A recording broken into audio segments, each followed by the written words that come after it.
Sir, you're charged with especially aggravated kidnapping. You're also charged with aggravated assault, and you're charged with theft of a firearm worth less than $2,500. You're talking about stuff that is not relevant.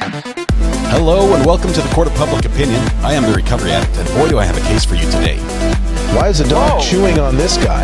I think they have got the wrong guy there. Got the wrong guy, and the dog was biting him. He roughened him up quite a bit. There's a lawsuit. 9 out of 10 judges prefer watching the Recovery Addict live stream in their courtroom. The fireworks are not done. Now we're getting commentary on the case. Dati mihi Anglican for his purpose Latino. I didn't ask you to interrupt me. That's literally not true.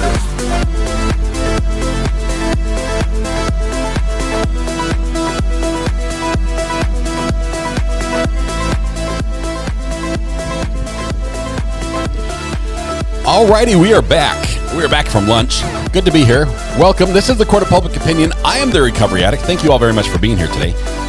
Hope you had a great lunch. I did. It was a very good lunch. A little bit delayed, but it was a good lunch. All right. Here we go.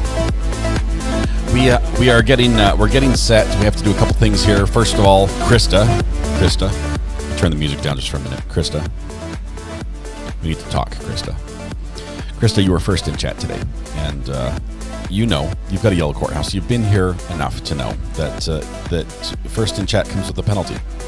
It's a punishment. I'm not going to say prize, but it is not. You have to take care of the internet. You've got the electricity signs by your name, so I think you can do it. You've got the experience clearly on your resume there on your name. So congratulations, Krista. You have won the internet this afternoon. Thank you for being first in chat, by the way. Somebody has to do it, and you just stepped up and said, it'll be I. Or maybe you just said I. Either way, good to have you here. Thank you very much. Congratulations. Make sure you get your certificate commemorating your win, and we'll go ahead and add this to your permanent record. All right. Before we go on, let's see. There were great chats in chat. I was just scanning as things were flying up on the screen before we kicked off our courtroom again this afternoon. Just one second. There we are. Okay, so we have little sound effects for you there. Those are authentic sound effects too. Okay, this one and this one with an auto boom. Is that where? No, that's the wrong one. Let's go swap the boxes to this guy. Why is it not working? Oh, I wanted 3. That's why. Okay, there we go. Krista is fast as lightning. That's what the name hints at. So Krista's excited about taking on this new role. Good. Rest in peace. This is what I watch. Rest in peace.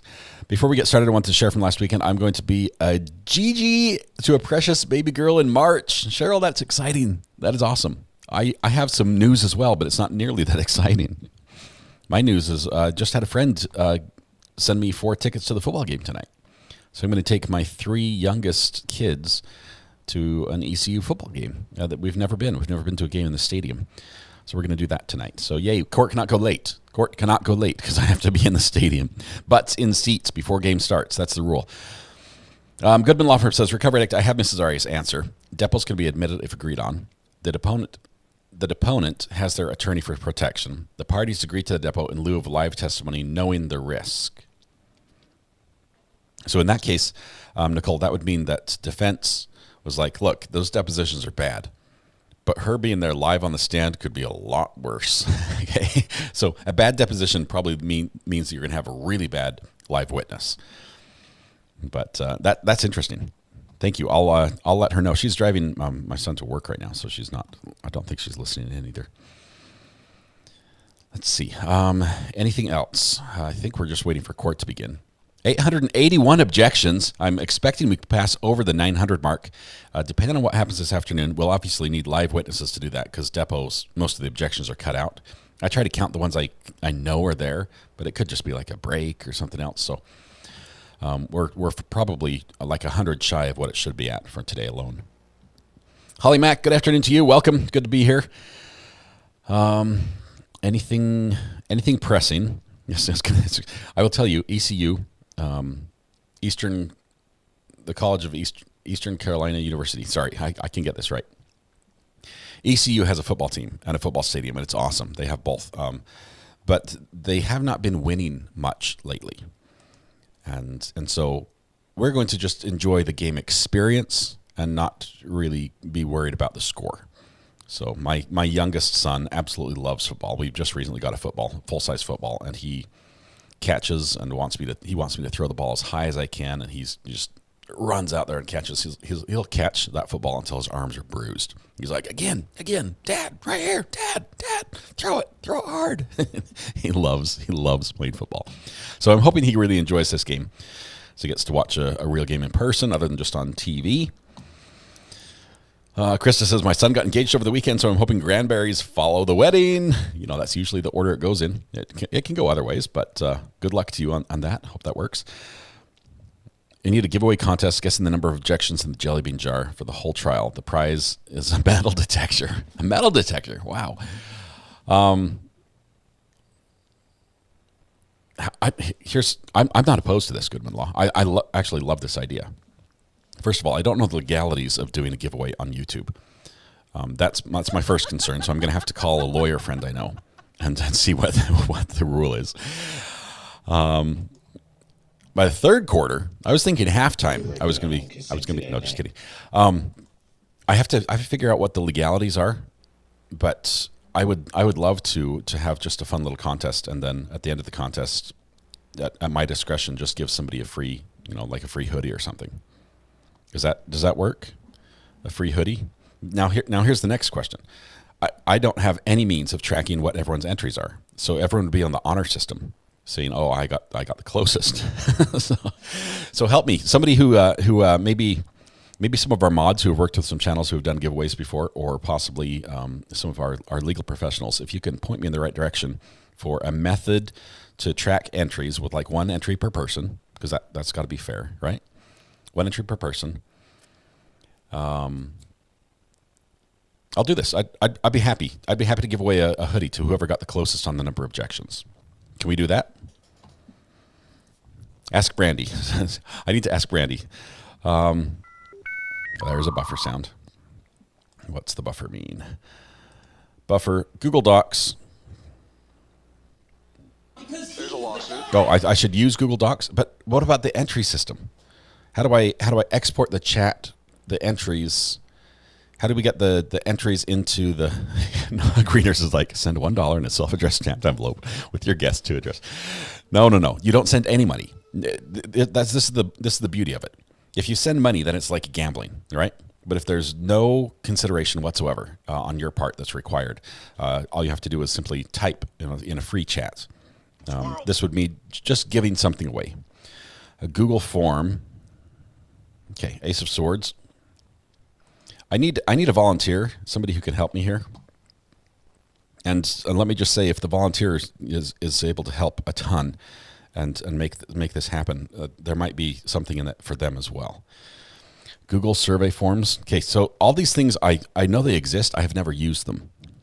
Steven just says, just let me win. That makes it easier. Just send it to me now. Here's my address.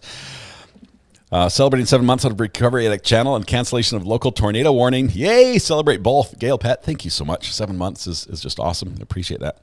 How much time is left in the trial? Dara Johnson, I think where we were yesterday when we did shot clock from the judge, the plaintiff had 36 hours and 10 minutes that he'd used of 50, and the defense had 12 hours and 50 minutes of 50. So today, I think we're going to get probably another 3 or 4 hours out of defense and an hour or two out of the, or 3 or 4 hours out of plaintiff and an hour or two out of defense. So we've got a few weeks left. Sorry, a couple weeks. But good news though, the plaintiff is going to rest on Monday. Boom, we're going to switch sides on Monday. So everything changes on Monday. Send a test to your phone so you know where it came from. Do we have any volunteers? Amber's on it. Here's what I need. I'm not asking for a lot. I just want it to be perfect. No purchase required, void where prohibited. We need a lawyer to read all the fine print. Survey Monkey. We need each person, and you need to be a subscriber. Okay, that's like the bare minimum. You need to be a subscriber. use your actual name on YouTube here so we can find you, and your guess. And there needs to be one guess per person. And if you guess multiple times, then we're going to delete all the guesses. Is that fair? And then whoever gets the closest will win. If there are multiple guesses that are identical, then we'll roll dice or use some other completely arbitrary method to determine who wins. Brandy gave up prizes on her 10K show. Can't see it being an issue. Yeah, I sent her some of those prizes. We'll have to do that. I think I need to talk to her, actually, because I want to see if we can give away some of those. I need her permission for me to make some more of those stickers, because she had my permission to give them away, but now I need her permission if we make some more stickers and send those away. That might be a thing.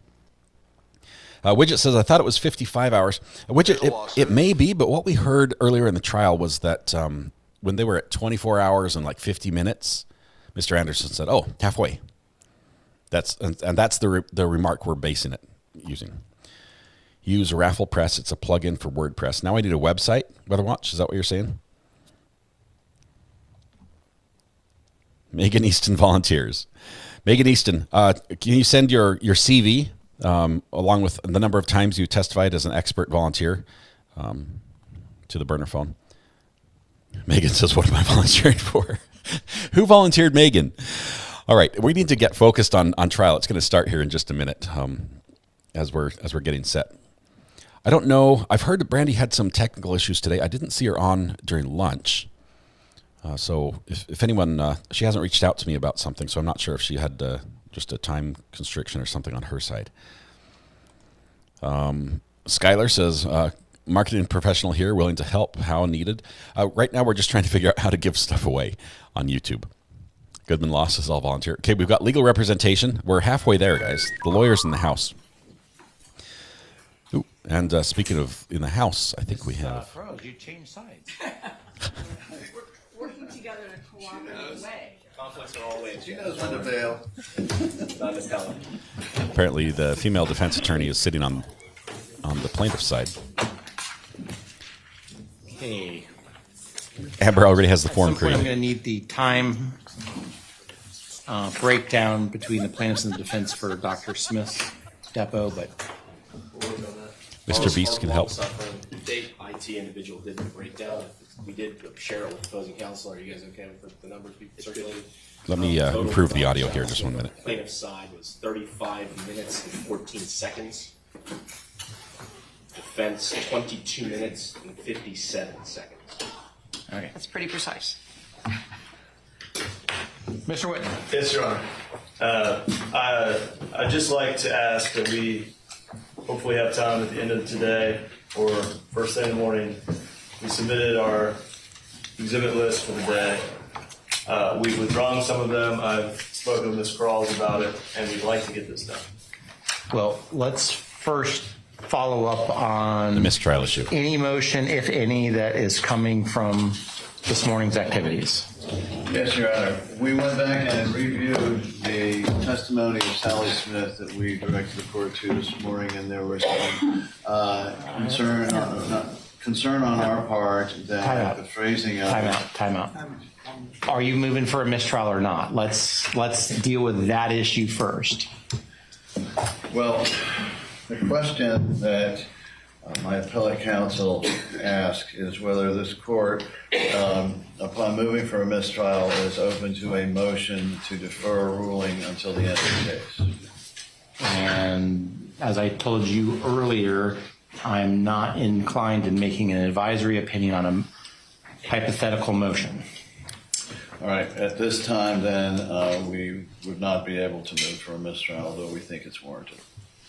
So to be clear, you are not moving for a mistrial. At this point. Okay.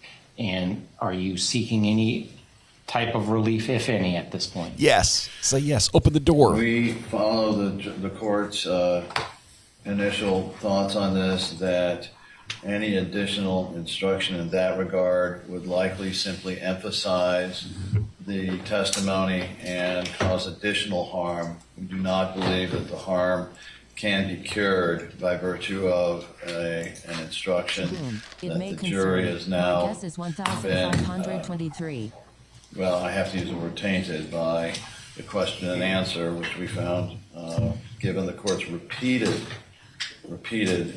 orders and instructions to counsel, completely inappropriate, and given the fact that it was given after several days, could not have been just simply an error on the fly. And so, but we do not think that a further curative instruction we think it may do more harm than good at this point. But if the court has an idea on that, we're always open to it. There's a lawsuit. I operate based on someone filing a motion or orally moving. Okay. So I'm not hearing a motion. So I don't think so, Judge. I think not at this point. Okay. Anything else on that subject before we move on to the next subject? No, Your Honor. I don't know, Lynn. Mr. Altman, you stood up and walked this way. I didn't know if it was for this or for something else. When he brought up topic 2 as topic 1, I thought he was probably getting to topic 2. Okay. I've just seen this on a text message, so So let's move on to the next issue. So what's the next issue, Mr. Anderson? During the course of the testimony of Sally Smith, we pointed out at approximately 111 minutes, 10 seconds, there was a question and response in which there was an objection by the plaintiffs, which the court overruled as to Sally Smith's response of her investigation being begun by law enforcement, and I believe the court said, thought it read, or state agency, and in fact it says, and, leaving the impression within the jury, and I can read it into the record as necessary. Mr. Anderson, do you mind telling us the depo and the page 1? Yeah, sure. Let's see, it's 240. It's Sally Smith deposition from January 8th, 2022. January 18th. Sorry, January 18th, 2022 at page 111. I believe, and the Thank you. response here, I can't. There it is. All right. And in context, it says, what do you mean by that?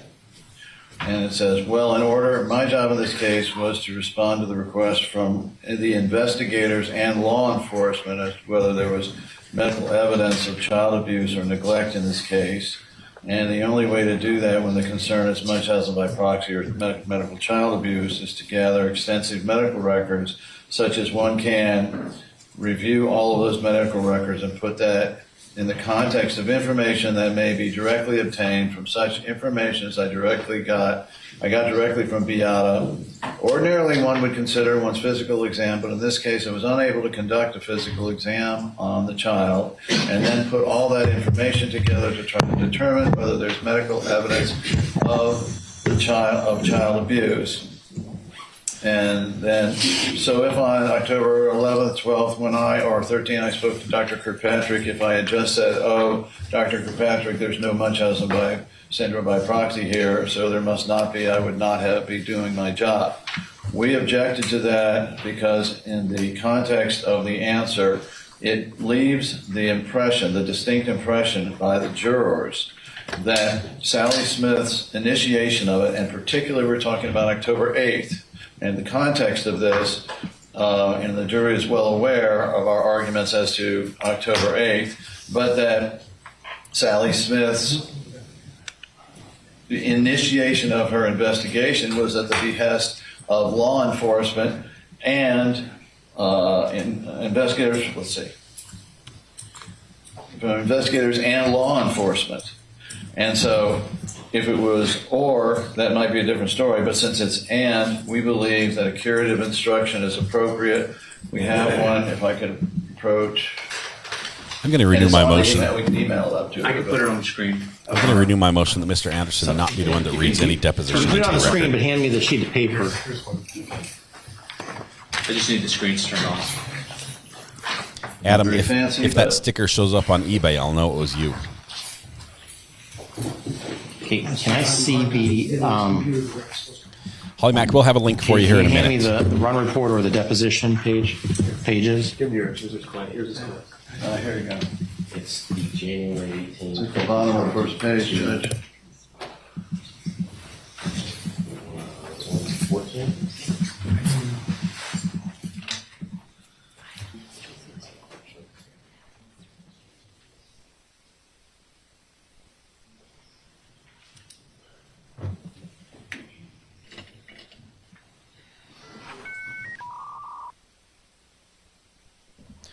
I'm reading mod chat right now. I've got a bunch of stuff in here about the... Check your email, says Amber. Okay. I think this is what I need to say. Let's just all have a friendly competition where we put down our name and guess how many objections there are. It says the At defense. the end, I may or may not send out a free... First of all, I'm really not sure I see exactly where the confusion is. In order to do my job in this case, to respond to the requests of the investigator and law enforcement. Okay.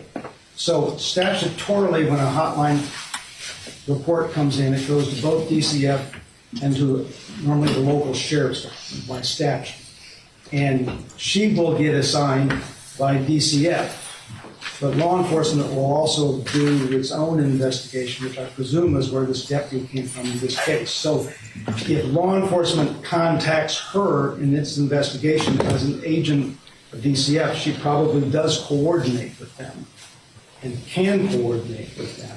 Under 39303 subpart 3, the CPT team has a lot of different things they can do. They can consult and provide advice to the doctors in this case and the CPT team. They can do many other things. So I'm not so sure that this is saying anything that she doesn't do or isn't authorized to do. The instruction they have is saying that there's some Okay, so hold your guesses for here. just a minute. Hold your guesses. I don't know We're that going to we send need you a to give link. a curative instruction on an implication, and if we do, we always explain that she was appointed to do this on whatever day it was by DCF, and that Sunshine was doing this as an agent of DCF. Well, I think the problem with that is, didn't she get called from the hospital ahead of time and started looking ahead of time before? She got contacted by the hospital ahead of time. She did. October 8th, and began reviewing that. And this, and if it hadn't said my job in this case, if she was talking generally, I would agree, and it said or, I agree with the court, you know.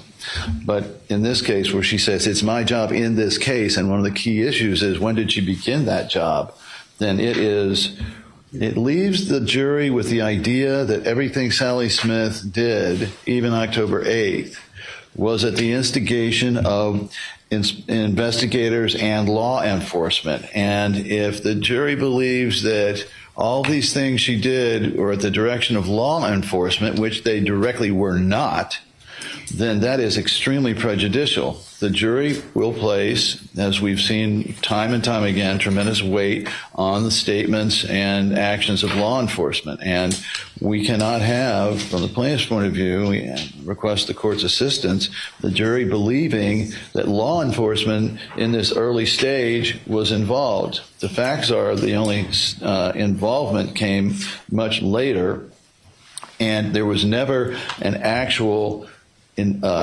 case filed by the state attorney. There was simply a detective, well, she was a detective briefly, who then questioned Jack Kowalski, and the court's familiar with those facts. But insofar as a formal investigation opened up by law enforcement, one detective does not make an investigation go. Regardless of those facts, the main problem is right now that jury thinks that law enforcement had given some right for Sally Smith, or more troublingly, had compelled or ordered Sally Smith to initiate an investigation. And that's tremendously harmful for us. The issue is what she did on one day of this. I'm not exactly certain the exact moment that she was assigned by DCF to begin that investigation. The simplest thing would be to do that her investigation There with it goes. DCF began specifically on that date. Now, I will tell you that the statute that gives the CPT authority to do things includes being able to consult and advise with doctors, and I don't read that necessarily as only after I have been assigned to do an investigation. Because, I mean, what she's explaining here is that people call her more or less to get advice as to whether there's medical abuse so that they need to make a report. And so I don't know that from reading that statute that she's prohibited from giving advice in her capacity as the head of the CPT team as to whether or not a doctor's getting close enough to the mark that they need to turn in a formal report to do that. I think this instruction, as prepared at least, is much broader than it needs to be. Well, how about something along these lines? Ooh, the judge is open to this. During the course of the testimony of Sally Smith, MD, she made a statement that implied that her involvement was instigated by law enforcement. The court instructs you to disregard this question and answer. There is no evidence in this case that Sally Smith, MD, began her involvement at the request of law enforcement. I have no objection to that. I like that one. Here's my notes, so if anyone wants to look at it. The question, To the extent she's worried about it implies that they lied. yeah, Judge, the issue I have with the instruction is that Well, she did when lie. you say she implied something, it makes it sound like she deliberately misled. And so my issue is with that language in the instruction. There's no indication that she was deliberately trying to mislead anybody with that answer. She gave a long answer to a question. And so that's my issue with this. Because she probably did respond to questions from law enforcement here, and that's quite likely to have happened. So can we just correct the fact without saying she, implied this, but it's not true? How about made a statement that may be construed? Well, Judge, I don't think that it matters what her internal thoughts were at this time. The fact is the words that she said implied that. And I think the term implied is the best term for that situation. I don't think it should be watered down because I'm not worried about what's going on in Sally Smith's head here. I am worried about the implications of her actual statement on the jury. Can we say just referenced during the course of the testimony of Sally Smith, she made a statement that referenced law enforcement? The court instructs you to disregard this. There's no evidence. That doesn't, because implied also implies conscious attempt to mislead. That's my education with the word implied. We didn't see any of that. It's implied, Made a statement that implied. I didn't say Sally Smith implied. I said a statement that implied. And that's the point of this. And I would move the court to enter it as the court had redrafted it the first time. And Ms. Krause, what wording did you say? I was going to say referenced, because you made a statement that referenced law enforcement, and then as you go on, you correct it. You say there is no evidence that law enforcement initiated the call, or however you have it on your statement. Yeah. I still do not believe that will do the job on something as powerful as this. If that jury comes away from this in any way thinking that law enforcement sent Sally Smith over there, that implies that law enforcement already had sufficient reason to engage and send an investigator over. It imbues her with much greater power and authority, and it strikes the heart of whether the jury believes that all of this was warranted or unwarranted, and that is an issue in the case. Well, from a factual standpoint, and I'm correct on this, and I think both sides will agree, but if I'm not, Sally Smith's involvement in this case began when a doctor at Johns Hopkins Children's Hospital called her up or texted her or contacted her. And so she went in and started it that way. It was not based on a call to the hotline. It was not based at the request of any law enforcement agency. Mr. Anderson, this is a jury prerogative to determine Whether truth. this would be child abuse as compared to trying to get treatment. But I don't think she did begin This is at the core of this problem. There was, and we now have the specific times that were involved. And we know that the initial call was washed out at some point in the late evening of the 7th. And then we know that the next call for an investigation came in approximately 2 or 2:40. The time 2:40 p.m. comes to my mind on the 9th. During the 8th, there is no evidence whatsoever of any agency or any law enforcement or anyone in authority telling Sally Smith she should go do this. The evidence, overwhelming evidence, I think uncontradicted evidence, is that somebody at Johns Hopkins Children's Hospital called her and asked her to start doing an investigation. And that is flat, plain wrong. That's not true, Your Honor. The call was made by Dr. Beatrice Sanchez on the 8th. There was testimony as to why that call was made. The second call was accepted on October 9th. The testimony that is at issue here was a follow-up question about a conversation that Sally Smith had with Dr. Kirkpatrick that absolutely took place well after the second hotline call was accepted on October 9th, 2016. He said all that with his eyes closed. So we're kind of engaging in some smoking mirrors here about that call on the 8th. No, the point is it was not accepted until, and if it's the 9th, fine. The point is, at the time she was doing all of these investigations, she had no authority from the state to do so. There was no... Folks. As a reminder, whoever speaks last doesn't win. That's not how I operate. What? I'm just rereading the question. I just want to be fair in this situation when it comes to what Dr. Smith actually said to the question that was asked. Read the question again, Judge.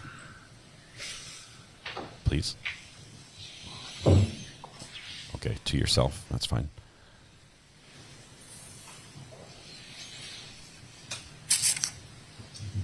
I think he's going to go with his revised rendition. We are going to get a statement to the jury. Well, it's going to be similar to this, but a little different. Instead of using the word implied, I think I'm going to go with maybe construed. So during the course of Sally Smith, MD, or during the course of the testimony of Sally Smith, MD, she made a statement that may be construed that her involvement was instigated by law enforcement. The court instructs you to disregard this question and answer. There is no evidence in this case that Sally Smith, MD, began her involvement at the request of law enforcement. Agreed by the plaintiff. Okay. They still don't like it. So I will give that as soon as the jury comes back in. Are there other issues we need to address? For the record, Judge, we had moved to conform the pleadings to the proof insofar as the allegations of agency, and our complaint is at paragraph 14, page 6 of the 8th amended complaint. Right now, their issue before the court is apparent agency, and based on the testimony of Sally Smith, which the party agreed, the defendant agreed to, a lot of evidence now has come in as to general agency based on the different committees she was on, her role there, and what she did in terms of the patient. And so what I want to be able to do is, I'm not sure if amendment to conform is the correct way or not, and I'm not sure, maybe it's relief from a prior order.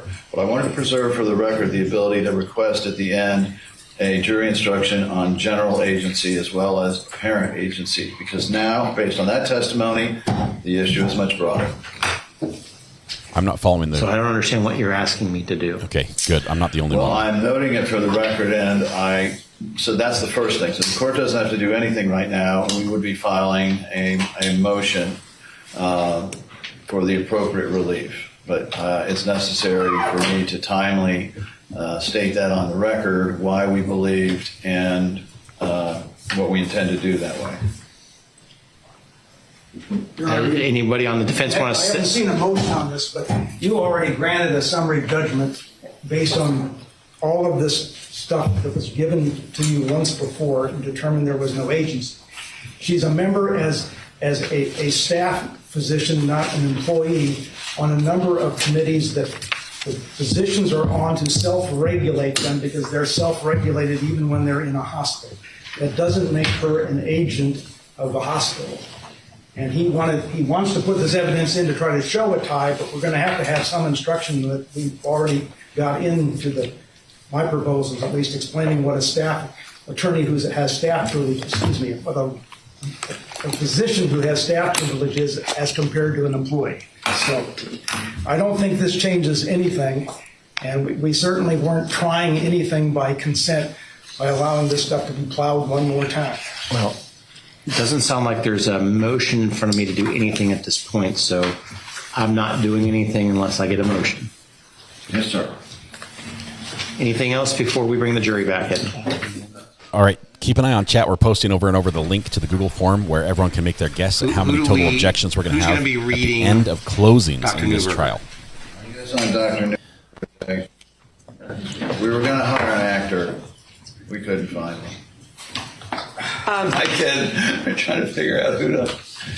Judge, I would just ask, as you're reading it, when you're going to skip like 20, 30 pages, if you can just say page, the next page, so I don't have to try to find where you're at. And are we reading both Who's their reading? designations and your designations together? I can't.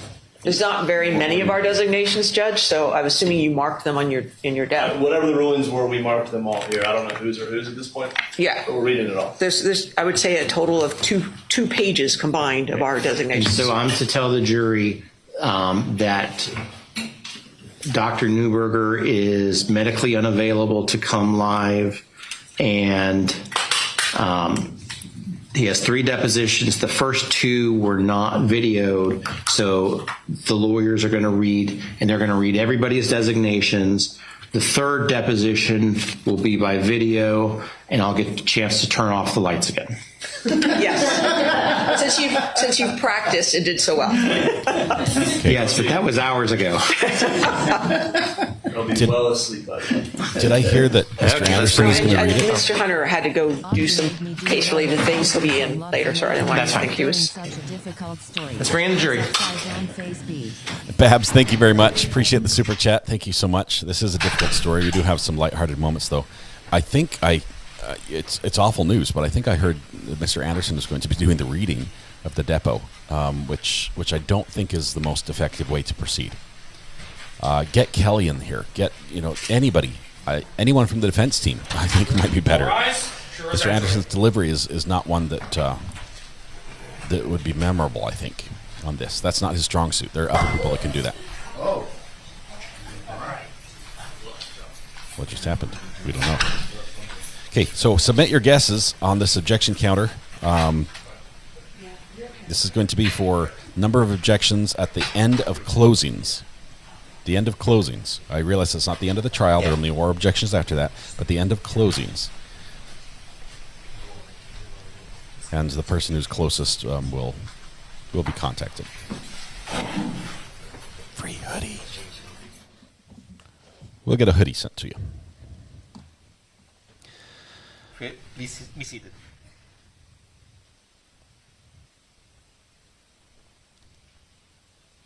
Witnesses tomorrow. I believe we provided the only change. Once again, all rise. Okay.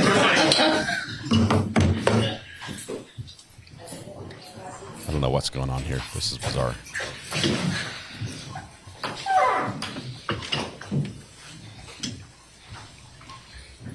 I think I just noticed a pixel on my TV that's out, and now that's going to bug me forever.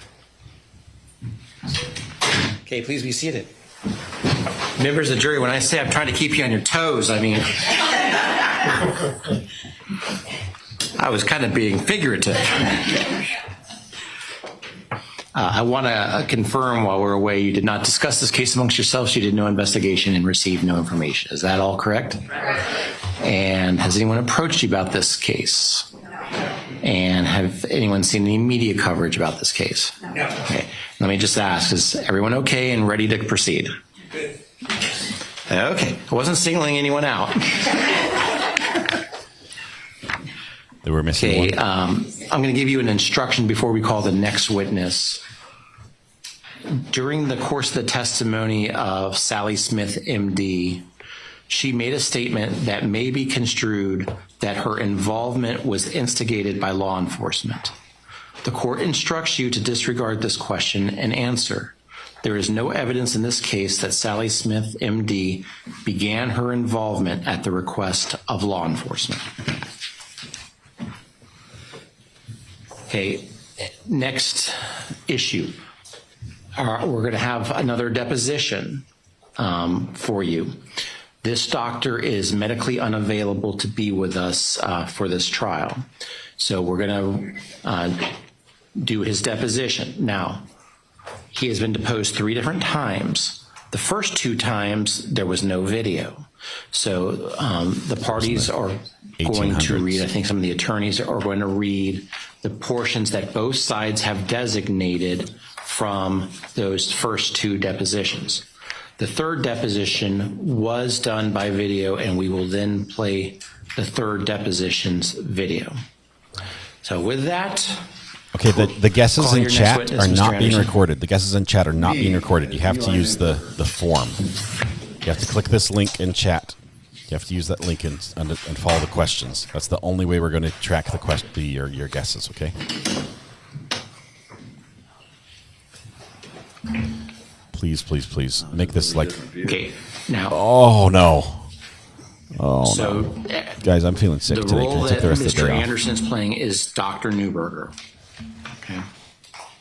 And then Mr. Whitney will be the role of Can you the put him attorney, under oath? regardless of which attorney asked the question.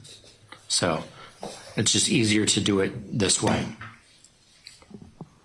All right, beginning at page 5, line 20. I'm sorry, can you state the date of the deposition, please? First deposition is dated September 22nd, 2020. And beginning at page 5, line 20, I'll just read in. Eli Herbert Newberger, MD, the witness herein, having been first duly sworn, was examined and testified as follows. Turning to page 6, beginning at line 2. Would you please state your full name for the record? Yes, it's Eli Herbert Newberger. And fair to call you Dr. Newberger as we proceed today? Yes. All right, Dr. Newberger, what is your profession? I'm a pediatrician. And do you maintain active licenses? I do. He's doing Do you well. have active licenses in more than one state? No. What state do you maintain active licenses in? Massachusetts. Okay. Have you ever practiced medicine as a pediatrician in any other states? No. Okay. Can I get your professional address, sir? Sure, it's 13... I'm muting that out. We don't need his professional in the address. fruit, Kiln, K-I-L-N. And La, la, la, la, la. town is Lenox, L-E-N-O-X, Massachusetts, 01240. And is that an office, doctor? That's my home. As you can see, I'm at my home office. I'm glad I muted it. And do you have a brick and mortar office outside the home? I don't. Okay. Have you had a brick and mortar office outside of the home any time in the last 5 to 7 years? No. Okay. What is the nature of strike that. You're a Scratch all pediatrician. that. Do you have any specialties or subspecialties within or under the branch of a pediatrician? Yes. First, I'm a general pediatrician with a long history of serving as a hospital pediatrician. I'm as well a specialist in developmental and behavioral pediatrics and child abuse pediatrics. Okay. And can you break down your professional practice for me? Do you have a clinical practice as a pediatrician? Well, yes, but with certain specific boundaries. So after many years of service on the staff of Boston's Children's Hospital and my teaching at Harvard Medical School, my wife and I moved to Lenox, Massachusetts. I readjusted my life and schedule and no longer teach at Harvard Medical School, but rather to continue, but on a smaller level, my national consulting practice on both behavioral and developmental issues and on rare pediatric illnesses. So I have a national consulting practice that brings to my attention cases that require a high level of differential diagnosis, expertise, and case analysis. A certain number of cases like this one also come over the transom. I don't advertise, but people, by dint of my publications, by dint of my reputation, often ask me to consult in regard to child custody matters, in regard occasionally to the prosecution or defense in criminal matters. And in cases like this, where child abuse diagnosis and misdiagnosis are at issue. Turning to page 4, page Like how 9, he made eye line contact 4. with the jury. I think your answer continues. So as a consequence, I receive no few referrals, say, from defense counsel, from people like yourselves, Mr. Haskell, who may have a complex case to defend. So then I will conduct a review. And I do this especially in Massachusetts because there are few physicians like me with the depth of experience in this area. And then I will spend a few hours and then give them my unvarnished views, even if I decide not to accept the case. Okay. If I can interject, Doctor, let me just go ahead and make sure I understand some of what you just told me. You, in terms of actually providing care to children as a practicing clinical pediatrician, when was the last time you did that? Well, I periodically will examine children in the setting of my specialty consultation. I don't have an office practice. After December 31st, 1999, when I closed my office at Boston's Children's Hospital, I was no longer the director of the clinic in which I saw children, but did a small amount of primary care, but I never had a pediatric practice. I do, in this work, occasionally conduct examinations of children and incorporate those into my reports. So I'm a licensed, board-certified skills as a pediatrician, but that's relatively infrequent. I don't examine more than one child a month, I would say. Okay. At that rate, if you were to examine one child a month, and in that context of examining, say, one child a month, when was the last time you entered an order or actually authored a consultation or a progress note in relation to your care or examination of a child? I don't understand what you mean by an order. Sure. All right. So, as I understand it, if there is an examination of a child at a rate of maybe one time a month, as you described. Yes. You do so in the context as a consultant, correct? Yes. Okay. When was the last time, if at all, you ever served as an actual treating physician outside the context of a consultant? I can't recall a recent case other than the diagnosis of pneumonia in one of my grandchildren, and then referred that child, after I listened to her chest, to her own pediatrician. Understood. And would it be fair to say then you were kind of doing that out of the love and affection of your grandchild? And based upon what you believe might be the case, you referred her out for formal treatment? Well and beautifully said, Mr. Haskell. When they get to the kissing scene, it's going to get really awkward. Okay, so with that understanding and with what you just described, Doctor, would it be fair to say then it's been at least 10 years that you've last provided any type of actual clinical treatment to a child as a pediatrician? Answer, I think that's fair to say. And turning to the bottom of the page. Dr. Sally Smith served and serves as the medical director for the Child Protection Team for Pinellas County here in Florida. You're aware of that? Yes, I am. Okay. Have you served in that capacity or a similar capacity in the last, let's say, 10 years from a formal standpoint? No. And to the bottom of the page, your current profession, if you will, all of your work from a professional standpoint at the current time is essentially consulting type work in cases like this or criminal cases. Is that fair? No. Okay. How am I wrong there?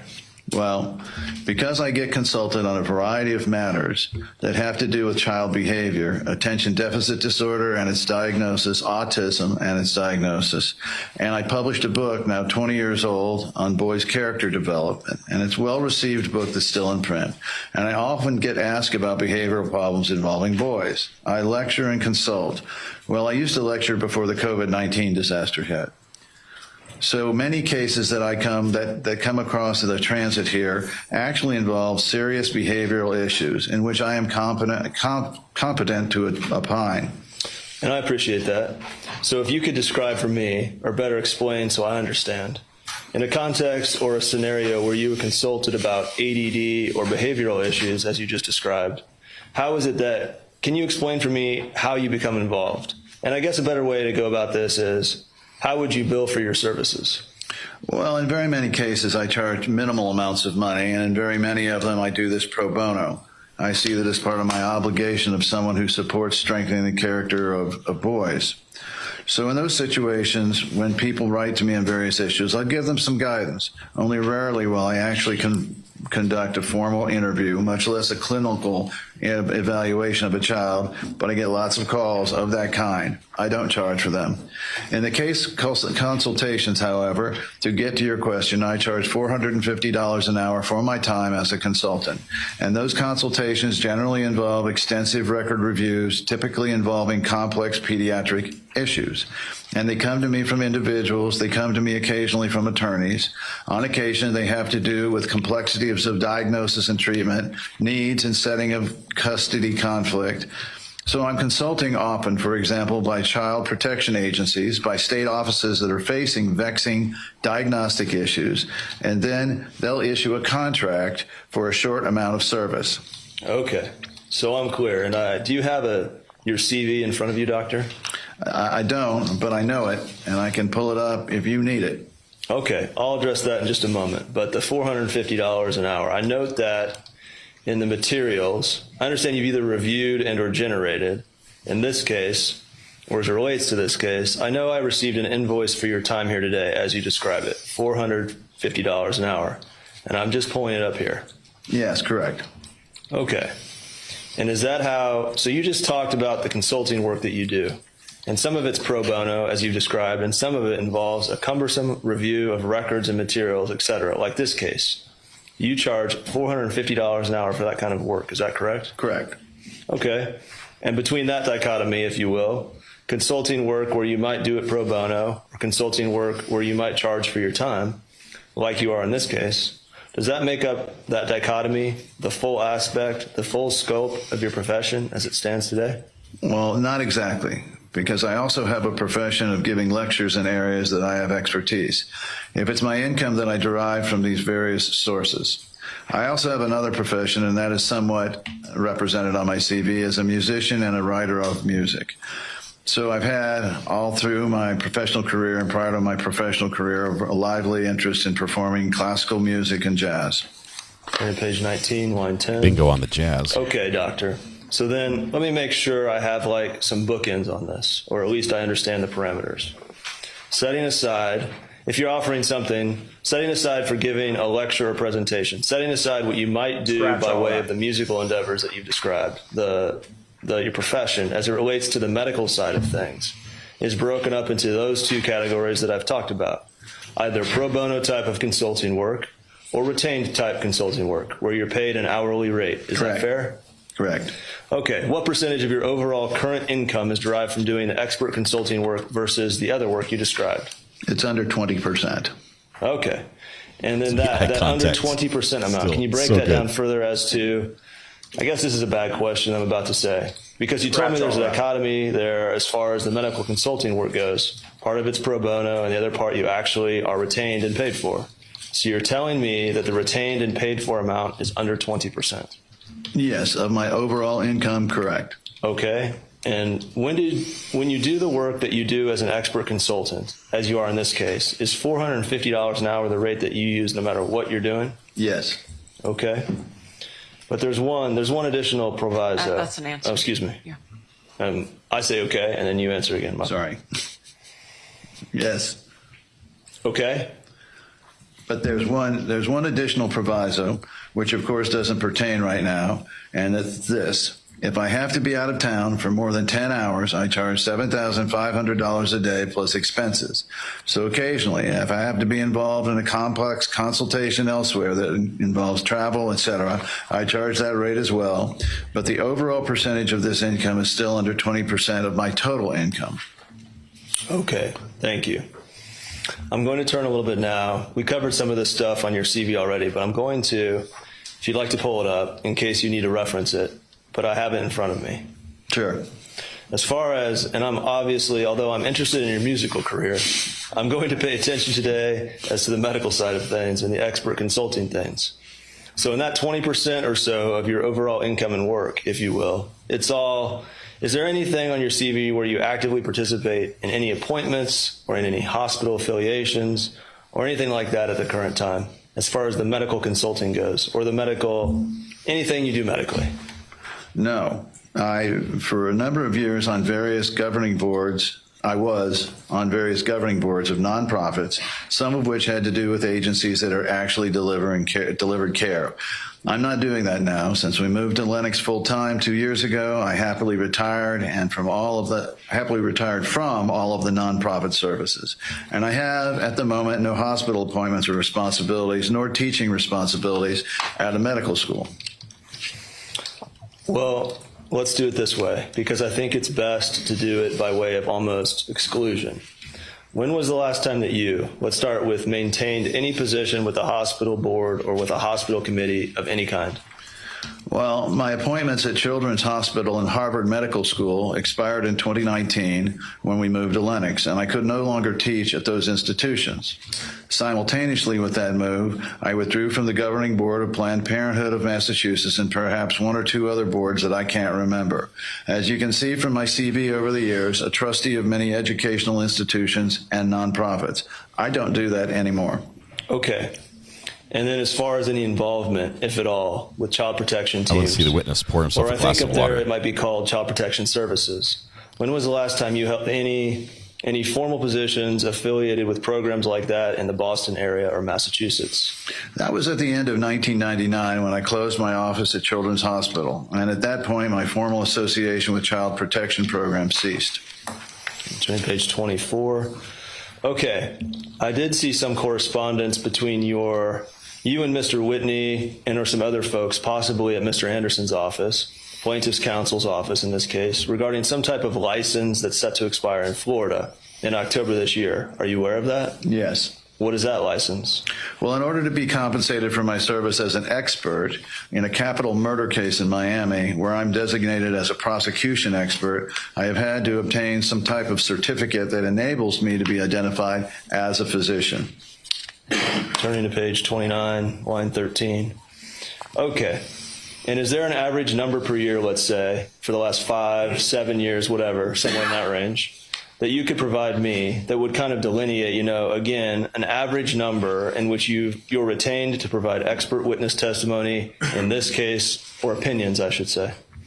I could probably find that out for you, but I can tell you that it is not many. So as you can see from this list, relatively few cases actually come to either deposition or trial testimony. The others really have to do with analysis and discussion and conversations.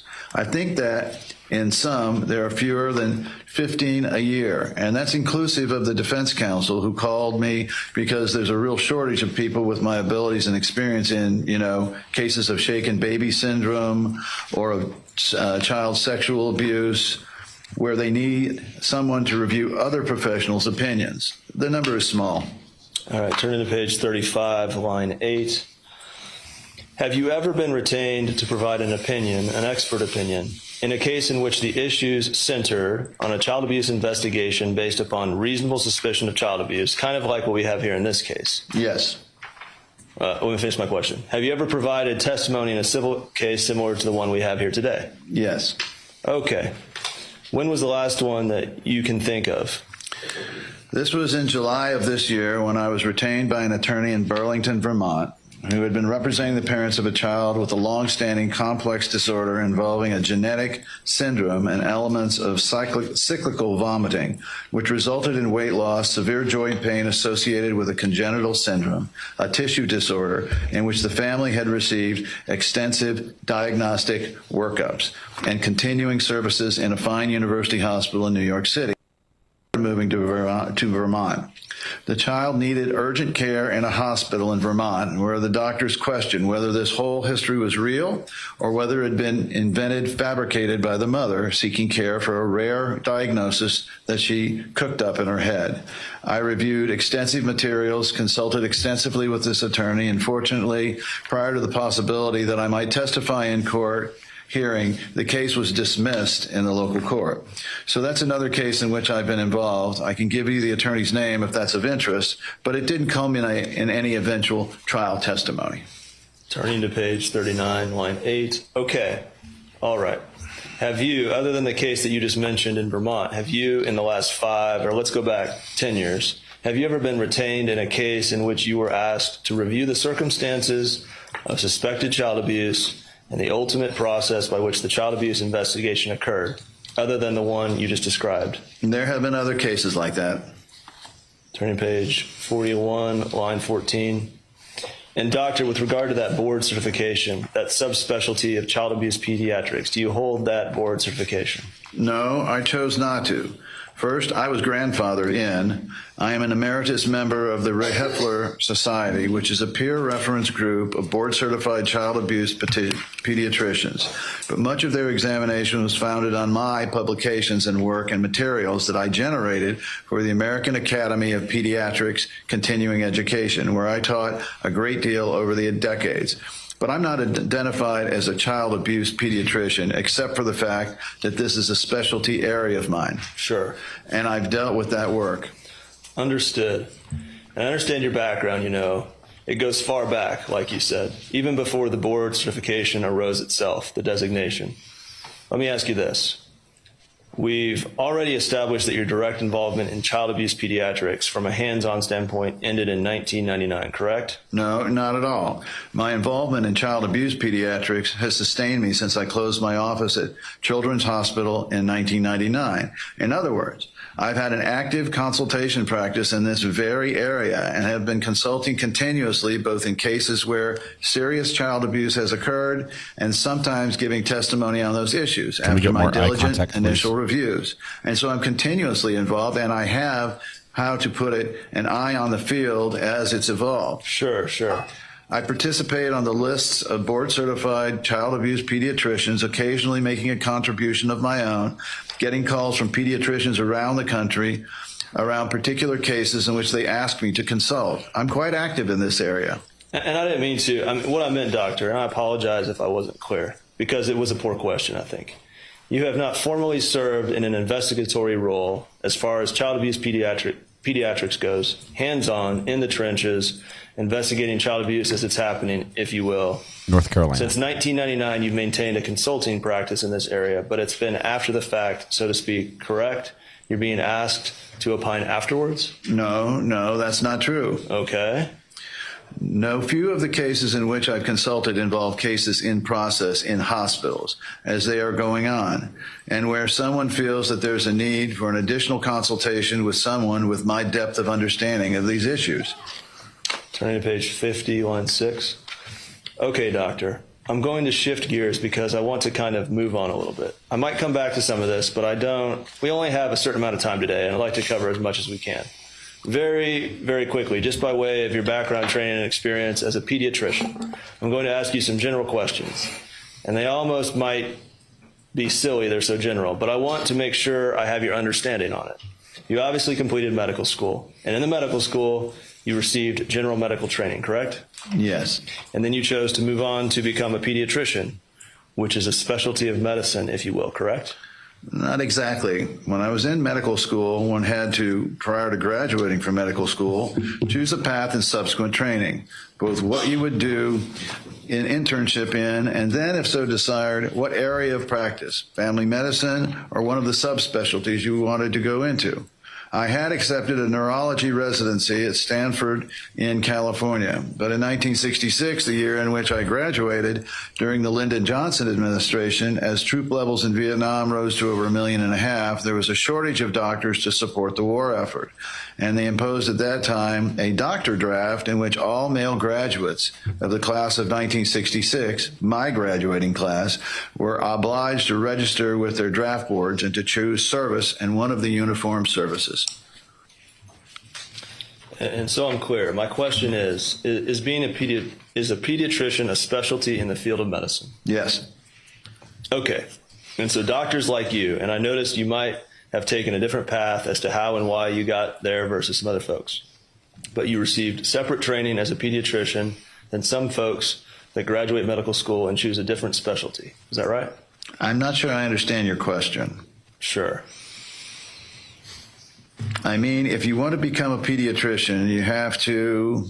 Yes, please go ahead. What is it about being a pediatrician that is specific to that specialty? Well, pediatricians have an obligation and a formation in the understanding of the path of physiology of infants and child illness and its prevention and treatments. This requires rigorous course of training in which they, under the guidance of senior physicians, senior themselves, actually give care to children in inpatient and outpatient settings. That's called an internship and a residency. And typically, this goes forth in the setting of a medical school department of pediatrics that lasts for a certain number of years. And then for most pediatricians, it culminates in a short subsequent experience and then the taking of board examination, which covers their knowledge and understanding of the field. And then they become certified as specialists. So they receive separate and additional, if you will, training about the care and treatment, evaluation of a child versus the adult population? Essentially, yes. Okay. And you yourself, and I don't want to rehash things here, but you have not maintained a clinical practice as a general pediatrician in any form or fashion since 1994. Is that right? That's correct. Okay. All right, doctor. Have you ever served as a statewide medical director of a child protection service? No. Turning to page 54. Okay. And as you mentioned, you have taught some here in Florida. And I think you just mentioned you've actually taught on the subject of Munchausen syndrome by proxy. Yes. Turning to page 57, line 1. Doctor, but I was looking for a number. How many times have you lectured or taught on that subject in the state of Florida? Well, I think there was something like 4 or 5 different presentations. And I seem to recall they occurred in different places because they drew the teams together from different places. Okay. And so approximately, again, and it's an estimation, but 4 to 5 times you've taught or lectured on that subject in the state of Florida throughout your career. That's my memory. Okay. And the 4 or 5 times that it occurred subsequent to the explanation or story you just provided about that one particular case, when was that case? What time frame? If memory serves, I was first contacted by a lawyer for a hospital that was sued by this mother, alleging that nurses in the hospital had sent vomitus from the child to the laboratory without her permission. I'm looking for a year. Do you know what year it was? As I said, I believe it was 1991. Page 59, line 23. So you believe it to be a legitimate condition? Yes, but it's a diagnostic wastebasket. Page 61, line 13. I do want to hone in on one word you just used, doctor, because it was one I was about to throw out to you, and you used it. I understand you called at the start a diagnostic wastebasket, the condition itself. But fair to say, and I think you yourself just used the word, the condition often presents itself on a spectrum that requires evaluation. Is that fair? Exactly. Page 63, line 22. I'll call this essentially your scope of retention in your matter. When were you first retained by Mr. Anderson's firm in this case? Bear with me. Sure. This was in June of 2020. Okay. And then, I show other materials sent to you continuing through February into March, June, July, August, and even September of this year. Does that sound right? Yes, that's correct. Okay. And I also show that sometime, I think relatively recently, you submitted an invoice for a total of about 72 and a half hours for your time incurred thus far? Yes. Is that the sum total, setting aside what you're doing here today, is that the sum total of the time that you've spent on this case? Bear with me for a moment. I believe that is the time. On hold for just a moment. I want to be absolutely sure I'm giving you an accurate response. Sure, and I appreciate that. Yes, that's correct. Okay. And then what did you do in preparation for your deposition today, if anything? I reviewed numerous documents pertaining to the practice of Dr. Sally Smith, her deposition, and then numerous other hospital records, the reports of psychologists, Dr. Lewis, Dr. Duncan, the records of Eagle's Wings where the family sought psychiatric consultation, the deposition transcripts of the primary care physician, Dr. Wassenauer. All right, turn to page 105, line 6. All right, doctor, I'm going to shift gears so I can get into some of the actual opinions here and get into what it is you reviewed and what your opinions are based on what you reviewed. Let me ask you this real quick, though. So before I make that seg, the medical records that are listed in paragraph 5A through P, the medical records, the hospital records, things like that, those are the records that you've reviewed. I mean, I looked at them and they totaled maybe 100-something, 200 pages tops. Does that sound about right in terms of the records themselves? No, I think that's an underestimate. I think it's much more like 500 pages. Okay. But if I were to represent to you that the medical record or medical chart from Johns Hopkins All Children's Hospital is thousands of pages, you haven't reviewed thousands of pages, correct? Correct. Okay. And by way of deposition transcripts, of course, you've talked about Dr. Sally Smith. You've reviewed those. You've reviewed Dr. Wassenauer's. You reviewed Dr. Diaz. But that's it. Is that right? Hold on for a moment. Correct. Okay. All right, doctor. If I could ask you then, I'm going to walk through your deposition in a few moments here. But if I could just first start with you, if you could just kind of, and I know some of this is going to be covered in your affidavit, and you'll expound on that, I imagine. But can you give me kind of broad stroke, maybe bullet point fashion, what your opinions are here in this case, what you are prepared to offer in front of a jury? And what I'm asking for is, I don't need a dissertation at this moment. If you could just really, in a few sentences, and we'll go into more detail in each one, but just so I have a roadmap, what your broad stroke opinions are in this case. Sure, I'll try. First, and these are within the bounds of medical and scientific certainty, that her medical approach in this case diverged from the accepted standard of the hospital treating physicians conducting an appropriate differential diagnosis in which all alternatives are seriously considered and honestly represented. Okay. 3, that her practice with regard to this child violated the standard of care, and that had to do with the careful and sympathetic attention to the child's presenting complaints, past medical history, current hospital course with regard to pain, distress, ruptured family relationships, and her request for analgesic... I'm sorry to interrupt the answer. Can we approach briefly? Sure. Okay, so while they approach, yes, I don't know. There is a verdict in the Boy in the Box trial. I'm not seeing Brandy covering it right now. I know she has not been live streaming today. I've heard that Mel is covering it on his channel. I don't have a link to share. You'd have to just search for it. Mel is another live streamer. Does exactly what we do. And I've heard he's a great guy. So I just don't have a lot of connection with him yet. Well, paths might cross eventually. See, Brandy says, I'm taking the day off, so watch this one with Mel here. So check out Brandy's tweets on Twitter. She's got a link to Mel over there. So that's great. And then we'll try not to focus too much on the verdict in this one because it gets really confusing when we have a discussion on another trial's verdict in the middle of court. So let's try to keep that out. We don't need to ban everybody, but just can everyone just remember, let's keep the topic to focus to what we're watching. Must be contagious. Where were we? All right. Okay, at the OK 7 here. Well, I think the beginning of the answer would be... yeah, why don't you go back to line page 106, line 20, if you could start there.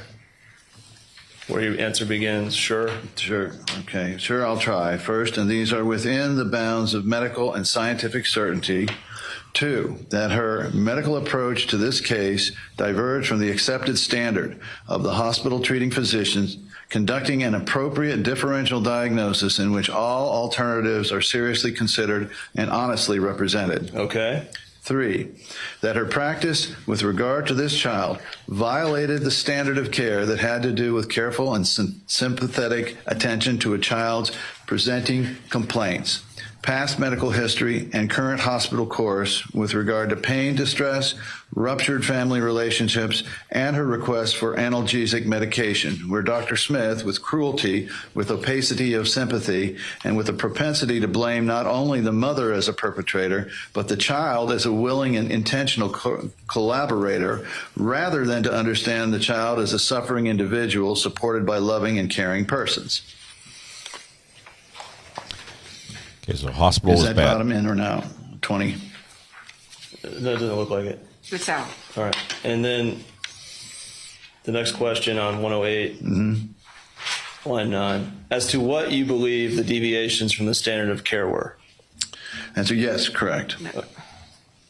Yeah. Okay. A second, with regard to the 2 Hippocratic ethical canons, principally, first of all, to do no harm.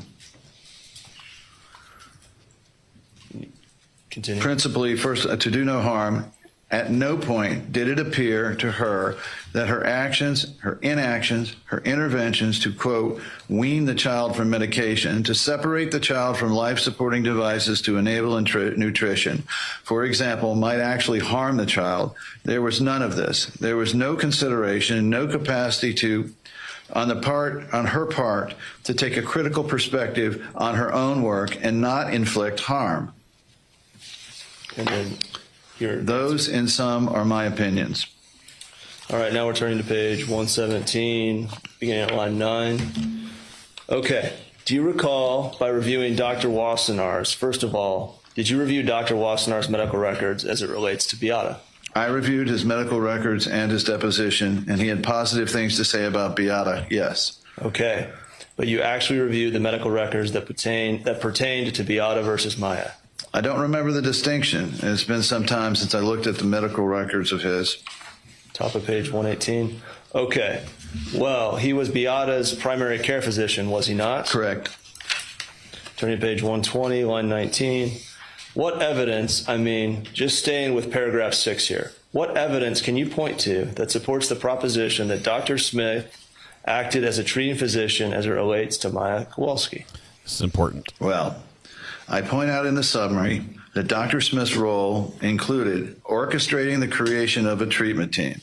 She intervened consistently with regards to actions to be taken with regard to drugs that Maya was given to allay pain, to advise to support infusion of intravenous treatments, to involve herself directly in interdisciplinary discussions, where she was represented as an authoritative participant in transmitting documents, texting back and forth in November with Dr. Powell Adiz, words to the effect, and this is number 11 in my affidavit. In her deposition of March 6, Dr. Smith testified she texted a number of messages to Dr. Paola Dees and a number of communications with her during the time the child was in the hospital. I texted her, quote, probably already in progress, but I may get her off as many meds as possible. That was page 75, lines 5 to 25. And then on November 5th. That was read incorrectly. You said, I may be. That was. Can you restart? I'm sorry. Line. Where do you want me to start? 12. 12? Yeah. Okay. During the time the child was in the hospital, quote, I texted to her, quote, probably already in progress, but maybe get her off as many meds as possible. That was page 75, lines 5 to 12. Then on December 5th, 2016, when Dr. Dees... November 5th. Huh? November 5th. No, I'm sorry. November 5th, 2016, when Dr. Dees texted to her, to Dr. Smith, for your information, I just went to see Maya. I watched her use her feet to push her several feet in her wheelchair in her room. My son was outside the room and I was trying to prevent him from coming in the room. She wanted to see him, so she inadvertently started coming to the door. She was distracted. I'm not even sure she realized she did it, but I didn't want to call attention to it, but I mentioned it to the nurse who also saw it earlier. And this is from Dr. Smith's March 6th deposition. All right. So, doctor, you're referencing communications that she had with treaters at the hospital where she was being sheltered. Is that right? My point is that this attending physician at the hospital was reporting information to Dr. Smith that went well beyond Dr. Smith's role as an evaluator. At this time, it's my understanding that there was a monitoring of this child in the hospital, and they were looking for any and all artifacts of falsification of medicalization. And on the child's part, misrepresenting her ambulation, her symptoms, her comfort, her ability to move around. Clearly, this was the hospitalists who were the attending inpatient physician members of this team communicating to Smith what she knew Smith wanted to know in her work as a colleague treater at the hospital. And similarly... Doctor, isn't that supposition on your part? Aren't you superimposing an assumption that Dr. Deese wanted to transmit information to Dr. Smith that Dr. Smith wanted to know? You have no way of knowing that. Is that correct? In association with the communications on March 6, 2019, when Dr. Dees texted her with regard to Maya's persistent symptoms and efforts to ambulate. All right. Dr. Newberger, let me stay on task here. So as far as paragraph 6 goes, you rendered an opinion, and you offered some more here. As to that, you believe that Dr. Sally Smith acted as a treating physician on behalf of Maya Kowalski. Let me stick with that. You have not seen a single record anywhere in Johns Hopkins All Children's Hospital medical chart that would reflect Dr. Smith entered an order regarding this child's care. Is that correct? You mean like writing a written order? Correct. And again, entering an order as a treater. No. Very often, people are members of a treatment team, an interdisciplinary team of the kind that she helped or was ordered to take place. The orders typically are answered by the attendings and typically also seconded to residents and interns in training hospitals. This was, if you will, a teaching hospital. All of this is going forth under the banner of the great Johns Hopkins Hospital in Baltimore, one of the most elite and justifiably prominent training institutions in the country. So the practice there doesn't involve the consultant's writing orders. She was a consultant actively involved in the care of this child and went beyond her role. Doctor, is the answer to my question, though, did you find, the only pending question is there any order that you found that Dr. Sally Smith entered regarding this child's care? One that she entered, one that she signed? No, I didn't see it, but please understand, I did not see the whole compendium of orders in the, typically in the nursing notes, there would be a compendium of doctor's orders. I was not given that to review, but on the other hand, this is manifestly obvious to me that she was a treating doctor. Okay, so it's the same, very simple question. In anything you reviewed, did you see any progress note authored by Dr. Sally Smith in the medical chart of Johns Hopkins All Children's Hospital? Doctor, this isn't meant to be a trick question. I will represent to you there is not one, but if you are aware of one, please let me know. I don't recall seeing one, no. Okay. Same thing as it relates to a consultation authored by Dr. Smith, Dr. Sally Smith, included in the Johns Hopkins All Children's Hospital. As it relates to Maya Kowalski, you're not aware of one, correct? Well, what I did see with regard to her participation in consultation was, under bullet 15 in my affidavit, I mentioned that she was called on short notice to attend case management meetings in which she had an instrumental attending role. For example, she received this text on January 10th, 2017 from Dr. Alexis Major at Johns Hopkins All Children's Hospital. Hi, Sally, exclamation point. Quote, sorry this is short order, but there is a staff meeting with staff first from 3:30 p.m. today in the case management, close quote, / social work area office first floor, and then with father between 3:30 to 4 p.m. And this was from Sally Smith's deposition on March 6, 2020, and it was an exhibit to the deposition.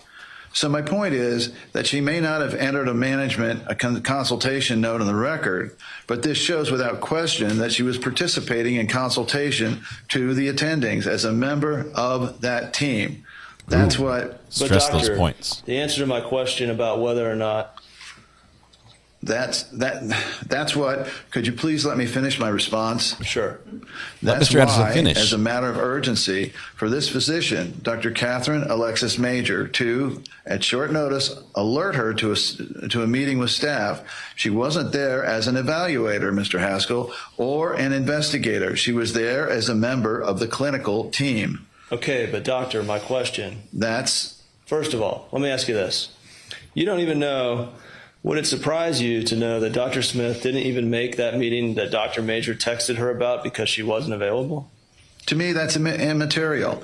What this shows is the perspective of the attending with regard to the need to have Smith there at the meeting, and not as an evaluator, but as a participant. Okay, and as a participant, as a treater, I think my question to you was, you're not aware of any consultation note authored by Dr. Smith or consultation report authored by Dr. Sally Smith contained within the medical chart in Johns Hopkins All Children's Hospital as it relates to Maya Kowalski. Is that correct? I am not aware of one, no. Turning to page 129, line 11. Okay. Number 7, you opine that Dr. Smith took on a proactive role in not just evaluating Maya for whether she was abusive, a child abuse victim, but also weighing in on making both diagnostic and treatment decisions. That's essentially part and parcel that falls under the umbrella of what we covered in 6. Is that correct? Yes. Page 139, line 3. Okay, let's go. I think we're going to be able to kind of streamline through a lot of these paragraphs, but you've covered a lot of it already by way of what you've been talking about. So in large part, the basis for your opinion and criticism of Dr. Smith as it relates to her being a treater and involved in the care and treatment of Maya, in terms of tangible evidence, goes to the text messages and the telephone calls and that kind of thing that she had with the treaters at Johns Hopkins All Children's. Is that right? No. She was an active and continuing participation in the care of this child. Yes, there are these things that have evidentiary significance, but if we are going to go through her report, there are multiple indications of her taking a prosecutorial role of gathering information within the hospital to support the proof that she was seeking that Beata was a perpetrator. And she was doing this as a member of the hospital team. She was not doing it as an evaluator in any reasonable interpretation of the word evaluator. Okay. Well, I think one of the key terms that I just used in my question was tangible evidence that would support the basis, proof to be a basis for your opinion regarding Dr. Smith acting as a treater. And we covered the calls, we covered the texts, we also covered the lack of documents that I asked you about. What other tangible evidence can you point to that would support the basis of that opinion, Doctor? Well, if you jump ahead to number 16, with regard to Maya's central port, I want to be clear that when you have to infuse ketamine and other analgesics to a child screaming in pain, you can't do this through a peripheral vein. You have to have a central port. And Dr. Smith was, as I put it, intimately involved in the orchestrated effort to remove Maya's central port in late October and early November 2016. In fact, she advocated for the removal of the port over Maya's parents' objections. And I've got a reference to where that comes in. Quote, she was one of 3 physicians at the hospital, along with Dees and Hart, who pushed for the removal. Again, this advocacy and push for removal of a surgically installed medical implement went well beyond an evaluator or investigatory role. Investigators do not recommend or direct invasive procedures. Turning to page 142, line 21. And doctor, you said you were going to try to find that for me, and I'm thinking you might have? You're correct. Okay, go ahead, doctor, please. Bates number PLT 030704, document name, hospitalist perform information, Paola B. Dees, MD. It reads, addendum by Paola B. Dees, MD, on Monday, October 31st, 2016 at 15:20 Eastern Daylight Time. Quote, spoke with Dr. Hart from Physiatry and Dr. Smith from CPT via phone. Dr. Smith has reviewed essentially all of Maya's medical records, and there is no documented immunodeficiency. Maya apparently has taken to 3 different immunologists and had no documented concerns by these specialists. She had an EMG, that's an electromyogram, with NCV, that's a nerve conduction studies, at TGH, that's Tampa General, during her inpatient rehab stay. In fact, it was apparently noted in the records that Maya did not report pain during the procedure itself. She was prescribed IVIG, that's an intravenous immunoglobulin, by a physician in Orlando for diagnosis of RSD/CRPS, and began monthly infusions in April of this year. Based on this information, and here's the money part, I agree with Dr. Hart and Dr. Smith, we should proceed in removing Maya's port, as there is no indication for us to have a CVL. That means central venous line. Okay. And doctor, you would agree that that is a medical record authored by Dr. Dees, who was a practitioner at the hospital herself? Yes. And you didn't read Dr. Dees' deposition transcript. We've established that, right? Correct. And Dr. Dees made that decision, did she not, or at least she authored the report in which a decision concerning the removal of the port is addressed, correct? My number 16 says, Dr. Smith was also intimately involved in the orchestrated effort to remove Maya's central port in late October and early November 2016.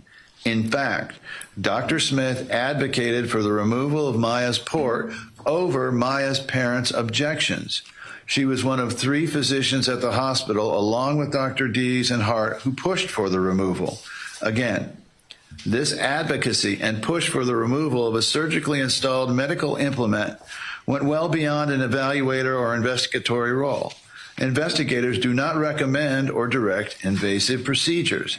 If you read what I just sent you, there's a great deal of argument there from Dr. Smith to her 2 team colleagues with regard to what she found. And I put that in quotes in her investigation. She was apparently taken to 3 different immunologists, and they had no concerns. She had an EMG in the rehab stay, and it was negative. And it was apparently noted in the record that she didn't report pain for the procedure itself. She was prescribed intravenous immunoglobulin by a physician in Orlando for diagnosis of RSD/CRPS and began monthly infusions in April of this year. Based on this information, I agree with Dr. Hart and Dr. Smith we should proceed with removing Maya's port as there is no indication for her to have a central venous line. Okay. This is in support of my testimony, or to put it another way, this is the proof that she was part of this orchestrated effort. Doctor, everything that you just read into the record from that note authored by Dr. Deese is nothing more than a communication between a treater at the hospital that has the ability to enter an order to remove the port and a consultant like Dr. Smith, who is providing input as the Child Protection Team medical director. Isn't that correct? No. How is that not correct, doctor? This was a team effort, and they were relying on Smith and Smith's interpretation of the medical history to inform the joint decision of this team, with Smith as an attending physician at the hospital pushing for the removal of the port. That's how I read this, and that will be my testimony at trial. Okay. And doctor, you're presupposing that Dr. Deese and Dr. Hart and the other good doctors at the hospital wouldn't have removed the port, absent any input from Dr. Smith, Dr. Sally Smith, anyway, right? You have no way of knowing that. I don't know that, but it's immaterial, Mr. Haskell. All right. So in the words you used in paragraph 16 in your affidavit, you say investigators do not recommend or direct. First of all, recommending is very different than directing, is it not? Well, in this context, there is no question about the instrumental role. No, doctor. My question is, there is a difference between a recommendation and a direction, is there not? This is an interdisciplinary team in which she is an attending participant in the eyes of these other people. They are relying upon her perceptions, on her warped reading of the medical history to inform their decision together to remove this port. Wow. Turning to page 148, line 18. This is powerful. Okay. So it's your testimony then, because of what Dr. Smith gave in the input that Dr. Sally Smith provided, these doctors at the hospital chose to remove the port and did so based upon that recommendation and set aside their own professional judgment in the actual care and treatment of this child? That's not what I'm saying at all, and you know that, Mr. Haskell. They're operating as a team, as a collegial treating physicians. That's how she's perceived. That's how the data she collected is weighed. They're relying on her to inform their judgment. Who entered the order? Clearly, they bought into it, but it wasn't Smith who's writing the order, but she sure is weighing in the orchestration of this potentially disastrous intervention. What's the motivation for the intentional disastrous situation there? I don't have a theory on that. Okay. Well, to be intentional and disastrous, there's got to be some kind of motivation, does there not? I'm saying intentional. I mean intentional in terms of actually conducting the removal of the port, and disastrous, in my opinion, in terms of the downside consequences for this girl who needs the intravenous globulin, who needs the infusion of the pain relief. Based on what, doctor? She's not faking it. Based on all the CRPS symptomatology that's been documented at this very time, which Smith couldn't even get her head around or wouldn't. Wow. Doctor, you're not superimposing your opinions as to CRPS on other doctors at the hospital. You're not an expert on CRPS, correct? To the contrary. Turning to page 152, line 13. Well, she did have contact with Kirkpatrick, did she not? She had some contact with Kirkpatrick, but as I read it, not especially substantive, and surely not reflected in her note with the substance that it deserved. And you, in turn, had contact with Kirkpatrick and Hannah during a round table meeting, correct? I do not recall the participants. I don't recall either of them by name as being present. Page 158, line 8.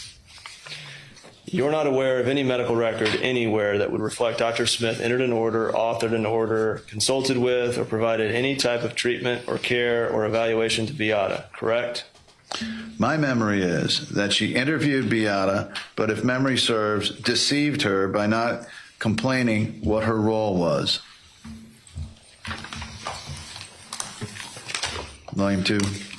Volume 2 from First one down. Wow, this is powerful, and some of the September strongest 30th, testimonies coming in on the defense 2020. questioning of the witness. This is spicy. Sorry.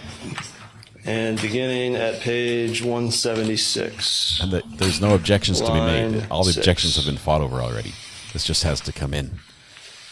Eli Herbert Newberger, MD, a witness having been duly sworn to tell the truth, the whole truth, and nothing but the truth, was examined and testified as follows.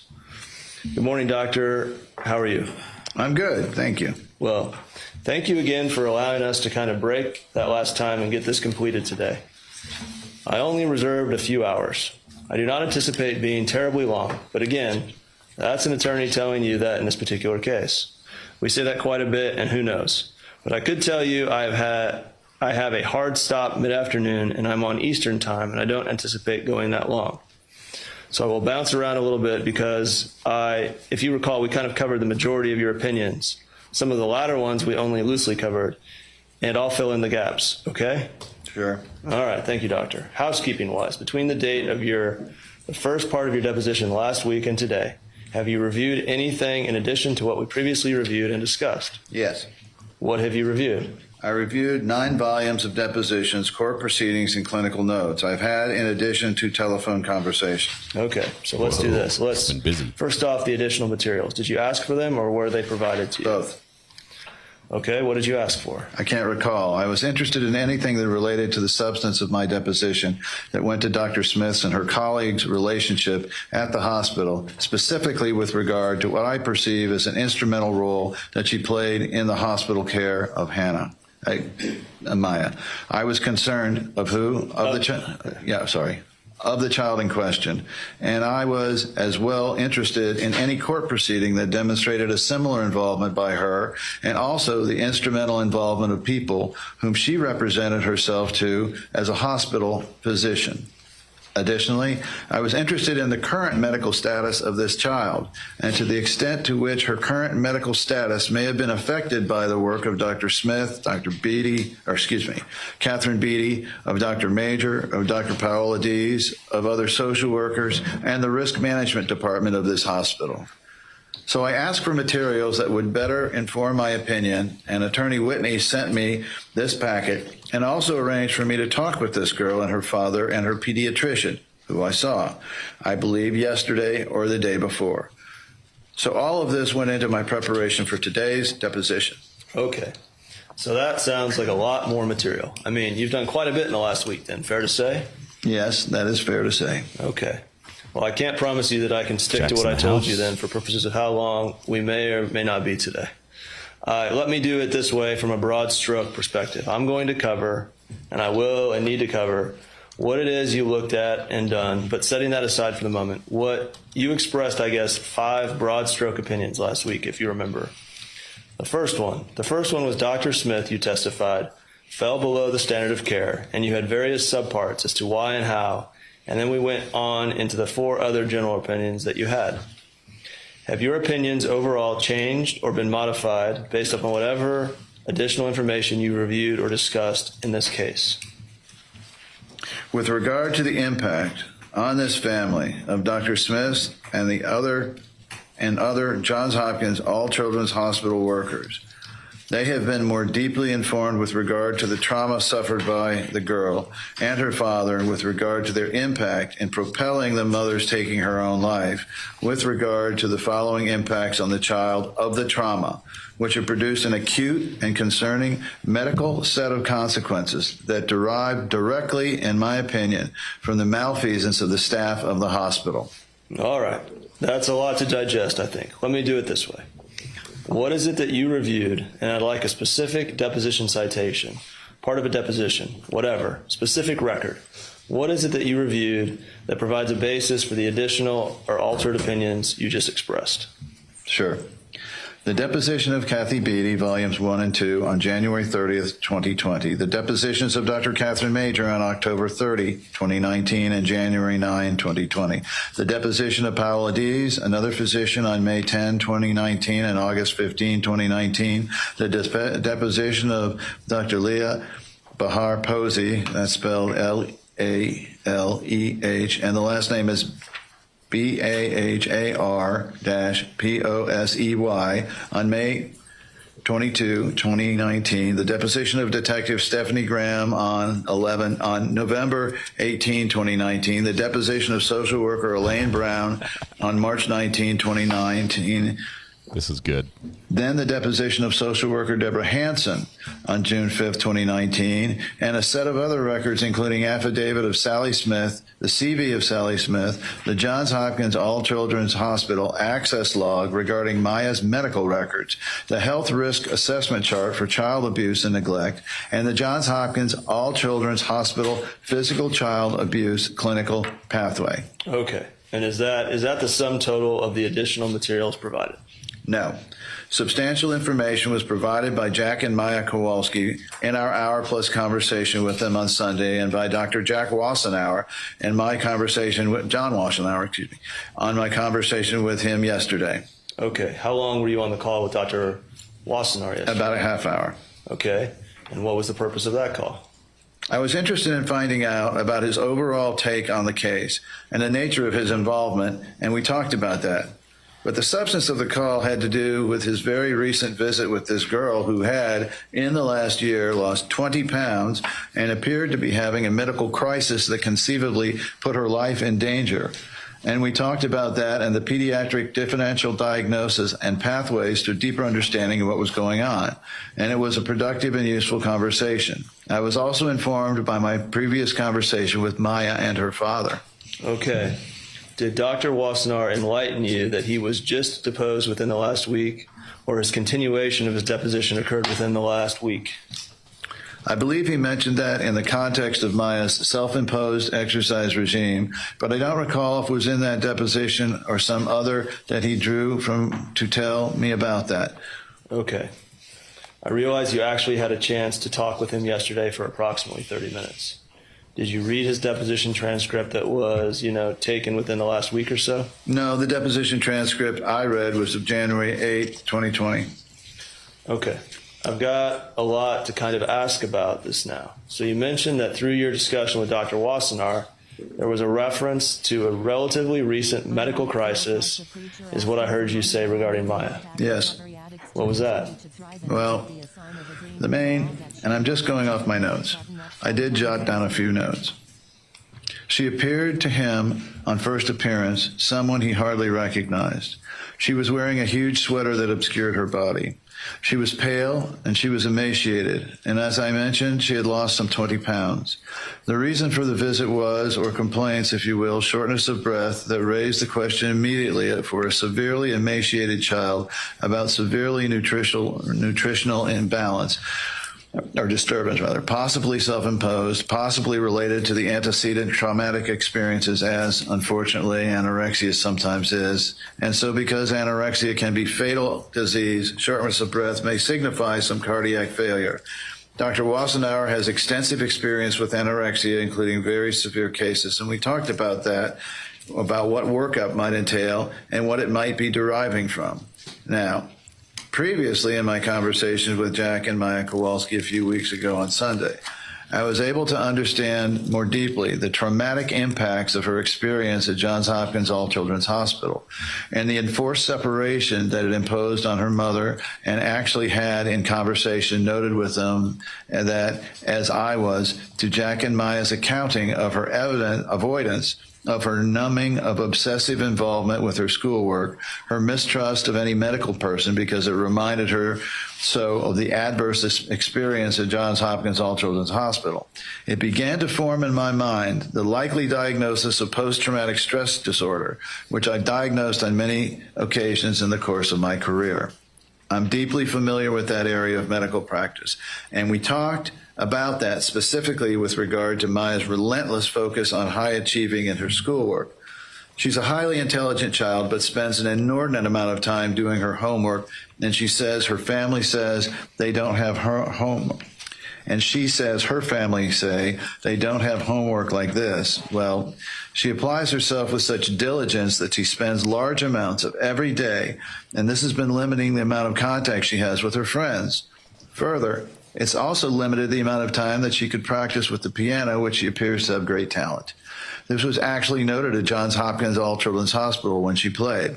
Doctor, if I could interject really quick. I'm going to let you finish, so Greg, don't worry about it. I do want to say this, though. We have a lot to cover now, and my question was about your conversation with Dr. Wassenaar, and somehow that's diverged into a discussion with Maya that I haven't even questioned about yet. For your sake and the value of your time and everybody here, I'm going to just ask you very respectfully if you could listen to the question I ask and to the best of your ability answer that question. I will certainly follow up, and if it requires something else, let me know. But I just think something like this is going to make this deposition. I think we're going to get to 3 o'clock or 3:30 and realize we have to go to a day 3, and I don't want to do that if it's unnecessary to do so. So please feel free to finish if you think you need to the pending question. Well, with respect and with regard to the pending question, it was important that Dr. Wassenaar and I review this information because it went to essential medical history with which he was contending with regard to this very serious contemporary diagnostic challenge. And I'm giving you this background by way of giving you my firsthand information that I was able to give Dr. Wassenaar for his consideration. But I'll complete my answer quickly by saying that unfortunately, this girl has music in her life, a piano teacher she loves, even though she's not able to practice as much as she would like. And I said, that's curious because I also studied piano when I was your age, actually. For your information, I studied piano at Juilliard School of Music till I was 16 when I stopped. And I had superb teachers, and I was pleased to hear that her teacher was not bothered by the fact she couldn't practice. And I was able to say, I share this interest with you and didn't especially like practicing when I was your age, and it didn't bother my teacher too much. And then I kind of bonded with her about music, and we talked very productively about music, and I think to her relationship of trust that also enabled me to ask her and Jack about other more sensitive aspects of their life, which I then shared to Dr. Wassenaar. So Dr. Wassenaar was deeply concerned about these issues and how they might relate to the crisis that he was now dealing with regard to her health. And we talked about this in a substantive way. He's drawn the appropriate laboratories from his previous work with anorexia nervosa in young adolescents. Maya is now 14. He's familiar with the connections between PTSD and the onset of anorexia nervosa, if that's indeed what is going on now. And this is complicated further, and this is why it was important to relate back to that conversation. And my apologies for my long answer. If we were going to go another day, I want to be fully a participant, giving the information that the jury will want to know in this case. Her social isolation, Wait, doctor, I'm going to have to ask you to stop. We are so far behind. I'm going to move to strike. I don't know, the last 5 minutes? This is a narrative, and I'm going to move to strike it, and I need to be able to move this tempo along. So I appreciate your response. I'll follow up accordingly. I want to do this because I need to, and I will get to some of that. I anticipate, maybe not today. The testimony you gave on September 22nd, a week ago, or a little over a week ago, the opinions you provided at that first day of the deposition, do those opinions still hold true? Yes. Okay. You told me that there's some modifications and maybe supplements, if you will, to those opinions, and you gave me in a broad stroke format a couple minutes ago. Are those the sum total, from a broad stroke standpoint, of the additional opinions you've arrived at in this matter? Do you want to hear them? Well, you gave them to me in a broad stroke. My question is, what you just gave to me based upon these additional materials you've looked at, the modified opinions, the supplement opinions, however you want to phrase it, you gave them to me in a broad stroke already, and I'll get into them in a bit more detail in a moment. But were those the sum total of the broad stroke additional or modified opinions that you have? I don't understand. I will tell you what those opinions, those supplemental attributes of the change of my opinions, if that's what you want to hear. Is that the question you're posing to me? Let's go with that. Go ahead. But please, I'm asking you if you could just give them to me in a thumbnail version, and we'll take one at a time. Sure. Well, Dr. Smith, from these new materials, it was evident to me had more than an instrumental role in directing the child's medical care than I had expected, reifying my impression that not only was she a member of this hospital staff and acting as one doing the acts I'm about to describe. First, Dr. Smith was observed by one of her colleagues, Dr. Kilgore, to have actually affixed a copy of a report to the hospital paper medical record, an action that would be unheard of by an outside consultant and would typically be done by a member of the hospital staff concerned to inform any and every person who picked up the paper medical record about her analysis or her own summary, which you'll recall my testimony was highly selective, omitting certain vital information as she drove home her conclusion, which was a preconception that she dressed up as a conclusion, that there was overwhelming evidence that this child was a victim of Munchausen syndrome by proxy by affixing that to a paper record, which is the paper record is typically what physicians who are concerned to get a quick review of the past medical history. And this is just as the electronic medical records are coming into view, a source of tremendous frustration for most of the hospital physicians. So very frequently, paper record that contains, for example, a discharge summary. And we talked about that at my last deposition, and you recall Dr. Major's indication. Top of page 192. Okay, and who's Dr. Kilgore? Another staff person at the hospital. What is Dr. Kilgore a male or female? I think she's female, but I don't recall. What's her specialty, if any? Yes, Dr. Kilgore was one of the general pediatric hospitalists at the hospital. Her first name is Christina. That would suggest that she's female. Turning to page 200, line 4. What do you mean diagnostic impressions, doctor? What do you mean by that? Were you making diagnoses in this case? Well, indeed, yes. I made the diagnosis after reviewing this and after talking with Jack and Maya of post-traumatic stress disorder. I'm competent to do that with this history and these guidelines. With regard to conversion disorders, which all of these physicians use casually, as Dr. Smith did, I wanted to be sure that I understood what the formal criteria for diagnosis of conversion disorders, as opposed to the, how to put it, superficial understanding that Dr. Smith used to contort an understanding of Maya's symptoms into psychiatric ones, as well as ones she believed by some magical process reified her mother's impression. So, for example, as I testified previously, her monitoring showed her attempting to move about in a room being characterized as a charade, her intercostal contractions when she was having an asthma attack being characterized by Dr. Smith as something that could be voluntary as opposed to autonomic, which couldn't be susceptible to voluntary control. So I also looked at that as well. Okay. I felt that it was important as well to examine the criteria in each example as delineated by DSM-5 so that the PTSD conversion disorder, factitious disorder imposed on another, in my consciousness that I was considering these issues in anticipation of a conversation with her treating pediatrician who is concerned about all of these processes. Turning to page 205, line 17. You do not anticipate expressing opinions as a treating physician because you use the word diagnosis, and I have to be clear on that. Correct.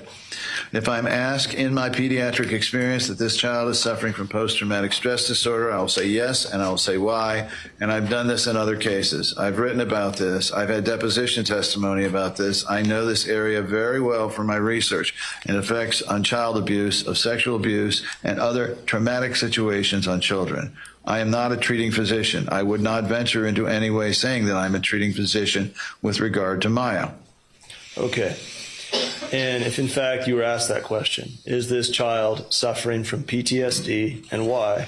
Your rationale is going to be based upon the things that you reviewed in your actual hour and 15 minutes or so in talking with her and her father. Is that right? Well, it's more than that. What else is there? It's the information I have reviewed. I just said that. It's the Doctor, my question was, if you just were said that. It's the study I've made and the analysis that I've conducted of many elements that delineate, most importantly with the diagnosis of PTSD, traumatic exposure, which is required in making this diagnosis. And the dramatic exposure in this case involves many dimensions, has many aspects.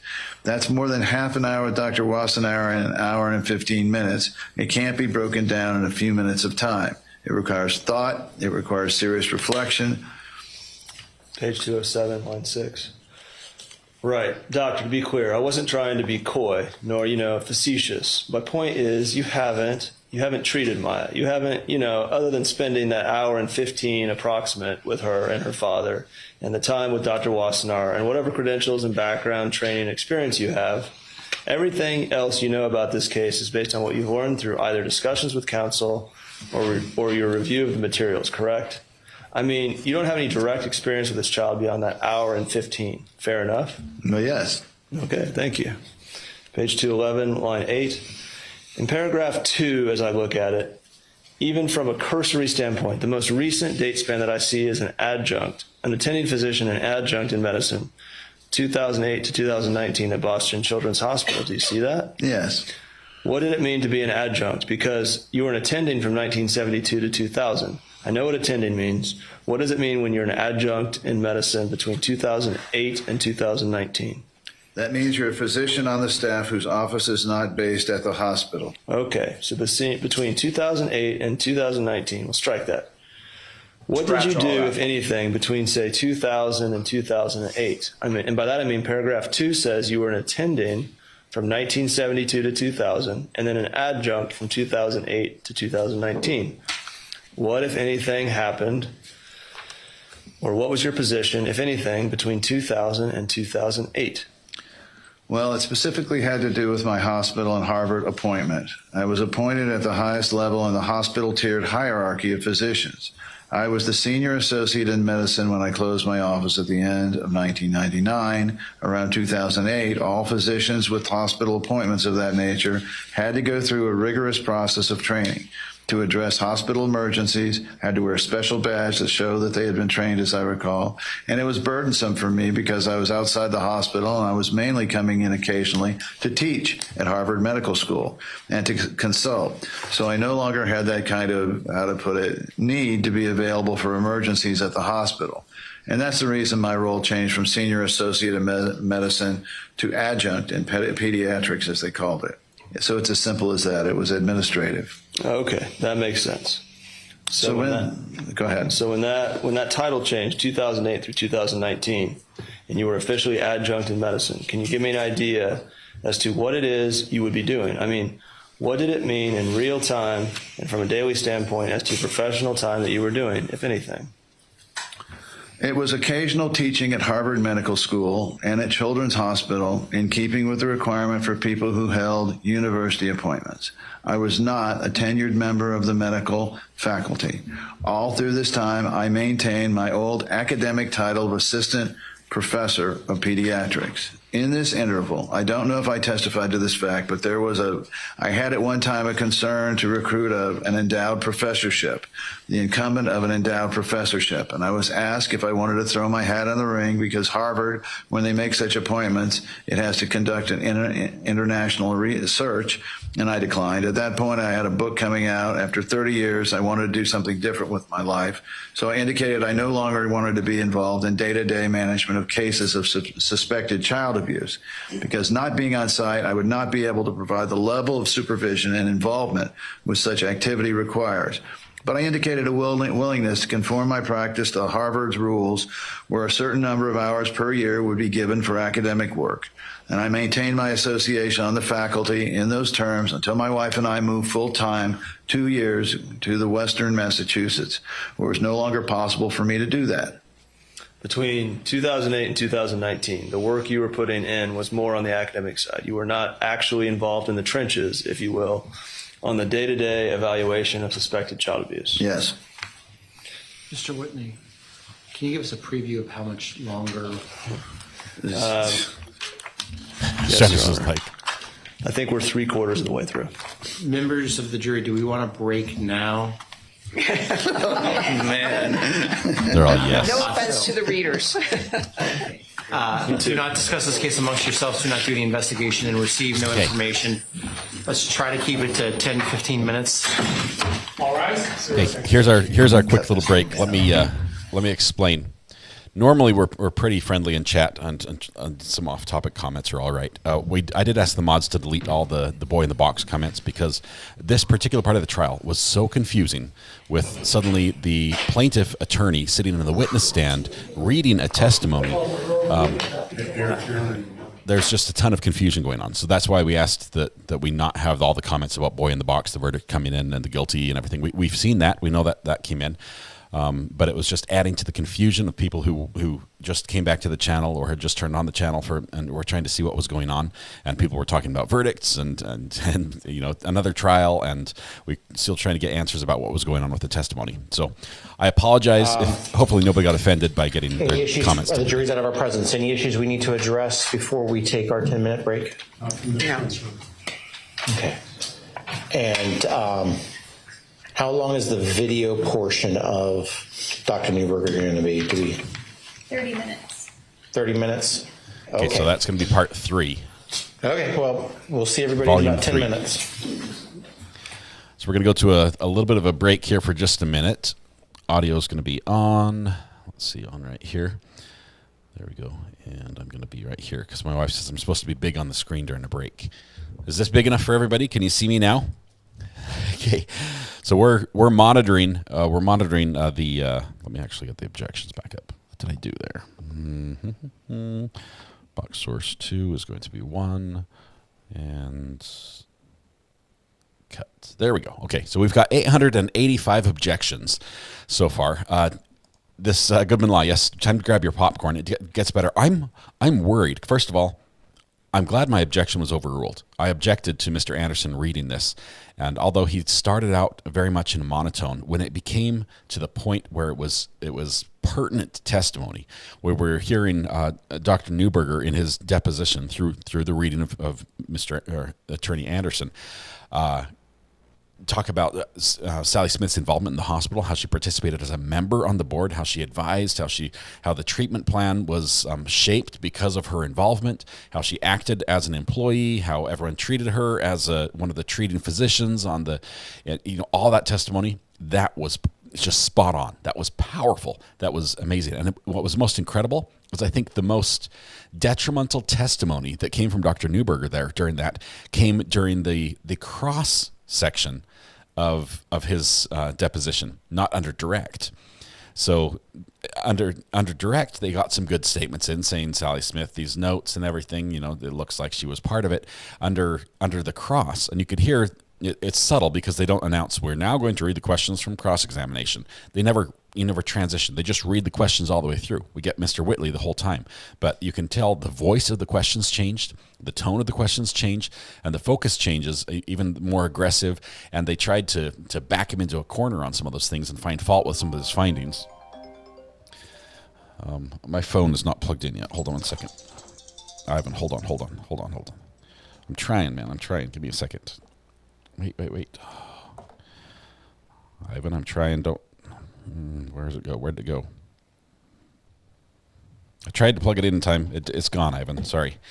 Anyway, they tried to back him into a corner, and then when he was backed in the corner by the cross-examination from the defense, that's when he became very eloquent. That's when he was very passionate in his responses, and Mr. Anderson got quite animated in his recounting of his responses. And I think he has some leeway to do that because the actual text that he was reading was emphatic. He was like, no, you're wrong. That's not what I said. And so we got some of that personality in the reading, which obviously probably made the jury perk up quite a bit. Why is it going over here? Ivan, I'm trying, but it's just not working. It's going to my iPad, which I can't. Here we go. Let's see. One more time. Ivan, are you there?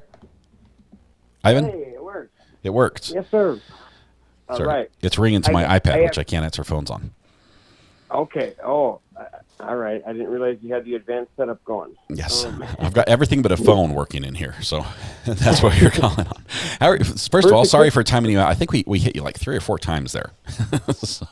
Hey, timeout has become, I officially put in a birth certificate change. It's your middle name. Ivan Timeout Victor. Right. Gotcha. Yeah. It flows off the tongue. And I'll never take offense. I deserve it 99% of the time, and the other, I probably do too. Yep. So, just a quick clarification on the guesses. Is it closest or is it Price is Right rules? So if you go over, do you get disqualified? I just need clarification here. Well, I'm trying to not make this, have like 6 pages of fine print at the end of the contest. So we're just going to say closest. Okay. As always. Well, I my just don't want decision's any. final. I just don't want any screwballs guessing one. You know what I mean? I don't want any screwballs coming in there with the one guess. Yeah. Yeah. By screwballs, I mean me. And what you're talking about is this. Not the enable gifts on this channel. There's another link. We have a survey going on right now. We call it a survey. It's outside of the YouTube, so it's not in the YouTube chat. We have a link to a Google form where we ask each person to apply one time. And it's that's not it. This is Nicole Goodman. Maybe one of the mods can put it up for me again because I lost it. But we want a guess of how many objections you think there are going to be in this trial at the end of closing statements. Okay, that's where we're going to take our measurement from. Now I realize we've missed a million objections, right? We've missed all the depositions. They cut some out. We can't. This isn't like a scientific survey. We're just going to recorded objections, right? Like the ones that are recorded. Yeah. What's our number going to be at? We're at 885 right now. It's going to go up like that. What is that number going to be when we're done? And I will do my best to track everyone. But if I miss them, you still have to guess how many. Do civil trials get victim impact statements? Not before closings. Okay, so it would be. So can you object during victim impact? It's bad form, but you can pretty much object pretty much any time during trial. All right. Well, I got dibs on 1776. Everybody knows that, right? That's going with the founding fathers guess. Amber, I'm not sure if we have the capability to track the latest guess or if just one guess works. Clearly, anyone who guesses, like 890, as soon as we get to 891, will want to change their guess. And I'm not sure if we can just constantly let you update no guesses. Double guessing. Come on. So let's do one guess each. One guess each. And here's what I'll commit to. Ready? I'll commit to more contests in the future, so more opportunities to win. I think that would be good. But for this one, let's just do one guess each and let's try to figure out how this works. I'm just trying to give somebody a hoodie. That's it. I just want to give somebody a hoodie. The honor system, people, come on, Boy Scouts. Let's go. For crying out loud, it was just Columbus Day or Indigenous Thing Day. Like, come on, we got to. Sorry, I don't know the name. Indigenous Peoples Day. It was Columbus Day growing up. I'm not sure when the name changed, but it's Lose Your Compass Day. Lose Your Compass Day. So, how you feeling so far? Like, I know we haven't heard from the other side, but the other side seems to be shrinking at each given moment, right? I mean, they're shrinking, but I think they have some powerful witnesses too. I would be very surprised if they don't have some very good witnesses that are going to testify to things that really make the hospital look good and possibly may mitigate some of the allegations that we've heard from the plaintiff side. So it's the amount of money they've spent here. They've got to find an expert that can testify that makes them look good. Okay, it's all they how do you make Sally sold she sells and then stepped in the seaweed by the seashore look good? How do you make that look good? Like, how do you make Drill Sergeant Beatty look good? How do you make all these things look good that are just I don't awful? I don't think they're going to do that. These little episodes that the plaintiff has drawn out, they stink. They look really bad on the hospital. But I think they're going to draw out all the other stuff they've done that was good and how the overall picture they did very well. And this was like a tiny little portion of it that they just weren't happy with. Goodman Law points out that there's no victim impacts in a civil case. What you are going to see, Ivan, not victim impacts. What you are going to see, though, is the damages testimony. And that we should see today with the 3 Kowalskis. Kowalski. Got it. Okay. Jack, I love Maya, my kids. I and love Kyle. my wife. I love my mother. I love my father. There is no human on earth worth 200 million. Okay, like that number is absurd from the get-go. I think it was drawn about by the way low, right? Way low by the council. Well, no, way high. I mean let's get real. I will tell you. First of all, anyone who's lost somebody who's loved, there isn't amount of money that makes it right. It's not 100,000, not 200, not 200 million. There's nothing. The money doesn't mean like, oh, now I feel better. I missed him before, but now I'm good. It's a hole that you can't repair. The money doesn't fix that hole. But there are some damages. There are some tangible damages that you can say that loss equates to this financial loss, that this measurable amount that we can seek compensation from. And I think they are in the many millions of dollars for that measurable amount. And the exact amount will be up to the jury, but it's just like the whole reason, and 90% of people who are regulars know my story and my kid's story. Like the reason we didn't decide to sue the hospital, for my daughter's death, is because we didn't want their money, and we knew there was I didn't even want to spend the GoFundMe money that my wife's boss at the time raised, because it just felt wrong. Like, what am I going to do? Go buy clothes with money raised off my dick? You know what I mean? Like it just felt wrong. So I didn't want their money. I wanted what I wanted, I knew I could never get, and that was an admission. And so I feel like they're in the same point. I feel like they're attaching a dollar figure to making that point. Mm-hmm. And the higher the dollar figure, the more they emphasize the point without elocuting. You know what I mean? And so it becomes this weird thing. And so I think part of the argument for a high settlement or for a high judgment in a case like this is that it's not just for us, right? This is for all the other families who couldn't sue. These are for the families that are tomorrow will bring their daughter to the hospital for treatment and get the same sort of response. So it's supposed to be a punishment for the hospital big enough to say, hey, don't do this again as well. And so that weighs in as well. So, Ivan, I've got a million things to talk about here on this little break, but thank you very much. Appreciate you. Yep. Bye. Goodbye. Awesome. Thank you very much, Ivan. We wanted to just say, first of all, I apologize to Mr. Anderson. I'm wrong yet again. I own up to that. That was my fault. That he is doing a phenomenal job in reading the key parts of this testimony. If the jury members were able to stay awake through the monotone beginning, then they get to the key part. They're tired now, okay? There's a lot left. We've got probably a quarter left of the reading. After that, we have the video portion. And let me just say, it may be that the video portion that comes in was like, hey, Mr. Anderson played a better Dr. Newberger than Dr. Newberger. That might be the case. It might be that the Dr. Newberger, even though the words are right, the delivery is not anywhere as good as what Mr. Anderson had. So we'll see how that goes. No victim impact statements in civil trials. I don't know where I came up with that. You're correct, Holly Mack. It just goes to damages testimony. That's it. Okay. Yeah, Colleen, I apologize. It's very hard to keep breaking news in a box on the internet, especially if you're in a true crime field.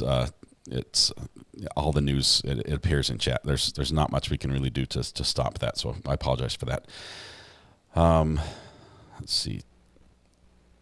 They will lose a good part of the settlement to attorney fees and costs as witness costs. Yes. Well, I imagine attorney's fees are a third, right? 30%. So if they get 200 million, that's 60 some odd million that goes to the attorneys. And the attorneys have a lot of people to pay for several years, 5 years of salaries that's going to be reimbursed from that. I want the old Newberger. You can tell he's an older doctor. You really can, just in the way he answers his questions, even through Anderson. If they were suing for a small amount, it may have been settled and no light would have been brought on this type of treatment. Knight, I believe in this case, the plaintiff rejected settlements from the hospital, that the hospital attempted to settle, at least in part or in full, I'm not sure which, and tried to find resolution outside of court, but the plaintiff said no. Okay, anything else? But he's never done a televised trial. I think a lot of these attorneys aren't familiar with televised trials. I think Mr. Shapiro probably is familiar with that. He's very aware of the microphones in the courtroom. You'll see him anytime he leans over to talk to another attorney. He'll be reaching over to hit the mute button on the desk on the microphone, and so he's doing a good job that way. Let's see, where are we at with court? We're still. Let's try this one. This one here. There we go. They're still there. Okay. Nobody's left yet. Box source 2 is going to be camera 3. I'm going to be back in the corner where I belong. Okay. Make sure you vote. You vote on our little page, our little Google Docs sheet, so you can guess at how many total objections there will be, both from plaintiff. Whoa! Grief! Slam the door on the way in. Plaintiff and the defense at closings. Whoever's the closest will get a surprise for me. It will look like a hoodie in their size. Corn Dog, thanks for gifting a membership as well. Appreciate that. And at some point, obviously, I won't have a time run for the first two depositions, so I'm just going to need a percentage of designations, whether it's 50-50, 75. I can tell you that we designated literally 39 lines in that entire thing. So it's like 5%. But they were big words. They were 1%. I think they're all big words there. Yeah. You get 10 minutes for rating. The next time we could go with That's good, Nick. 275. Judge, I apologize. He's trying to cut some. We're cutting stuff out. I hope you don't mind. Oh, no. I don't think the jury will mind either. The judge is like, no, please read every word. I'm hanging on your delivery. This does feel like a bad acting class in high school, a little bit. He will for real. I would say the last little bit of the testimony before the break was probably very impactful, especially during cross, where the doctor challenged the assertions of the attorney that was cross-examining him, saying, "No, that's not what I'm saying. Sally Smith was, acting as a treating physician in the hospital. It was her notes that made impact on the treatment of Maya in the hospital. She did act like she belonged and worked in the hospital by attaching her notes to the back page of a medical record. She, all that testimony, I'd say, was very powerful, was very, very pertinent as well." And the fact that it comes in under cross it's like salt in the wound, right? It's one thing to have the defense get some evidence out of a witness that really hurts you, but it's another thing for you to ask the question and then have it come in on cross after the defense has not gone there. It's so bad. Maya's not faking it. Sally Smith was acting as a employee of the hospital. The hospital was wrong in this. Can I see the attorneys up here for just a moment? Judges called a little bench conference. Let's see. Am I still on Zoom?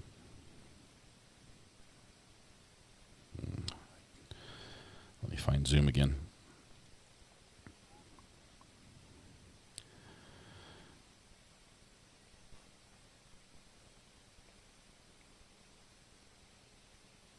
Amber, I'm fine with giving people a chance to win. So if they made a mistake, if it's easy to track, it's possible to say your latest guess wins, but then people will we'll have to seal the submissions at some point. We can't just let this go until right before the closing objection. When's the end of our objection suggestions? When are we going to close that off? That's what we need to decide. Let's go ahead and bring the jury back in. Bring the jury. Sorry, guys. I've got like a second wind. I'm excited about today again. Sally Smith said she wore street clothes and no lab coat since they had video in Maya's room. Is there any video showing Sally Smith in a white lab coat? I don't know about that, Jamie. But she did also testify that she was wearing her ID badge, which said Johns Hopkins on it.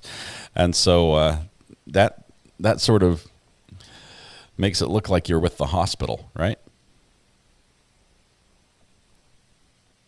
Jury's coming in right now, hopefully quietly.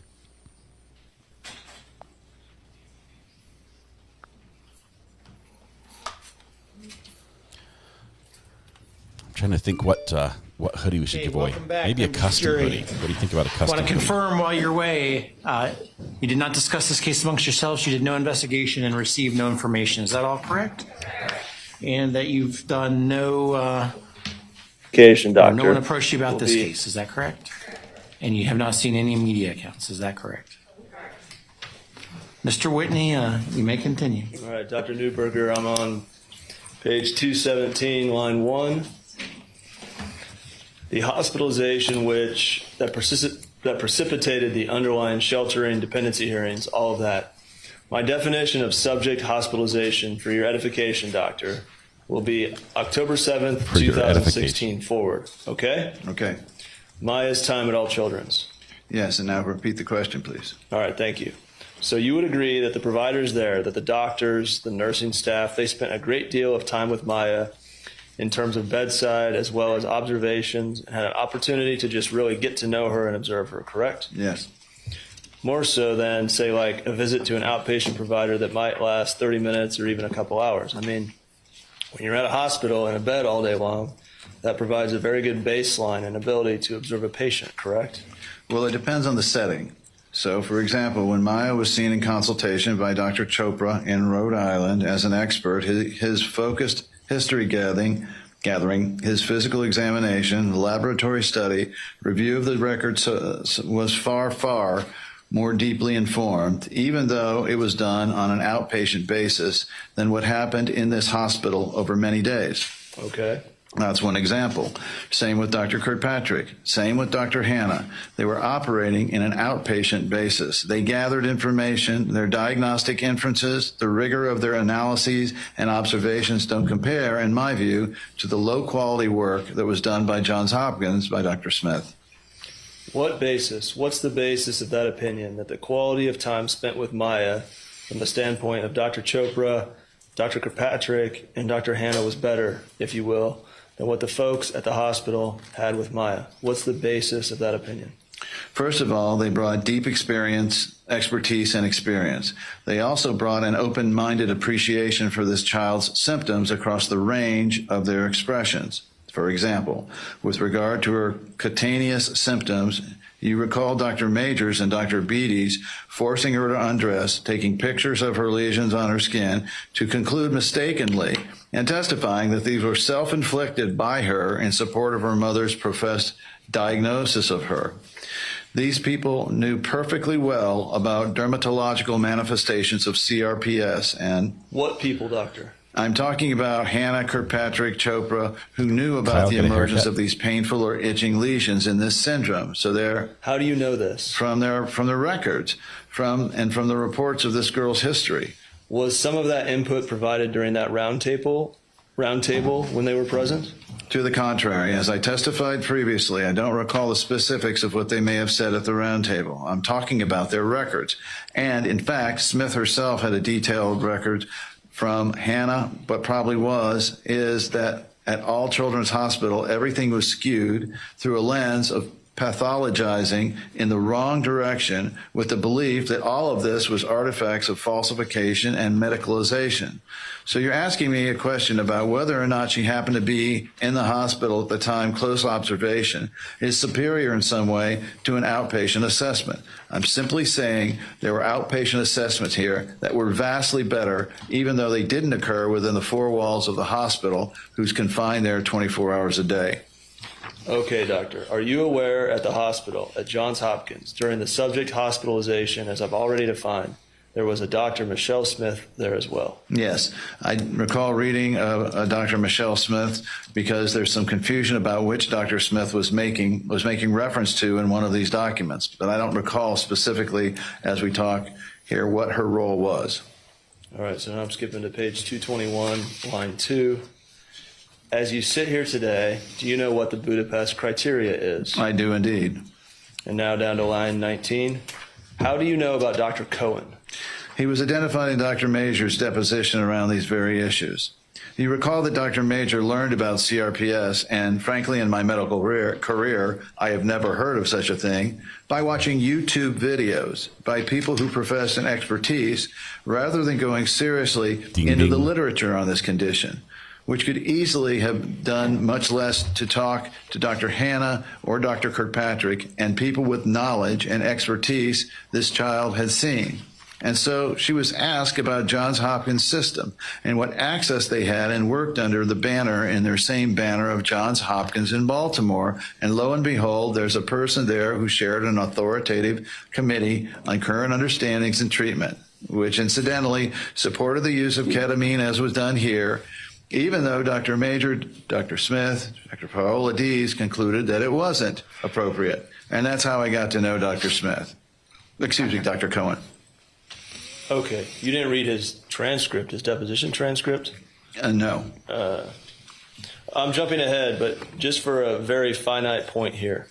To be clear, as far as the treaters, I'm going to call them the treaters at the hospital, the Johns Hopkins All Children's Hospital treaters involved in Maya's care, part of the treatment team. You're talking about Dr. Dees, doctor.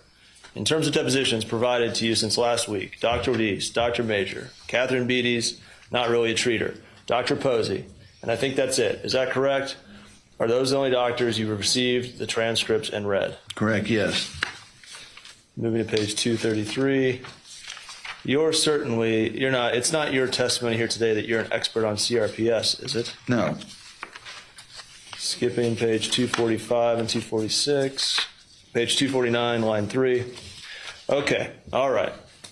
So we've already covered you didn't review Dr. Melvin Mendez's deposition nor his records, correct? Correct. You did not review Dr. Kornsberg's records nor his deposition, correct? Correct. You did not review Dr. Wyndham's record nor his deposition, correct? Correct. Did you review any records from Bonnie Rice? I don't believe so, correct? I don't recall. I don't recall Bonnie Rice, so I don't recall anything from her or on her. You would agree, would you not, that a medical doctor, even if he or she doesn't have pediatric abuse training specifically, is generally trained or has the background training experience to at least suspect child abuse. You don't need to be a pediatric abuse specialist to suspect child abuse. Is that fair? Yes. Okay, and someone might suspect medical child abuse in the form of, let's do this. Doctor, how do you define medical child abuse?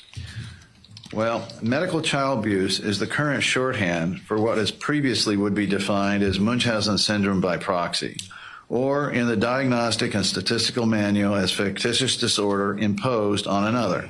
It's a roughly and increasingly, in this domain of child abuse pediatrics, increasingly mechanical notion of a parent who distorts, falsifies, medicalizes inappropriately a child's condition, and then may seek inappropriate care and would thus be required to be separated from the child in order to see the child gets better out of the patient's care. That's the current shorthand in the child abuse pediatric field with which I previously testified. Sure. I very much disagree. I understand. We did agree that the condition in general should be looked at from a spectrum type standpoint. Do you recall talking about that? No. What I talked to you about was how Munchausen syndrome by proxy is a diagnostic wastebasket that is confusing because it includes cases of an extremely minor nature that in many, even most pediatricians would not regard as abuse in situations of child murder, and to call them all by the same suggests that we should hang crepe in every case, and that's a big problem. Skipping the rest of 251, moving to 272. Okay, what, if anything, I think the most expedient, strike that.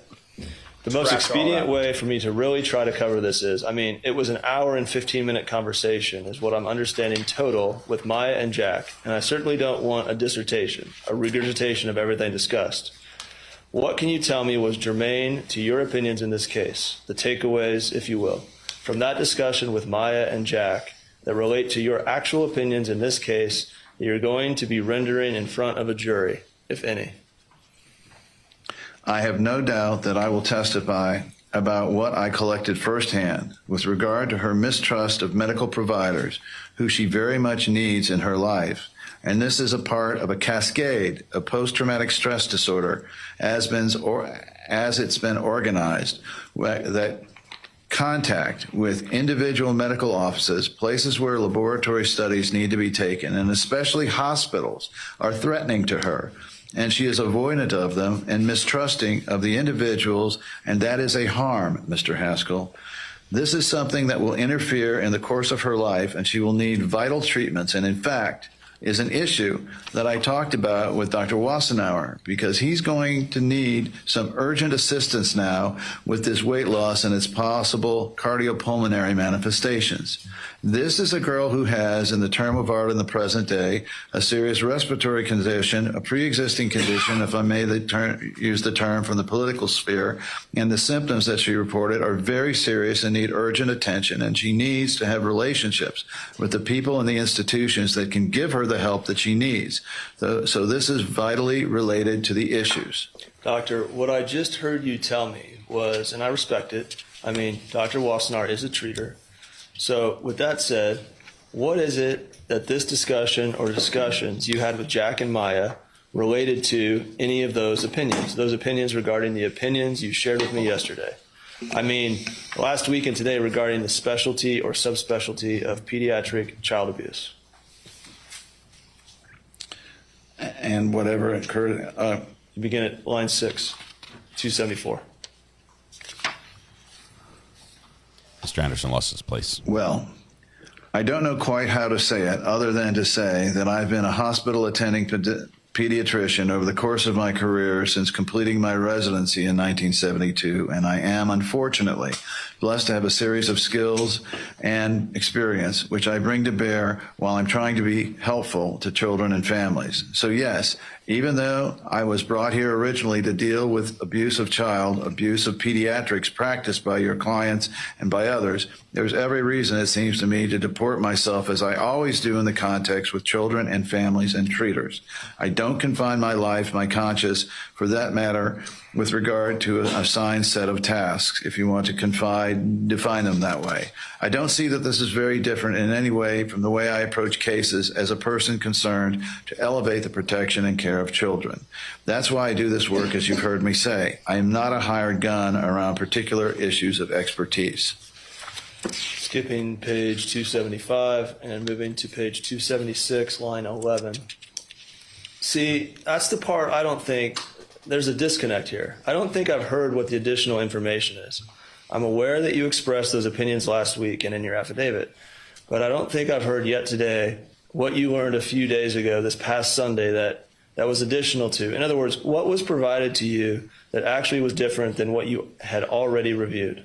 Well, I mean, just to give you an example, I've not heard previously how mistrustful Maya is of medical professionals now as a consequence of what happened to her at Johns Hopkins Children's Hospital.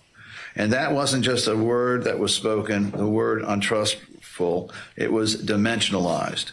We talked about her experience. I learned about it in depth. And if I'm asked, I will tell the jury what I heard. That goes to my work as a pediatrician expert in those areas where I hold myself out as an expert. And that's exactly what I'm trying to do right here, is I'm trying to find out what you learned. Is there anything? Did you learn anything else that you haven't shared with me already? No. What about with Jack? Did you learn anything from him that you haven't shared already? Jack has a quite amazing memory of incidents at the hospital, conversations that happened, his own exclusion from certain discussions, his inability to engage in order to get his daughter, who's screaming in pain, the help that she really needs to allay the pain, the extent to which he was offended by the notion that his wife was seen as a perpetrator as she begged for help for her child in deep pain. He came across to me as a father, and he came across to me as a father who is deeply identified as caring parent to both Maya and Kyle, and who engaged manfully in the process, including those areas where he was demeaned himself as a participant and enabler, as Beatas alleged the abuse. So he was a man who suffered mightily from this. Fortunately, he's a person who's mature, who's serious, who benefits from helping others, and who has a role in life as a parent and a citizen, which provides him with some support. But yes, I learned a lot about him and how he has endured, notwithstanding the assaults on his character, on his parenting, on his being a spouse, and I left the interview with a sense of sympathy and admiration for him. Now page 283, line 10. Okay, all right. What other opinions have you formulated? And again, I very much appreciate, if you can, and I will, I promise you I will delve into them in detail one at a time. But we started going down this road before at the start of the deposition today. If you can give me a thumbnail, just again, a synopsis, a couple of sentences of, and number them in a broad stroke format of the additional opinions you've formulated by review of these additional materials and or the interviews. Sure. It's my opinion that within the bounds of medical certainty that Sally Smith, in her role as a staff physician at Johns Hopkins All Children's Hospital, used her staff responsibilities to enable and inform her colleagues in medicine and in social work about this case and her perception of it. They took her history and did not do any further independent inquiry with regard to medical history, with regard to CRPS, with regard to specialist consultation. I'm listening, doctor. I'm just getting off video for 1 second. Please keep going. And they shoehorn their conclusions to conform with hers, in many cases making reference to hers, and I don't doubt influencing by her, including her long written report as part of the permanent hospital record. In this, I believe, there was a further depth of the standard of care violation in regard to the biased, selective, dishonest, and limited perspective of Maya's illness and the actions of the hospital. Turning it to page 285 at the top. Keep going. Further, because of her certainty expressed to her colleagues that Maya did not have CRPS, she misinformed the staff about what the symptoms, expressions of CRPS as part of the interventions that she developed in conversations with the hospitalists and social workers. She insisted on Maya stripping down to bra and exercise shorts, though she objected vociferously to the photographs of her body being taken. They went ahead and violated her and her rights as a youngster, and certainly not obtaining any permission from her parents to do this invasive diagnostic effort. And not only did they force her to undergo this photography, but they misread what they saw. They misread it as stabs from self-injury. They didn't diligently examine her medical record, or for that matter, I should say, nor the body of literature on CRPS, which talks about these lesions that are painful and itchy. Along with the photographs they took of her, you could see dystonia in her legs, which is typical of a posturing when this child has this disease. That was also misinterpreted as just her dragging her feet. In other words, the whole intervention was warped, and this comes across in the deposition testimony of these physicians.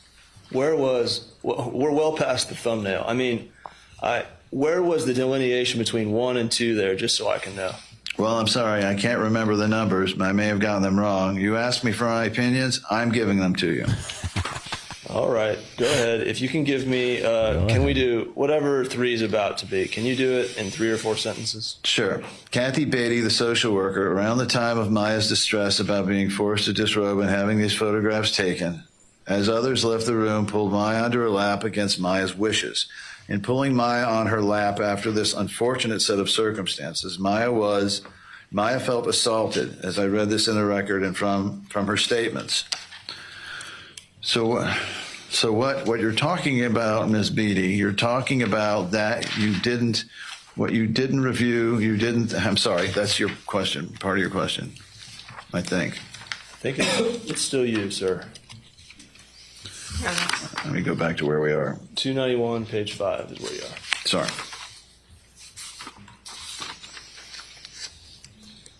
So what? Am I wrong? No, I think. Yeah. I think.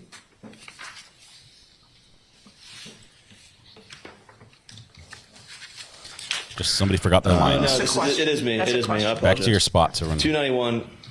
Back to your spots. 5. We're going to start again. So Scene what? 3. You're talking about Ms. Beatty. You're talking about that you didn't.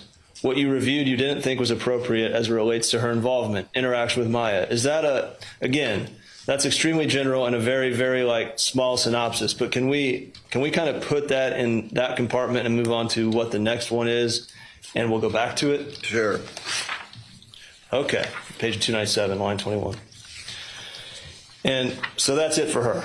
Are there any other opinions in general, beyond those that we covered last week, beyond those expressed in your affidavit, and beyond those that you've shared today, that you formulated from the additional materials you reviewed that we haven't covered? Yes. Okay. I just wanted a yes or no for now. What I'd like to do is, can you give me an idea as you sit here, like a roadmap in your head, how many more there are, if you can quantify them? I think there are about 5, and they pertain to the so-called multidisciplinary team which Smith organized and led, and how this team came to be used as a voice of Smith, adding weight, gravity, and breadth to her opinions affecting people within and outside of the hospital, including, will you please let me finish? You paused. I thought you were done. I apologize. including a prosecutor who had no business being a member of the hospital team, and including the person in the Child Protection Agency who herself took a prosecutorial and punitive role. So this also seems to me was a hospital violation of the standard of care, and it enabled, for example, Major and D's to point to a team that was opining. And then another opinion is that the team, to the extent you're able to discern their thinking, was an exercising groupthink, where there was very little curiosity about alternative explanations for what was before them. But rather, the pilot of the plane was clearly Sally Smith, and that all of his actions were in conformity with, as I read this, the opinions, the skewed representations of history, in her opinion, the one that was stapled to the paper record. All right. Doctor, the whole thing with Dr. Smith and orchestrating or blurring the line of the team, a multidisciplinary team. I mean, we covered all that in your affidavit and then expounded beyond the affidavit last week, did we not? You're making a statement as opposed to asking me a question. The question you asked me was, what new information did I glean from the materials that I reviewed? This is new material for me. It is to me. It's not a new opinion, though, right? Tremendous importance. It's a new opinion as well, because I have not seen it reified in this form in this record. Now I have, and it's burdensome. In my view, it's devastating. Okay. All right. So your opinions are still, as we covered last week, that Dr. Smith orchestrated the care and treatment at the hospital for the reasons we've already covered. Your opinions... Sorry. Your opinions are that Dr. Smith blurred the lines as a treater and as a medical director for the child protection team. Your opinions are that Dr. Smith assumed the prosecutorial role. I mean, all these things that are already in black and white on the affidavit, you've just expounded on a bit because you've read some more materials, if I'm hearing you right. It just reaffirms those opinions because you see it in the testimony of these other doctors and folks that you've reviewed their transcripts, as well as the records you've looked at, the additional records. Is that fair from a summary fashion?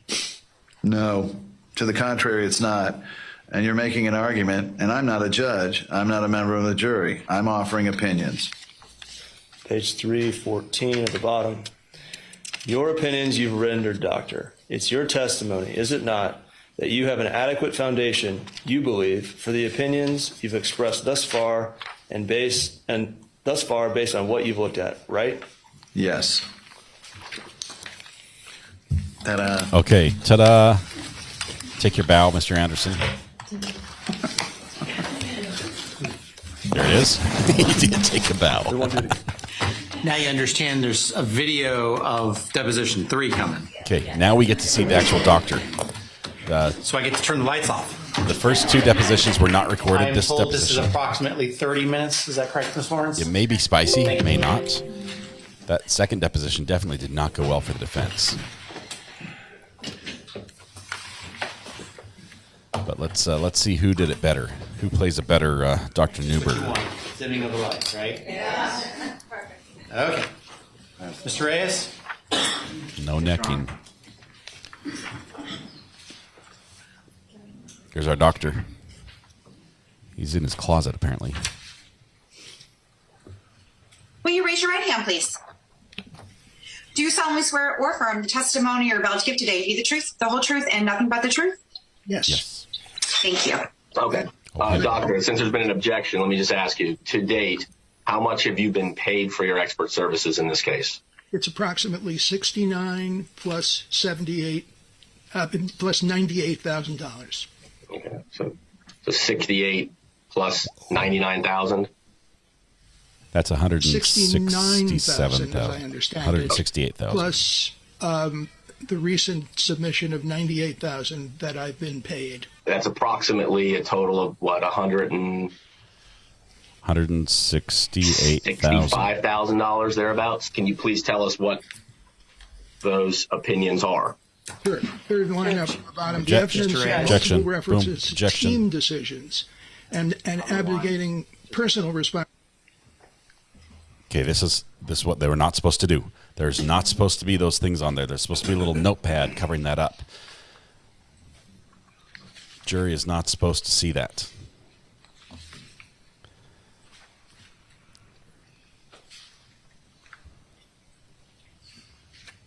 Judge is frustrated because we talked about this before. Bless you. Bless you. Was that a juror?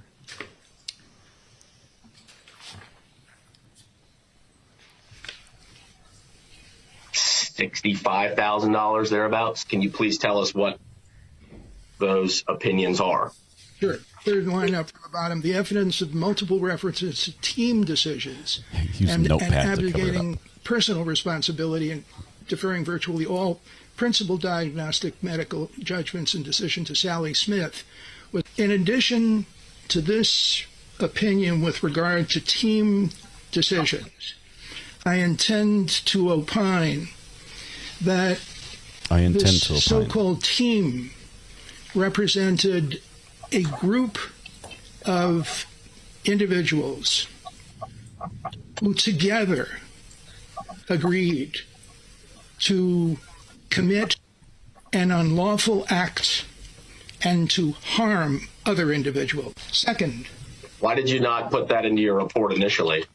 Actually, it's something that just occurred to me within the last few weeks, that this aggregated into a much more serious concept than just the multiple references to quote-unquote team decisions that you can see on the 5th page of this opinion. And what was your second opinion you were going to get to? Okay. The second one had to do with Dr. Smith's, Sally Smith's, being observed by one of her colleagues, Dr. Kilgore, to have actually affixed a copy of her report to the hospital medical record. An action that, in my opinion, would typically be done by a member of the hospital staff to conform any and every person who picked up the paper medical record of her opinion. This went beyond the self-identification of this woman as an outside consultant, as an internal operator, for the same reason I just gave you. I've been giving this recently a lot of thought as I re-reviewed these documents and saw how these individuals interacted with one another in order to harm someone and to commit an unlawful act. Okay, doctor. Are there any other opinions other than the ones you just disclosed here today that you intend to offer outside of your report and outside of what you just disclosed today? Yes. Jackson form. I'll go ahead. So, outside of your report, outside of the two opinions you just disclosed here today, do you have any other additional opinions that you intend to proffer at trial? Yes. What are they? That Smith's and the members of the team, including Major's, medical approach diverged from the accepted standard of care for hospital treating physicians to conduct a systematic and rigorous differential diagnosis in which all alternatives were seriously considered and honestly represented. Third, oh, wait a second, that's 3, so this would be 4, that the careful attention to this child's presenting complaints, past history, and current hospital course with regard to her pain and distress, ruptured family relationships, and her request for analgesic medication, with opacity of sympathy, with a propensity to blame not only the mother of the perpetrator, but the child as a willing and intentional collaborator, rather than to understand the child as a suffering individual supported by loving and caring persons. Dr. Newberger, do you have any other opinions outside of what I believe are the 6 that you've addressed here today? I do. And that Can I interrupt you for just a brief second, Dr. Newberger, and ask why none of these opinions appear in your February 2022 report?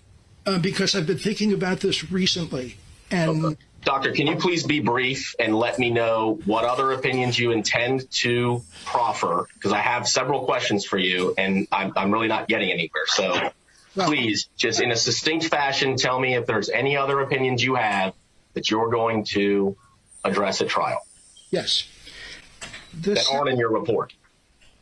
The separation test that these conspirators proposed was based on a flimsy notion that this child could be hospitalized and weaned from some of her treatments, having her port removed to administer ketamine and, for that matter, immune serum globulin for her serious asthma attacks, and medications that allayed the pain of her neuropathic syndrome, pain which was excruciating. But Elliot specifically proposed continuing the weaning from gabapentin, which is one of the neuropathic pain medications. This separation test, in my opinion, was preposterously conceived and cruelly executed. Doctor, have you ever treated pediatric conversion disorder? Actually, it's interesting that you mention that, because I've had a long and deep experience in treating Munchausen syndrome by proxy. And when Munchausen syndrome by proxy occurs in the eyes of some experts, sometimes children are seen somehow to collude with their parents. And sometimes they're labeled as having a form of conversion disorder. This notion was mentioned by several individuals here, never systematically assessed by a child psychiatrist in any of the places where it was addressed, including this hospital, where the psychiatrist basically made occasional rounds but never really conducted a systematic child psychiatric evaluation. Doctor, I'm going to have to interrupt you here. My question that was asked was, have you ever treated pediatric conversion disorder? The answer is yes. Okay. What is the standard of care treatment for pediatric conversion disorder? The standard of care is doing a full mental status examination, often supported by psychological studies, and attends to the standards articulated in the Diagnostic and Statistical Manual of the American Psychiatric Association and the counterpart standards of the American Academy of Child Psychiatry, where I've published extensively over the course of the years and participated in their local and national meetings. This requires a rigorous and careful approach. It's not a diagnosis that you make casually because a mother has been accused of something and a child has been accused of something. And in this case, for example, among the preposterous accusations having to do with conversion disorder was that somehow when she had an asthma attack, she was actually faking the contractions of her intracostal muscles because she'd learned how to do this to accommodate her mother. This was a paperback notion of conversion disorder, which was preposterous on its face. First of all, children can't do this. This is an autonomic response when you're gasping for air and you're trying to do all possible to open your lungs and pull air in. That's where you see intercostal contraction. So, please finish telling me what the standard of care therapy is for pediatric conversion disorder without talking about anything in this case. I just want to know, generally speaking, he's so mad, what the standard of care for pediatric conversion disorder is. The standard of care is to address the underpinning personal conflicts and their surround in expression of symptoms of compromised social relationships and family relationships, and typically involving dynamic psychotherapy. This was not considered here. It was not done here. There was nothing rigorous at all among the various professionals who suspected a conversion disorder but did not conduct a rigorous assessment of it. Okay, doctor, again, just please focus on the question that I asked. I've given you my response. Okay, thank you. Okay. Have you ever used ketamine to treat a pediatric patient? No. What is your understanding of the standard of care therapy for pediatric complex regional pain syndrome? I'm not familiar with the current standard of care regarding the use of ketamine in children. As you're probably aware, recently, and I'm talking within the last year, ketamine has been seen to be of enormous value in treating, for example, post-traumatic stress disorder, severe depression, and it's begun to be used in adolescents as well as adults under controlled circumstances. I am not, however, a practicing psychiatrist, so I do not know what the current standard of care is for treating any condition with ketamine. Okay. But my question was, right. Oral or parenteral. But my question was, do you know, what is your understanding of the standard of care therapy for pediatric CRPS? For pediatric CRPS, also it's my understanding that this is evolving, that there are minima that are specified as acceptable in the United States, very restrictive with regard to how much ketamine could be given, where now it's understood that this is an issue of titration. And that's what my colleagues at Boston Children's Hospital in the anesthesia department have noticed and published about. But I don't know precisely what that standard is now, okay. Mr. Hughes. Have you ever treated pediatric CRPS? No.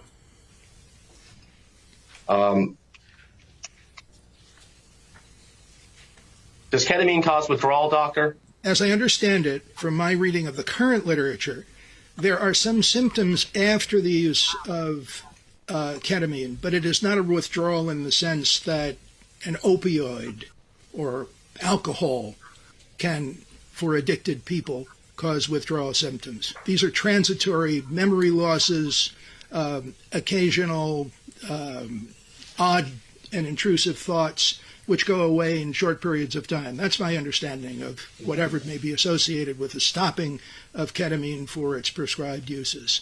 Have you, and I think you indicated you reviewed records from Lurie Children's Hospital, is that correct? I've reviewed some records in which there was speculation about a conversion disorder. It was. Do you recall anything else from the discharge summary from Lurie Children's Hospital? I have it here in this huge pile of information, but I don't recall anything else. Dr. Newberger, have you reviewed any records from Tampa General Hospital? I have. Again, Dr. Newberger, the question is, what is your understanding of the discharge diagnoses that Maya Kowalski received after her care and treatment at Tampa General Hospital in 2015? I actually don't remember the discharge diagnoses. Have you ever reviewed Dr. Hana's medical records? I have. Did you see a prescription from Dr. Hana dated October 5, 2016 that references malnourishment? I do recall his concern about her growth, stature, and progress of weight, but I don't recall that particular 2016 notation. His file is very thick, as you know, so if you want to show me something, I'm happy to entertain it. Doctor, what is your understanding of who referred Maya Kowalski to Johns Hopkins All Children's Hospital for the October 7, 2016 hospitalization at issue? My understanding is that she was having excruciating pain, and they came to the emergency room hoping to be able to get urgent pain relief. Do you know who made that referral? No. Is that a no? Is that a no? I said no. But I just wanted to clarify. Did you ever take any licensing board examinations to have a child abuse pediatrics board certification? The answer is no, but it requires a bit of deeper explanation, which I will now give you, which I don't believe I testified to previously.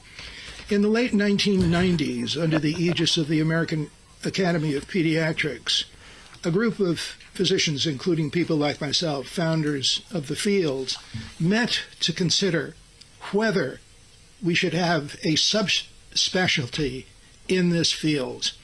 And there was discussion about what this might be called and what would be the foundations with regard to clinical practice and behavioral, social, and medical science. And it was a very productive conversation among people that I knew very well over the years because I'd taught at their institutions and they'd read my publications, and some indeed had served postdoctoral fellowships in my in the 17-year pendency of my federally funded training program at Boston Children's Hospital, which trained some of the leaders in the field. The discussion was around what we should call this specialty, were someone to be approved by the American Board of Medical Specialties. And the consensus at the outset was we should call this child abuse pediatrics.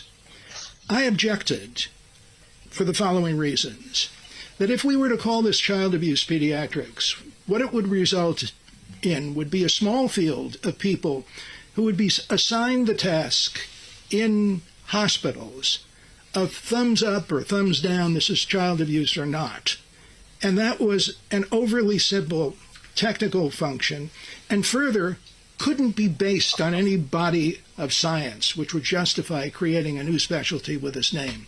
Rather, I argued, it would be far better to call this specialty, taking cognizance of the fields of forensic psychiatry, forensic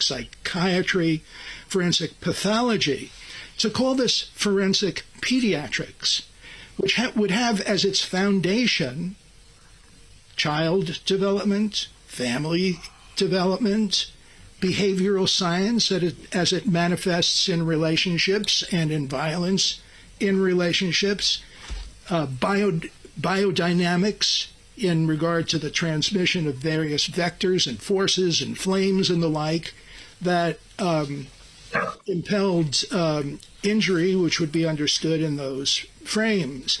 But where the objective, as the other forensic medical specialties would be, to inform decision makers in the legal sector with authoritative opinions about the science that was important to their decision making. Anyway, I made this point. There was some consideration, but the consensus was to call it child abuse pediatrics. And ultimately, the sub-board had an exam and a certification process, and I decided, as one of the founders of the field, that I would not take this exam. Okay.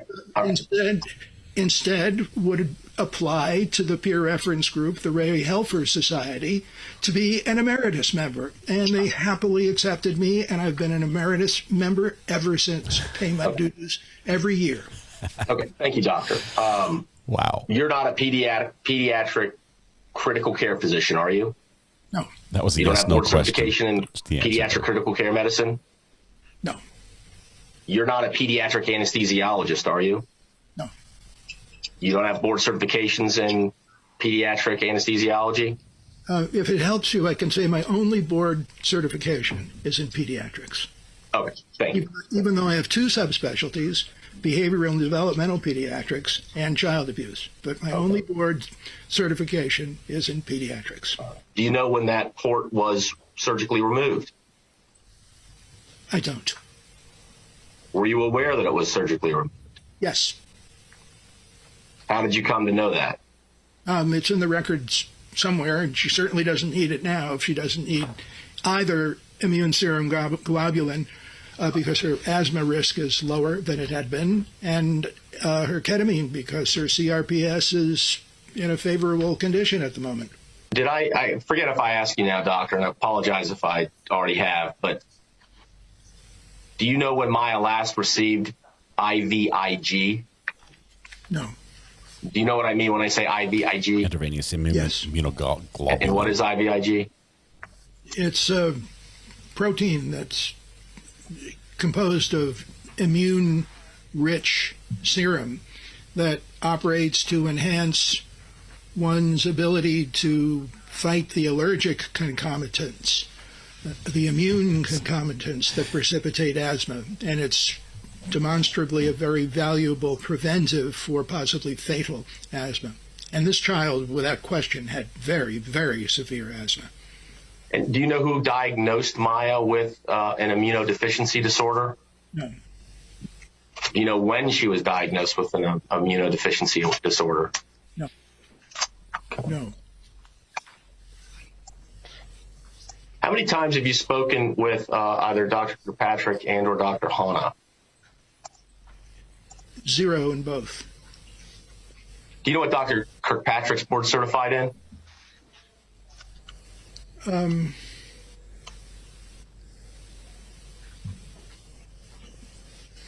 I forget. He's a distinguished professor of critical care or something like that. But I don't recall exactly what his very high honorary degree at University of South Carolina. But he's like, yeah, I know the guy personally. Recall it we was golfed together. a very serious scientific certification and a great pertinence to mine in this case. Doctor, do you think that a reasonably prudent pediatrician should read consult notes from consulting physicians?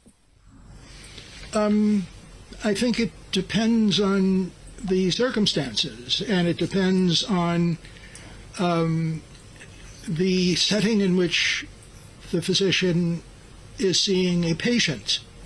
So if a patient comes in, as this child did, to the emergency room of a hospital which has a general competency, advertises itself under the banner of the great Johns Hopkins Hospital in Baltimore, and that child complains of severe pain, and the mother describes the syndrome that she's had and demands that the child receive analgesia.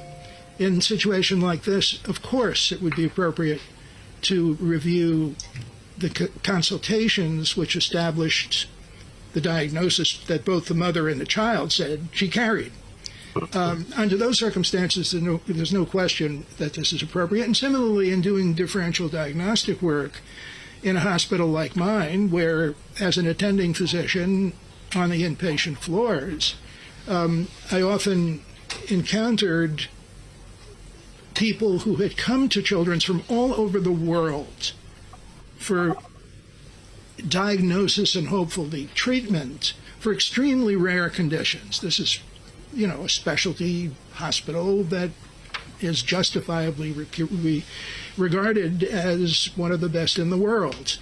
And when one receives a consultation request like this, and these would be assigned if there was no other attending physician when I was attending on the inpatient floors, I would receive the patient. It would be assigned to me.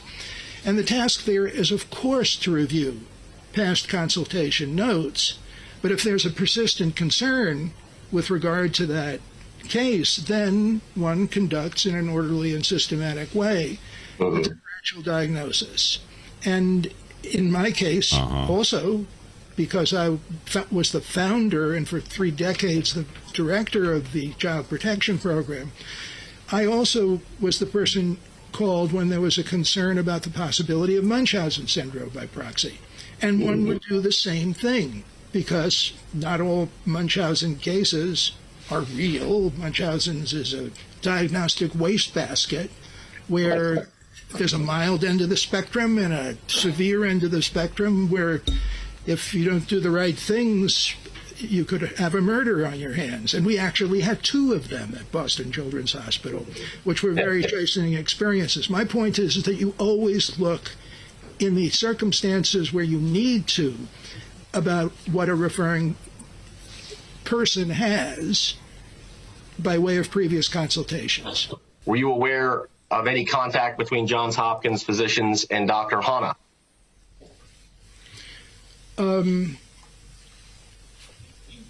Yes. Dr. Hanna wanted to come to the hospital and to consult and to talk with the treating staff, as well as to examine and to see how his patient Maya was doing. Okay, and what month was that, doctor? I don't recall. He spoke to Dr. Major, who informed him that unless he applied for and received emergency privileges at this fine hospital, that he wouldn't be allowed in the door.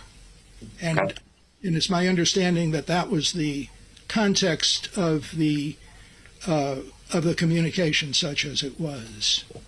You previously testified with Mr. Haskell. His water glass. I love it. It's a wine on glass. September 30th, 2020, that Dr. Sally Smith, quote, insisted on Maya's stripping down to her bra and exercise shorts, end quote. Do you recall making that statement?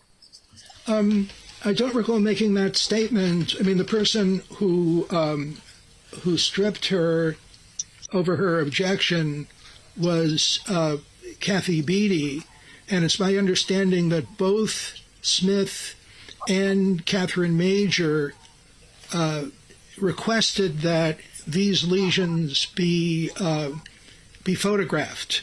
Are you familiar with what the APSAC guidelines are? I am. I'm a life member of APSAC, and I know those guidelines, and I know how rough and problematic they are. Do you recognize APSAC guidelines as the APSAC guidelines specifically on Munchausen syndrome by proxy as authoritative in the field of child abuse pediatrics? Definitely not. You previously testified when Mr. Haskell was questioning you that Maya Kowalski, it was necessary for her life support to have IVIG. Do you recall saying that? I don't recall saying it, but I think it's true. She really had life-threatening asthma. To your knowledge, does she have life-threatening asthma today? I don't believe so, from what I read. Do you know what asthma medication she's on currently? I previously testified I don't. Are there any other opinions other than several that you listed earlier in your deposition and in your report that you intend to bring up at trial? Check the form. I think you've heard my opinions, and actually, when I receive the transcript of this, I'll make a new list for myself and have it in mind before my testimony, even as I watch the discourse in the trial. Okay. So what is the source of your claim that Dr. Major never consulted JHACH's own records that neither expressed or implied either parent had any disorder? Her own notes in the record. Just going to rewind for just a moment. There's another objection because we showed a document we shouldn't have. Yes, I do like a little Chardonnay with my depositions. It helps soothe the throat and it makes speaking so much easier. Stand by, folks. Let's bring out the notepad to cover up the document because we can't apparently record depositions properly. It's about over, though. Oh, it's almost over. You've heard my opinions, and actually, when I receive the transcript of this, I'll make a new list for myself and have it in mind before my testimony, even as I watch the discourse in the trial. Okay. What is the source of your claim that Dr. Major never consulted JHACH's own records that neither expressed or implied either parent had any disorder? Her own notes in the record and also her deposition. Okay. Dr. Major testified she did not consult Johns Hopkins' own records in connection with her care of Maya? My memory was that was not included in the materials that she said she'd reviewed. Okay. And what was the other? You said there were two sources of this statement, Dr. Major's testimony and what was the other one? Her notes. Okay. What notes in the record indicate that Dr. Major said she never reviewed Johns Hopkins' own records? It had to do with what she cited with regard to her belief that this wasn't CRPS, that this was Munchausen. That was continuous for this woman, who is not given to or have any propensity toward scholarship. What do you mean she doesn't have any propensity towards scholarship? Well, you will recall that Dr. Major was confused about the diagnosis, and ultimately, after having read various articles, went on YouTube, if you can imagine, for information that led to her conclusion that this really wasn't CRPS. This is not never right. Someone, in my view, who is a highly skilled historian or is possessed of the requisite curiosity modesty care that goes into serious differential diagnosis, which would include, among other things, looking at the past record and seeing whether there had been any previous concern about distortion or misrepresentation or anything that could be conceived to be related to Munchausen. I didn't see it. She maybe said something or done something that she Pretty sure documented that's a photograph from the old record, of Bigfoot but I think over his it was shoulder missing. there. Can't quite tell. All right. Judge, can we approach? Can we approach? Yes, we have many complaints to complain about. We are going to complain about them now. And members of the jury can stand and stretch. Apparently there's a question coming. Oh yeah, there's a question for sure. Okay, that was a lot of fun. Probably the most fun I've had in deposition. Who did better, Mr. Anderson or honestly, I have a hard time picturing Mr. Anderson reading the deposition we just watched. That seemed to be more in depth, possibly because there was more water consumed or whatever it is consumed.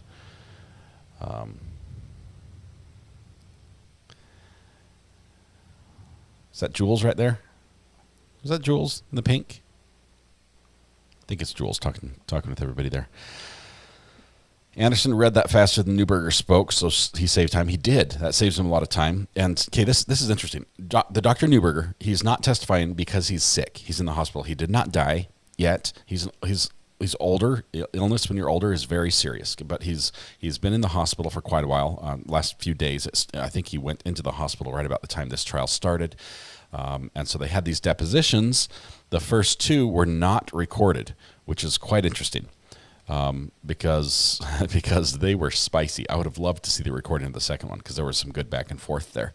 But the third one was recorded. That's what we watched, and we're watching those because he's not able to come to court. Now, because they still want the information from the first two into court, we had to read them into the record because there was no video to read. It's not uncommon, but at the same time, we don't see it a lot. Last time we've seen it on this channel was in the Gwyneth Paltrow civil suit, also another civil suit, where we had a male-female lawyer or intern, I'm not sure it was, duo go up there and reenact the deposition, which was interesting. Good stuff. Holy cow. Sally Smith was the pilot of this plane. The pilot of this plane was clearly Sally Smith.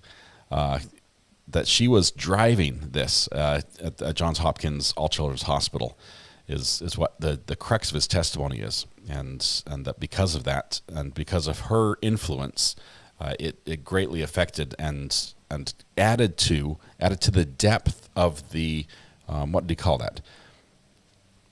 Influenced the treatment, furthered the depth of the violation of the standard of care, was his words. I took really good notes, just like the jury, but I'm not going to tear my pages out. Anyway, so she misinformed the staff about CRPS, violated her rights through her photographing Maya. Lots of detrimental opinions, and the interesting part is that there were more opinions offered in this third deposition that he hadn't offered in the first two because he went back and reviewed his notes as well as his prior depositions and the new stuff that was in there, and all of that. Let's see here. They show the door, so I'm just going to. Judge is holding a handwritten page that looks like it's full of questions. 1, 2, 3, 4. I can see the questions by the jury on this handwritten page. He's handing it to the defense now. All right, so just some great testimony for the plaintiff. Not good for the defense. And once again, defense seemed frustrated. They had to ask these questions. They had to, one of the questions is there any other opinion you have that you're going to share that you haven't told us yet? They want to know, right? He's like, yes, I've made a list, and here they are. And so defense has to listen to them.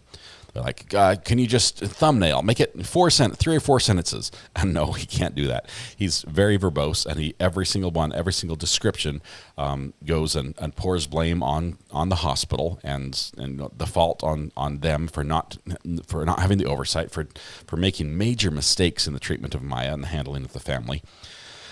YouTube should not be recognized by the AMA as a reliable medical source, says Dreamscape. Yes, doctor is not a big fan of learning on YouTube, although most car repairs are done that way, just for the record. Loved all his additions. he had a lot to say. And can I say, wow, the highest paid expert I've ever heard in a trial right there. He's going to be, and that's probably his max that he's going to get, because he's not going to get paid for today, obviously, because he's not in trial. They already got their money's worth on the deposition. So he had probably, I don't know what his rate was for testifying in court, but that would have been fantastic. And it would have probably put him up close to, I don't know, close to 200,000 with this last deposition as well. All right.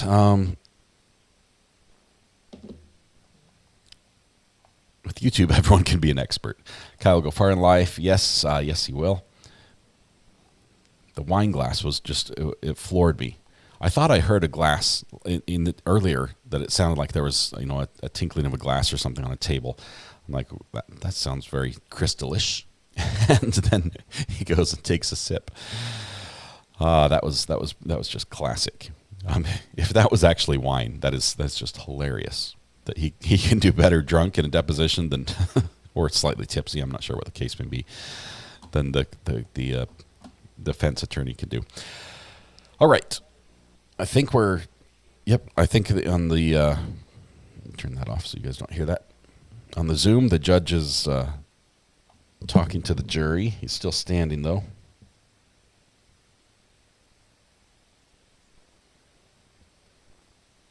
Looks like the jury's being dismissed to their room.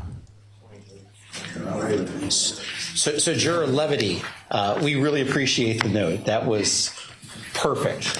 Juror Levity. I'll do better next time. I think the jury wants to hear the question. Oh, okay.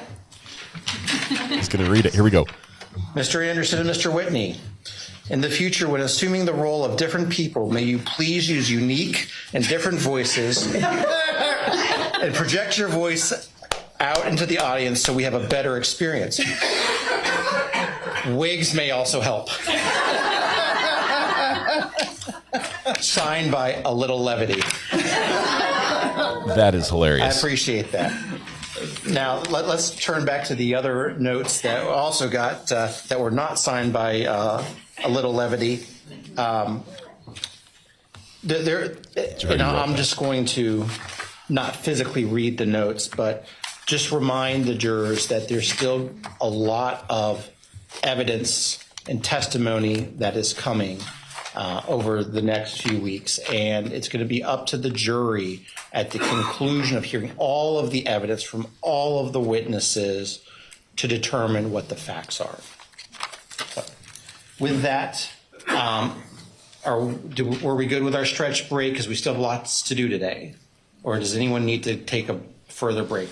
Define lots. I've got a football game tonight, Judge.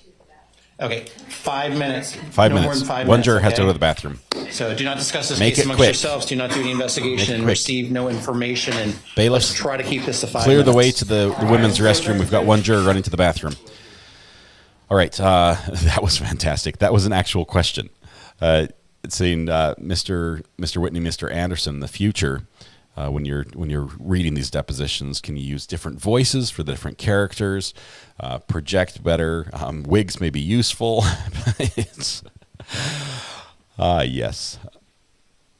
Yes, the defense hates that note. Deep down, really, they hate it for sure. Yes, because it shows that they can joke with the plaintiffs. They can joke with them. They feel like they've connected on such a level that they can pass a joke to the judge in the middle of court about the situation and joke about it. There's obviously the jury is very comfortable with the plaintiffs, and that would indicate that they're probably on the same side. So fantastic. Great little insight there. You heard the admonition there at the end by the judge, and I think that's actually more important than we might have given it some weight, where he said, jurors, I want to remind you that we're only halfway through, that there's a ton of evidence yet to come in, and it sounds like the judge is reading to the questions, or even the tone of the questions from the jurors, that they may have made up their mind. That they may have already picked a side, so to speak. And he's like, hey, still stay open to this. There's a lot more evidence to come in. It's sounds like a big win. A big win for the plaintiff. These last couple days have been just phenomenal, which would, just add to the wisdom in Mr. Anderson not asking for a mistrial today when there was a chance he might have gotten it. Jury and the judge are hilarious. I can't wait to see another court here. Maybe a criminal court in this with this judge. It would be interesting if we could do that. I don't know what his rotation is for that. They're not your garden variety jury. They are not. They're fantastic. They're wonderful. If this ends up in a mistrial, it'll be terrible. It will be terrible. And we've got weeks for that still to happen. So just a few more minutes here with a restroom break for one of the jurors, and then we're going to be back. We've got more to do. I've got a football game I've got to be to. Looks like they're coming back in right now. Well, no, they're not. The judges are sitting there waiting for the jurors to come back from their break. All right. Any other insights that people would like to share about what they've seen so far today? Maybe because they keep asking about dates and other info that hasn't come in yet. I think a lot of their questions will be addressed by defense during testimony. So I think that could be part of it as well. Have they poked fun at the defense? Not to my knowledge. Okay.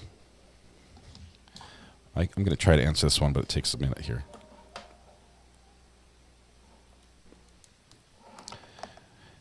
Hello.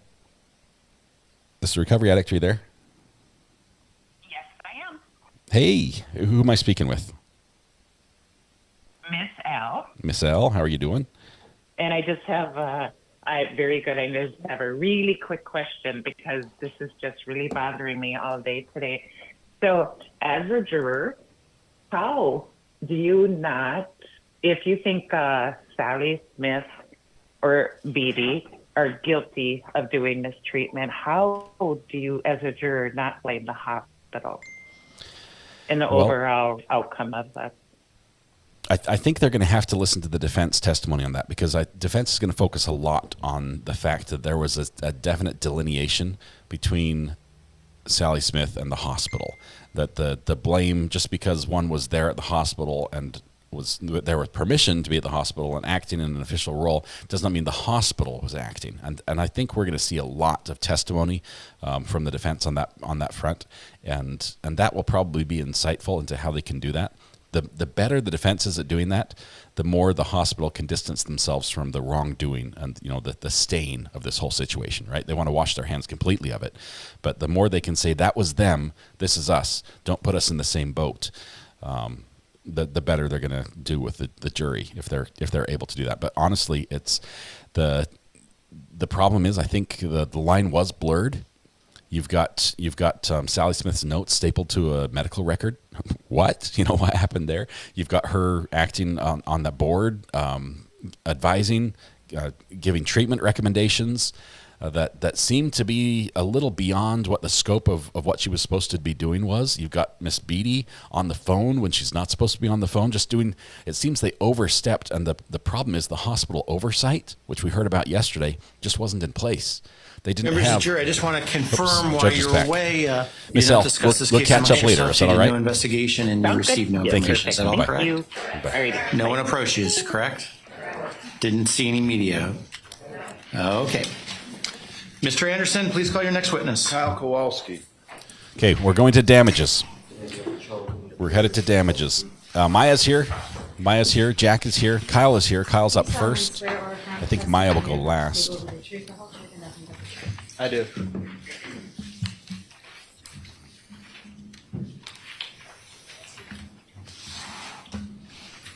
These should be our last three witnesses today, if we can get through them. State your name. Mr. Anderson, before we start, I don't want to interrupt him, but can we just have identified what Kyle has on the witness stand? Oh, yes. I was going to have him identify as part of the testimony. I had him do some notes as to a particular line of hours. As Mr.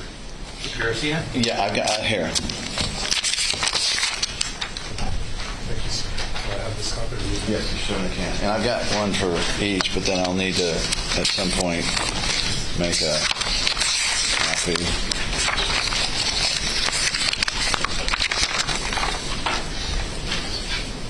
That's not ASMR. That's just noise.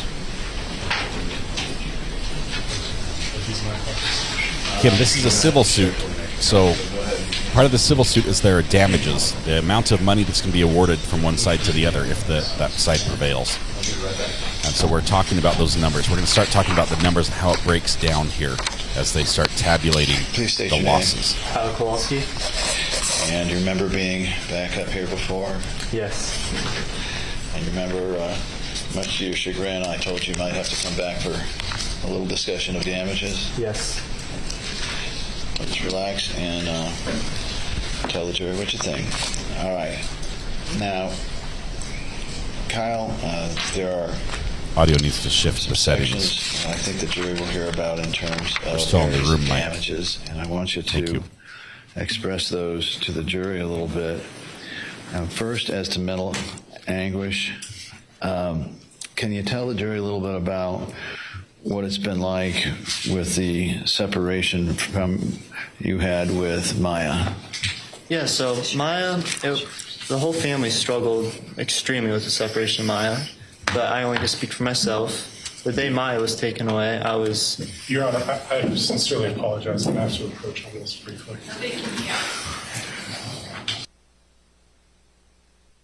We have still a very sincere apology for Mr. Shapiro, who still seems to be holding his hat in his hands from this morning's incident.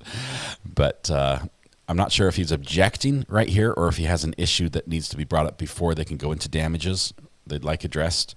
The comment where he said, the whole family suffered, but I can only speak to myself, that is... he probably shouldn't have said the whole family suffered because he can only speak to himself. So he's testified to people more than himself. Anderson will rephrase. There we go. During the specific times we're talking about when Maya... Real problem hearing, Judge. That's right. I'm having a problem hearing both you and the witness. Oh. Test? Is that better? Turn up the hearing aids. Mr. Kowalski, can you just pull that microphone a little bit closer to you? Yep. There we go. I don't have a wig, but I'll try my best. That was fun. Kyle, for the time that Maya was away, that first week, and then the time during her period when she was in the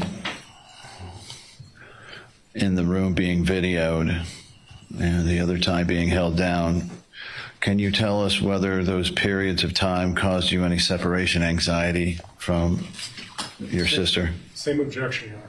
The objection is leading. To that.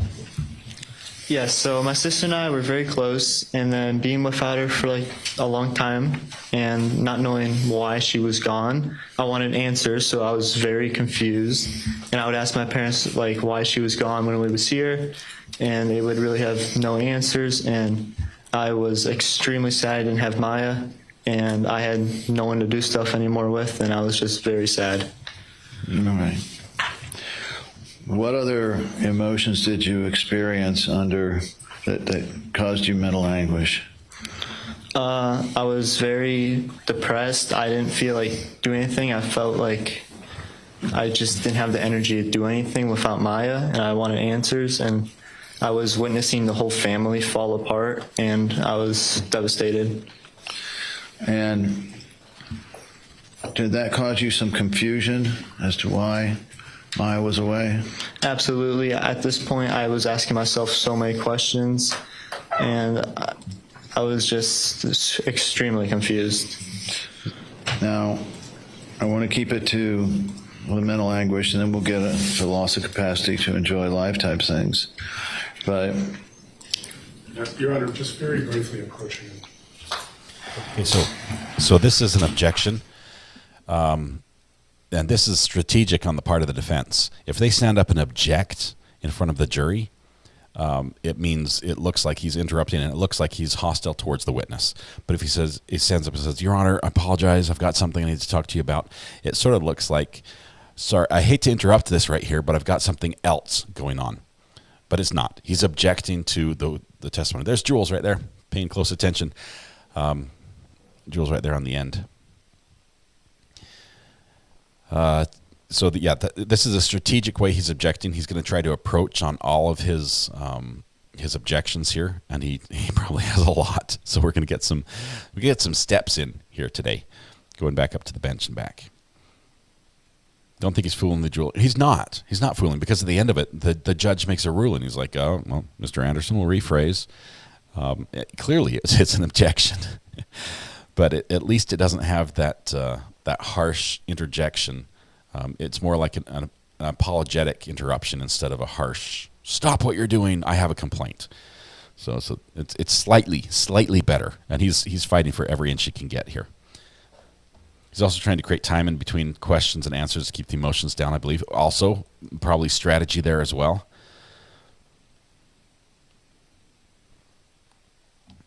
I will say that prior to this questioning the Kowalskis on the stand, look, I got it right first time, Mr. Anderson's done a poor job managing emotion from the witness, specifically with Maya. So I think at this point, emotion would be helpful. It would help convey the depth of the feelings they're talking about instead of just the cold, hard facts. And so he'll try to, if he can solicit that without it being fake and or contrived, I guess I'd say. I'm not trying to say fake, because the emotion's there, but the way the questions are being broken up right now by the defense objecting, Kyle might not get emotional, even though he's testifying about very emotional things. But if the rhythm were more standard, we might see that, and maybe that's what he's trying to interrupt. Whoa. Cha-ching. Somebody just bought some mugs. Thank you. Whoever it was who just bought mugs on eBay. Appreciate that. I heard a cha-ching-ching on my phone. They'll be headed to you shortly. You can continue, Mr. Anderson. Yes. Having talked about that, I want to talk a little bit about what it's been like without your mom. I'm sorry, Judge, please go. I'm having a hard time hearing Mr. We've Anderson. got assisted listening devices we can give to you. I can't hear him. I can't hear him either. I'm having trouble as well. What in the world? I think it's the rain. 1, 2, 3. Can you hear me? Everyone? Mr. Anderson, talking to your microphone. Test. Kyle Bosca, can you talk into your... The defense just went deaf. Yeah. Move it closer, Kyle. The gallery was having the same concerns, Judge. I think that was. Well, let's try to get that microphone a little bit closer. Maybe, Debbie Coley, if you could bend it so it's a little bit higher. Just bend it.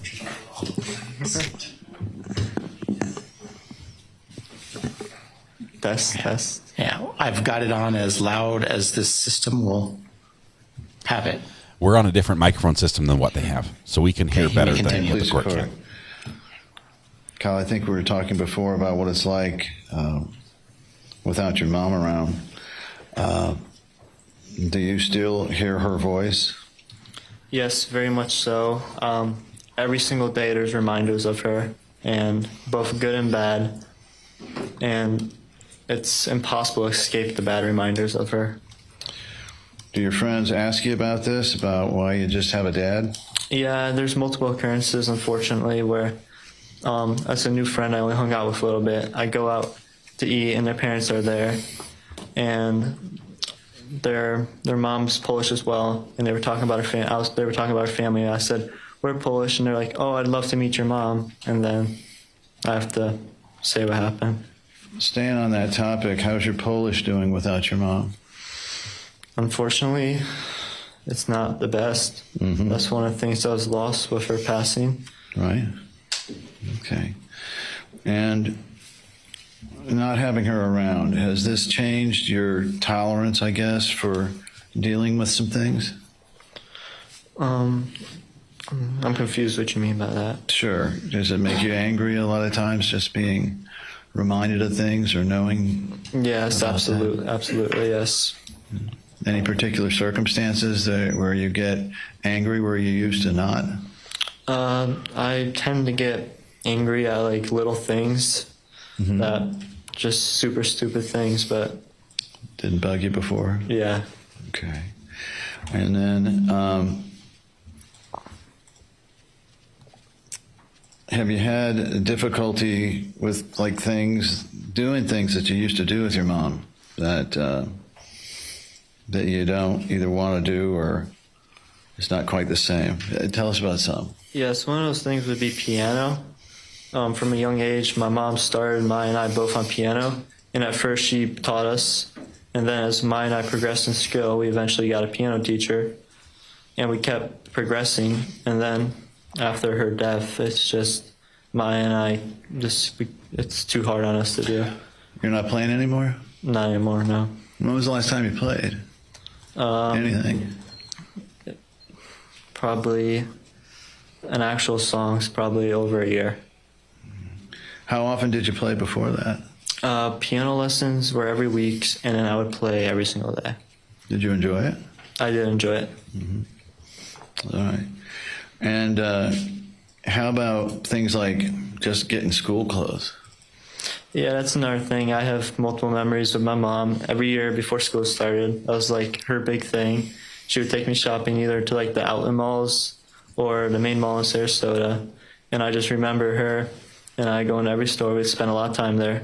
It was like the main shopping thing for like the start of the year. We spent a lot of time there, and then we'd go shop and then get ice cream afterwards, and it would just be a good time. And you miss that now? Who goes with you now? I just do shopping online now. No more going out? Yeah.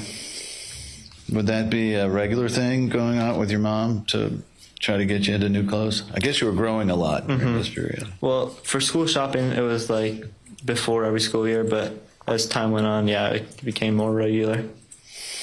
Okay. And who's doing the cooking now? And who did do the cooking?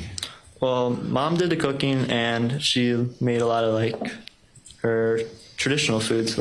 So after she died, we haven't had like any of her Polish foods since, and now Dad had to take over all the cooking.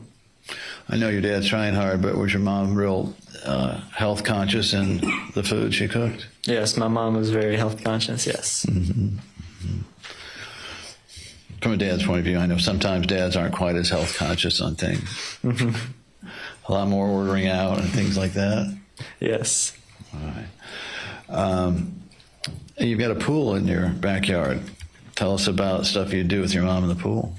Yeah, so my mom, like the whole family shared a love for like water, and that's one thing that we all bonded on.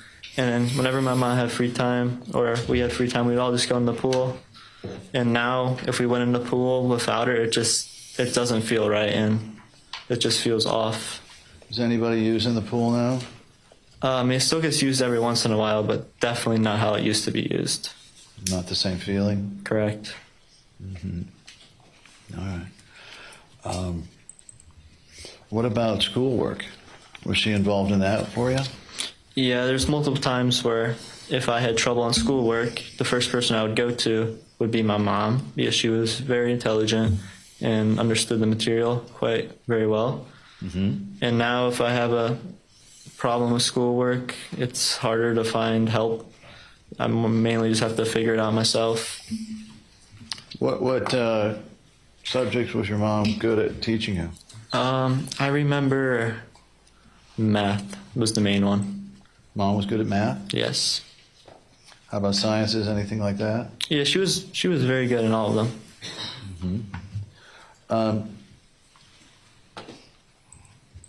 So are there things that still remind you of your mom, as random things when you're going about your life? Absolutely. I mean, it could be as little as like a perfume scent she used to wear, all the way up to like her favorite food place or something like that. Are you still going to any of those places, or do you shy away from them now? It depends on what the place is. There's some places where I would like to go because it's a good reminder of her, but then there's other places where it doesn't give me too much of a good reminder, so I stay away. What about your faith? Tell us what your mom used to do there that was important to you, that you don't do anymore. Yeah, so my mom was extremely religious, and then she brought Maya and I to Polish school and church at a young age, so we became very religious. And then at the time of her death, all the way up to the time of her death, we were very religious. And then after that, I had many prayers, and it seemed like I wasn't getting answers, and I slowly started losing faith. But now I completely understand, and that all my prayers can't be answered, and now I'm gaining faith back. Okay. When was the last time you went to church? That would be a while, because that's another thing. We tried to go back to the same church that we used to go with her, but it just didn't feel right. We were getting weird looks and everything. Didn't feel like a family group? Correct. Right. And what about like injuries or getting sick? Your mom was a nurse, right? Correct, yeah. How'd that help you that you don't have anymore? Could you repeat that question? Sorry. Sure. Your mom was a nurse. When you used to get sick, when you had your mom, could she take care of you and get you through it? Yes, whenever Ma and I got sick, my mom took the absolute best care of us. She did above and beyond to make sure that we were healthy. Mm-hmm. What about, and I know you were 7 years younger at the time, so what would you have been, how old would you have been when you lost your mom? I believe around 8. Uh-huh. And as an 8-year-old, did you enjoy, like, I think you still snuggle and cuddle with mom at 8? Yes, yeah. What did you like to do that way? Yeah, so every night before all this happened, Mom and I would like watch a movie, and then we would always lay on the couch and snuggle and just watch the movie. And obviously, since her death, that doesn't happen. Difficult? Mm-hmm. And is it hard to go in that garage? Absolutely. The whole house is constant reminders. If I just go in the garage to grab something, there's a lot of times where I'll just break down. And then go in the kitchen, and it's a reminder of her cooking all her old Polish foods. And then the office where she used to work, that's where I've seen her researching, trying to help Maya. Are you at home? I know you're a teenager now, so it's a part of this natural, but are you at home as much now, Kyle, as you used to be or want to be better yet? I'm definitely more at home now. There's times it just feels like I just don't have the energy to do anything. I feel like I'm just like I can't move. Like my friends want to do something, they're calling me, but I just don't even have the energy to pick up the phone to do anything. Does that have to do with being embarrassed about it, or just something kind of physical that you feel? I don't know how to explain it. That's all right. That's all right. And did your mom do a lot of things in terms of keeping the family memories? Did she keep a family Bible or anything like that? She made baby books for both Maya and I, and I'm extremely happy she did because I get to look back on all the good memories. But at the same time, I remember that there's going to be no more good memories made with her, so it crushes me at the same time. Right. And is it hard to look at videos of family events that went on before your mom passed? If I hear her voice, I just start breaking down. Do y'all do that anymore, or is that something that just doesn't go on anymore? What, the family events? No, the watching movies, the videos of family vacations and things like that with your mom in them. I mean, I still look at the baby books with her, but it's hard for me to watch videos with her, like actually moving around and. Right.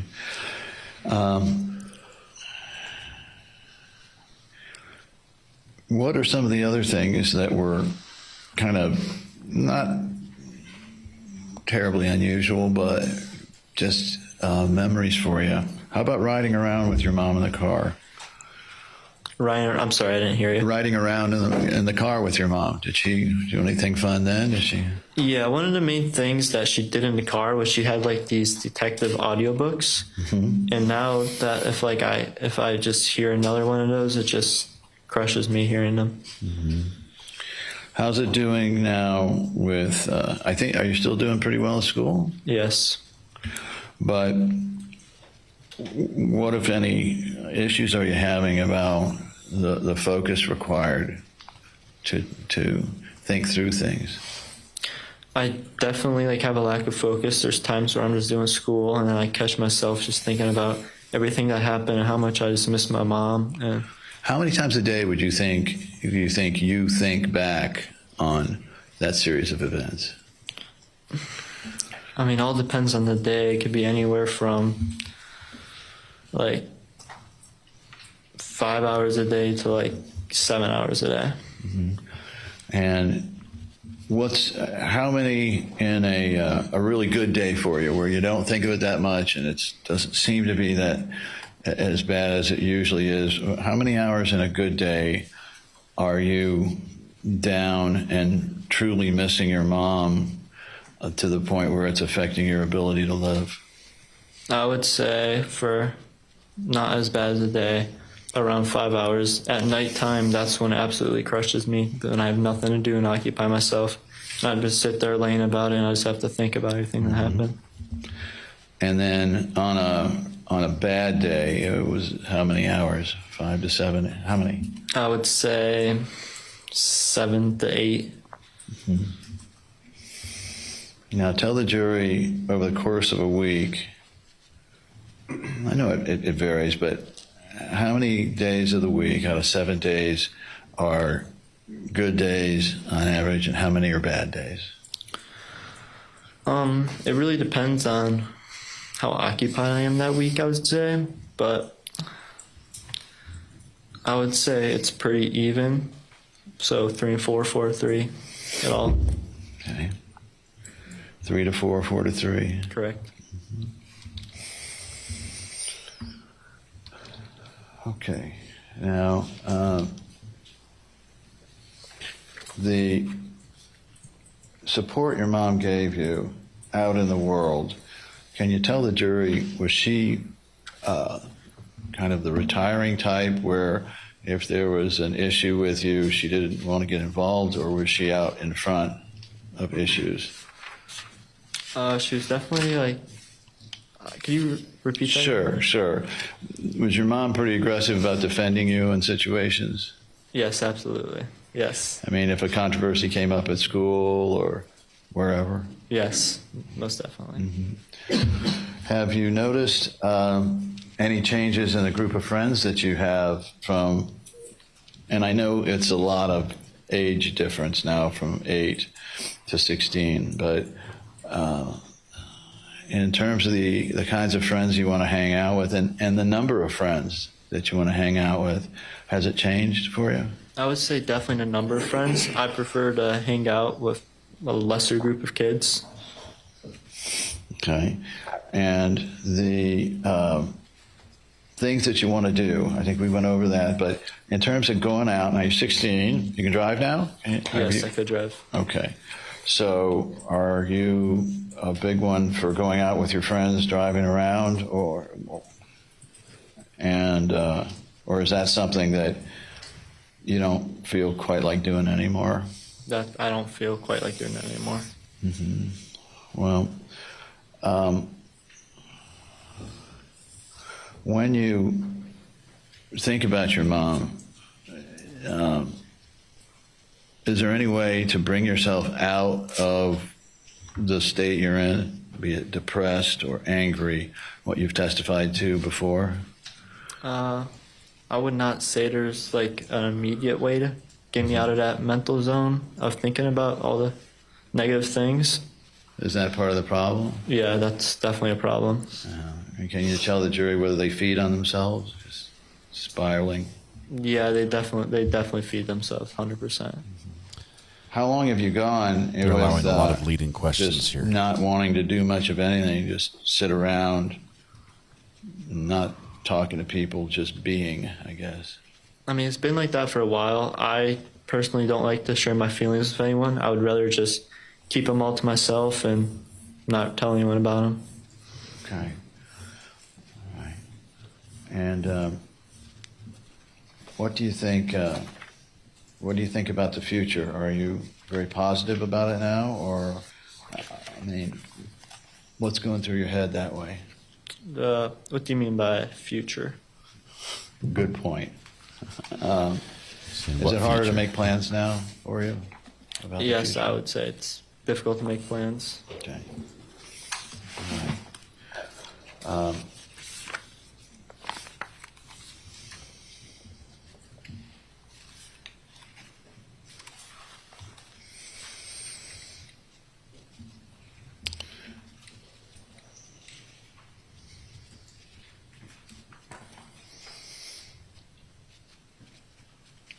Are you having any physical reactions from this stress? In other words, is your body reacting against it at all? I tend to have quite a bit headaches, and then I also have a lot of stress-induced itching, and then that's normally around the later hours, which causes my sleep to be not too good. Well, did you have a lot of itching and headaches before your mom passed? I never experienced any of that before she passed, no. How about your stomach? How's that doing?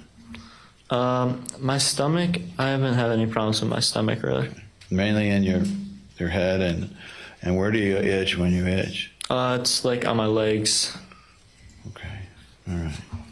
And can that be embarrassing as well when the itching comes in public? Absolutely, yes. All right.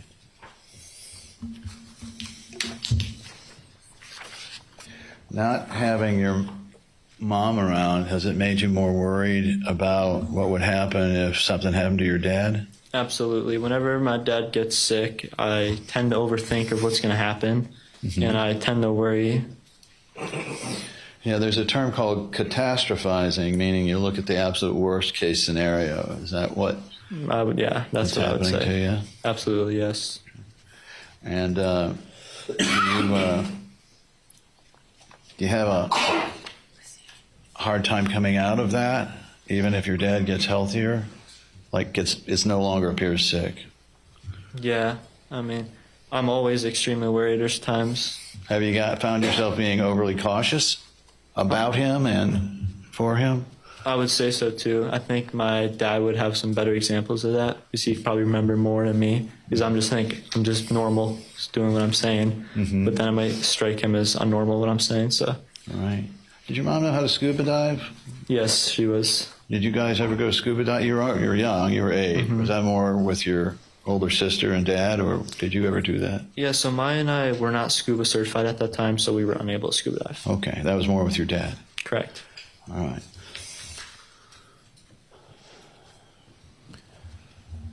Defense is allowing leading questions and most likely will not cross. How about traveling? Be very light and cross if there's any. When you want to take vacations and stuff. Sympathy, and that's it. What have you tried? I mean, have you gone some places? We've gone a few places, but how's it feel? I mean, it feels like it doesn't like. I'm trying to think of a word here. It's all right. Well, without your mom there, and it's just you, your dad, and your sister traveling, how does it feel to you? It doesn't. The best way I think I could describe it is it doesn't feel complete. That's sure. Okay. And Kyle, is there any activity in your life now that isn't affected in some way at some time with the loss of your mom? Yeah. There's a few ways I could get away. Okay. What do you have left? What's things you can do that he goes fishing? Maybe can take you away from it a little bit. One thing that's really helping me right now currently is fishing. That's my main getaway. You spend a lot of time doing that? Correct, yes. Do you like being out away from people and things? Yes. Do you see yourself ever coming out of this? I definitely cannot forget what happened. Absolutely not. There's no way. Thanks, Kyle. Yep. I don't have questions. My condolences to Kyle. That was it. Thank you. Members of the jury, do any of you have questions for Kyle Kowalski? Okay, seeing none. No questions. Sir, you can go ahead and have a seat back at the table. Thank you. Okay. And he's released now. We're finally done, Kyle.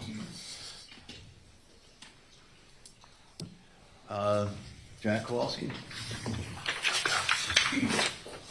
It's possible that defense might question Jack a little bit, him being an adult. They have a little more leeway.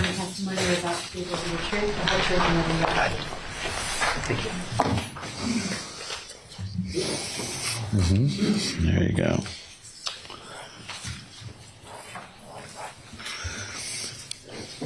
He also has So notes. Jack, you're back. You've testified once before, and now we're going to talk a little bit about the general damages, the human damages to this. Okay. Before I do, I wanted to ask you one question on the notes. Should have copies for everybody of whatever notes he has up there. This is on a different topic. When you arrived at Johns Hopkins, did you understand they would be billing your insurance company for their services? Yes, that would be correct. And who was that? My insurance company at the time? Yes. Aetna. Was that through Beata's? That was through Beata's, yes. Work, so you don't have that anymore? No, I don't. Okay. And did you rely on Johns Hopkins to accurately and truthfully bill your health insurance company to make sure? Yes. And have you had to pay your health insurer from time to time for services rendered at Johns Hopkins? Until the deductible was met, yes. Okay. All right. Now, I want to talk a little bit about some different areas of the human damages here. And I'm not sure where they're going to fall in, but tell me a little bit about what it's like having two kids and no mom with them and to help you. And then we'll get into what it's like with no wife. What are the things that are the biggest problems for you? Well, first of all, if you drove into our community, you would think it's a nice, clean neighborhood. People walking their dogs, people cutting the grass, washing their cars. And there's no way you could drive by without getting a friendly wave. Going in front of our house, you would think it's just a normal, everyday family. Nice, clean yard, nice house. Nice driveway leading up to the front doors, but when you get inside, it's completely different. What's changed, Jack? I've got two questions. What's changed? And the jury's going to want to know, why are you still there? Why are we still there? When all this happened, when I got Maya home, I made the decision I wanted to leave, and then I thought, if I leave, I take away the only thing they have left is their friends. So that's why we stayed. Is it difficult? Yes, it is. We pretty much changed every single room in that house, but the memories bleed through what we've done. Like Kyle was saying about the garage, that was our normal way of coming home, open the garage door, pull the car in, and go in the house through the laundry room. That's no longer. We park outside, we go in the front door. Nobody wants to go through the garage. No, it's still difficult for myself to go in there. Unfortunately, where Beata took her life, we do have a little chain with a cross hanging there. And it's difficult to see, but yeah, that's the main reason why we stayed, was their friends. And my neighborhood is so unique. There's 72 homes, and they're like family. And that's your support their love system. and support that we received was overwhelming. Tell the jury about what it's like as a single dad with kids who have been through what your kids have been through. Number one, I appreciate single moms more than I ever did. I would rather go back to work and fight fires than try to be a mom. There's no comparison. They have a big role. And there's no quitting time. You know, they don't punch out on the clock. Trying to do both roles is extremely difficult, and there's parts of that role I will never be able to do. Sure. Maya's a young lady. I cannot give her that mom and daughter talks, and right. mom and daughter times together and everything else. And is she upset by that? Do you see her upset when there are mother-daughter things out there at school or for friends? Well, there's many times she comes home crying, or I see it at our house. Why is your dad always picking you up? Or where's your mom? And then they have to explain. And hard for kids to... It's extremely hard. And so I wondered, in your relationship, it seemed like Beata took the lead in, like husband and wives. Some people do one part and some people do the other. What were the things that Beata did for you and the family that you have such a hard time fulfilling? Well, I hate to say this, I was like the janitor of the house. I took care of the maintenance, I took care of the yard, things like that. Beata was more on the children's education, extra activities for them, the food that they ate, and vacations. And when she planned a vacation, it wasn't just a vacation. She made it where you're going to enjoy and learn history of where you're going. And what about in terms of being able to go on vacations now without Beata there? It's difficult. We tried to do a cruise, and then COVID hit, and we were one day away from going, so we didn't get to go to that. But we try, and like Kyle said, there's so much of a void. It's difficult. And Beata had a set of skills there that had to be pretty useful in the family. Yes. Oh. Cooking. Pretty good cook. Yeah. Did you like Polish food? I mean, did. It is Kowalski, yes, right? Yes, gołąbkis, pierogies, you name it. But and did she feed the children pretty healthy? I mean, we heard on the audio tape of the phone calls her concerns, but yes, very healthy, and you'd be surprised. I don't think they even tried a hamburger in their whole life yet. So that's amazing. That's not a lie. That's amazing. And so then whenever there was a medical issue, who took the... You've got some medical training, don't you? I do, but nothing compared to that. And there's nothing better than Mom. Right. Right. So was she able to treat most basic childhood illnesses, the colds, yes, the and flus? Speaking of that now, when something happens, it's terrifying. Just knowing what we went through, you just cannot get in your car and go to the emergency room. There's fear, and that fear is always there. Maya was playing football with Kyle and a neighbor, and the ball hit her finger and bent it back. She broke her finger. First thing I'm thinking is, what do I do? I actually had surveillance cameras, so I had proof it was caused by a ball. And then it was, do I call my lawyer? And then where do I go? It's devastating. Kyle had a dog run around him with a leash, and the girl let go of the leash, and the dog ran and caused burns on his legs. It's like, what are they going to do? So I called Dr. John Wasner, and you think of sending them to school that way, that you're going to be accused. It changes your life. You become hyper-vigilant. Yes. And again, any situation, does it stay in proportion to what it really is, or does it jump into something? I'm probably overthinking, but I'm being overprotective. That's all right.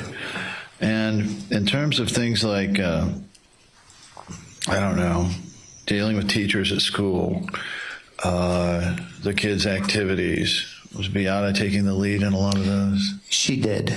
Yes, she did. She was very, she monitored their grades, which I do as well, but I am so blessed that both children are very good achievers. Let me ask you something about Maya. Was there a time, it may still be, where she did what you felt was maybe overstudying? I mean, spending so much time in there? I don't believe she's that way anymore. She is gifted. She's very smart. She don't need to study as much as she thought. She's in the dual enrollment, so she's doing high school and college. She'll graduate with the associate's degree from the high school. What about before, like right after she got out? She was the school, and getting better. That was her goal. Hours a day. Hours and hours. And so then, without a mother figure in y'all's lives, are there a number of different tasks, good or bad, fun or not, that Beata took care of? I'm thinking of things like getting the kids clothes, setting up appointments, haircuts, all of that. Who did that in the family? She did, along with the bills and everything else. So she took care of the bills? Yes. And in terms of driving the kids to different things, did you split that? Was that more you, or was that her? It was split, or they were going two different directions. You know, one might have went to gymnastics, Kyle going to soccer. So, yeah, you had to split the tasks. Right. Can't do that anymore. No. Have you noticed that the kids are showing a little bit less interest in some areas of life that they should have really before loved? Yes. Like what? Tell us about it. Well, they don't want to be involved with any activities. They're both doing online school now. That's what I was asking. Yeah. Did they make it a big deal to not have to go into school and face the kids? Yes, that was a big part of it, and then the legal issue here.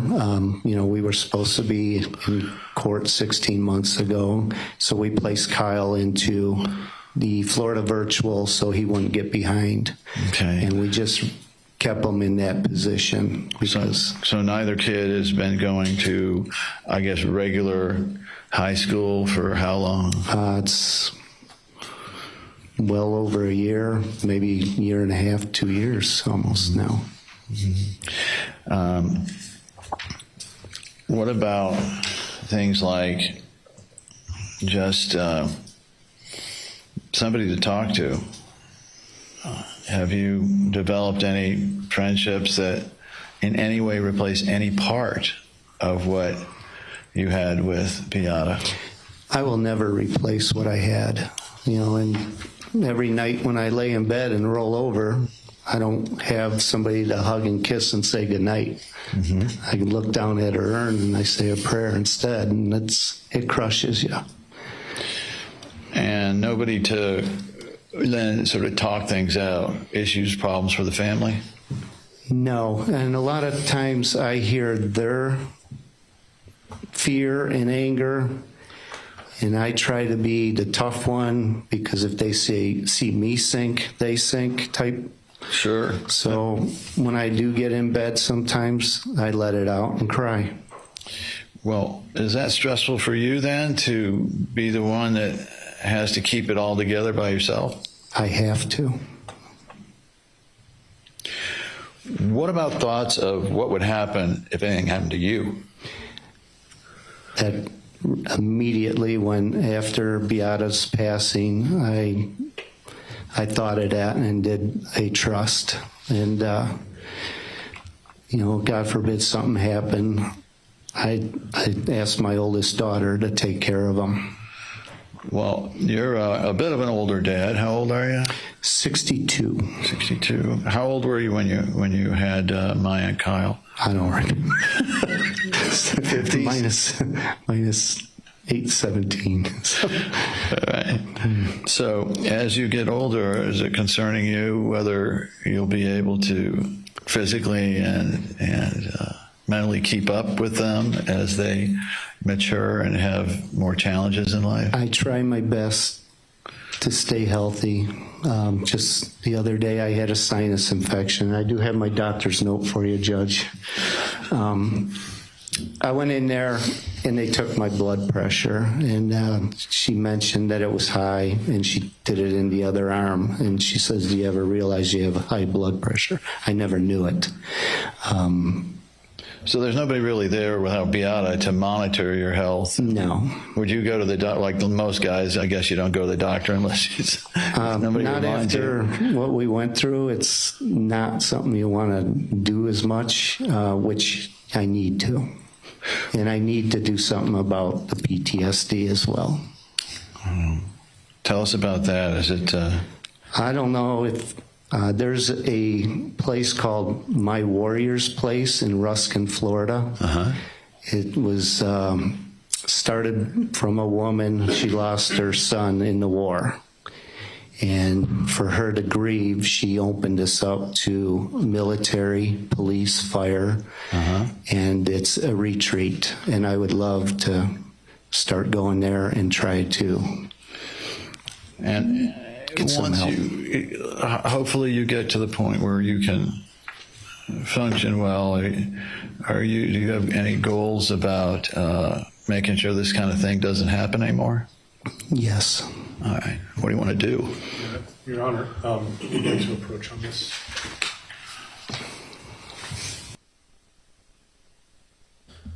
Some hard testimony here, and it's going to continue with Maya if we can get to it before we need to wrap up tonight.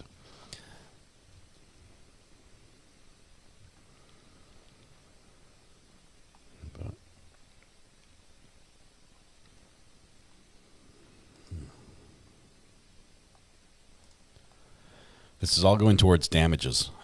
We've heard the testimony, the experience in the hospital, the treatment, the interactions, we've heard all that. This is strictly addressing the how life is different because of what happened during that time.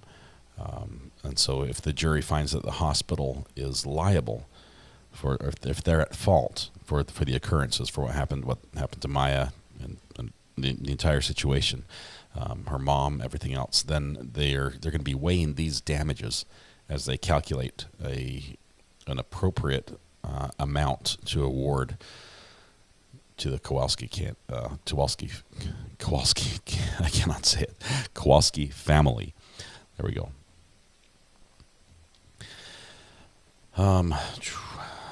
He does say that they stay in that house, that same house, because it's all the kids have is their friends now, and moving to another neighborhood would take even that from them, which explains that. A lot of people had that question. Ashley, I've got time. It's what, 4:45? I think I've got 2 hours and 45 minutes before the game starts. And we've got reserved seats. I mean, they're some nice tickets. So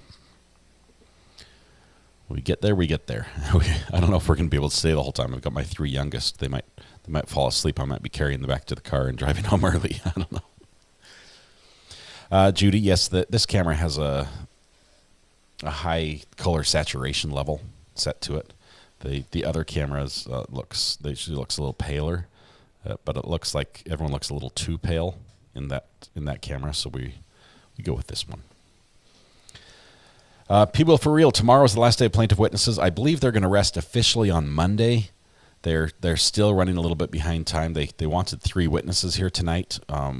It's coming up on 5 o'clock, so we'll see. I'm headed to the ECU football game. I'm not even sure who they're playing, but whoever they're playing is probably going to win. I'm just going to say that right now. The ECU does not win a lot of football games.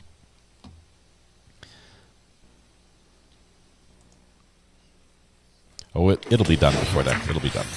Don't worry. Hey, Mr. Anderson, you may continue along the lines we were discussing. Thank you, Your Honor. Now, before this, did I ask you and your daughter and son to think through some of these things that the jury would need to know about? Yes. Okay. And did I ask you to come up with some idea of the number of hours a day that are involved with these things? Yes. All right. On a good day, out of 24 hours, how many hours do you attribute to this group of human effects. The loss of your wife, the added stress with the kids, the loss of having somebody near you. How many hours do you figure on a good day? On a good day, it could be anywhere from 8 to 10 hours. Okay. And then tell us about the bad days. Does this affect you at night as well? I think you already testified to. I do not sleep much at night. I would say on a bad day, it could be up to 18 hours. Okay. And then in terms of the number of hours that you are not doing things that you used to be able to do before and have lost interest in. So for the loss of your capacity to enjoy the life that you had, on a single good day, how many hours would you say it affects you? And a loss of capacity, 8 to 10 hours, I would say. Okay. And then how about on a bad day? It could be up to 18. Does that include trips and things like that? Yes. Mm-hmm. All right. And so I understand you are, from the testimony we've heard, you're suffering from post-traumatic stress disorder and some depression? That is correct. Okay. How many hours a day, as best you can estimate for the jury, out of 24, do you feel that this combination of anxiety, depression, the post-traumatic effects, how many hours a day do you think on a good day it affects you? I would say 8 to 10 hours. Okay. And then tell us about the bad days. How many hours a day if you're having a bad depression, PTSD day? It's been around 18 hours. So into the evening? Yes. Uh-huh. How many days a week do you just not sleep? I don't sleep much. Really? So, no. Are there a number of days a week you just do not sleep? It's every night. Is that having an effect on you physically? Yes. Have you had some physical consequences to this? In other words, has your body reacted to these stresses and what's happened to you? I'm tired and stressed, but I have to take care of my children as well, so they're my number one priority. So you have to sacrifice yourself sometimes for them. Sure, I understand. But have you had, I know you say you can't break down, but can you tell the jury about any indications that maybe you are breaking down a little? Yeah, I sometimes, with headaches, I'll get the stomach aches. Kyle mentioned eczema. I also have that. The dermatologist said most likely it's stress related. How often do you get that, the eczema? That seems to be, recently it seems to be fine, but it was an issue for about 1.5 years, 2 years. I tried different ointments and that. Okay. And we talk about the stomach issues. I need to know, are these just the normal sour stomach, or are you having more difficulties? Are you dry heaving at all? I do have some problems eating sometimes. I'll throw it up sometimes after trying, or while I'm trying to eat. It all depends. It's not every time, it's here or there. This might sound very basic, but do you enjoy eating anymore? Try to, but yeah, I do. I enjoy eating, but you always fear that you might throw up. There's times I left the restaurant with Kyle. I told him I had to leave, and I ended up throwing up in the parking lot and that. What about going certain places? If you have something to do north in the Bay Area, is that difficult for you? We avoid going over the Skyway Bridge. One time we're heading north on the Skyway Bridge, and Maya started to cry. And I said, "What's wrong with you?" And she said, "We're almost there." And after hearing that, I started to panic, because if I get in an accident now, where are they going to take my children? They would take them to that hospital. So we now avoid going through the Skyway Bridge. We'll go all the way on I-75 to Tampa, or if we go visit my brother in Newport Richey. How about you want to go to Tampa International? You have to go around. We go the long way. Now, Beata had a pretty good income, did she not? She did.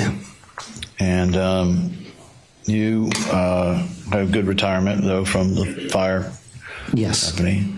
But the loss of Beata's income, has that had an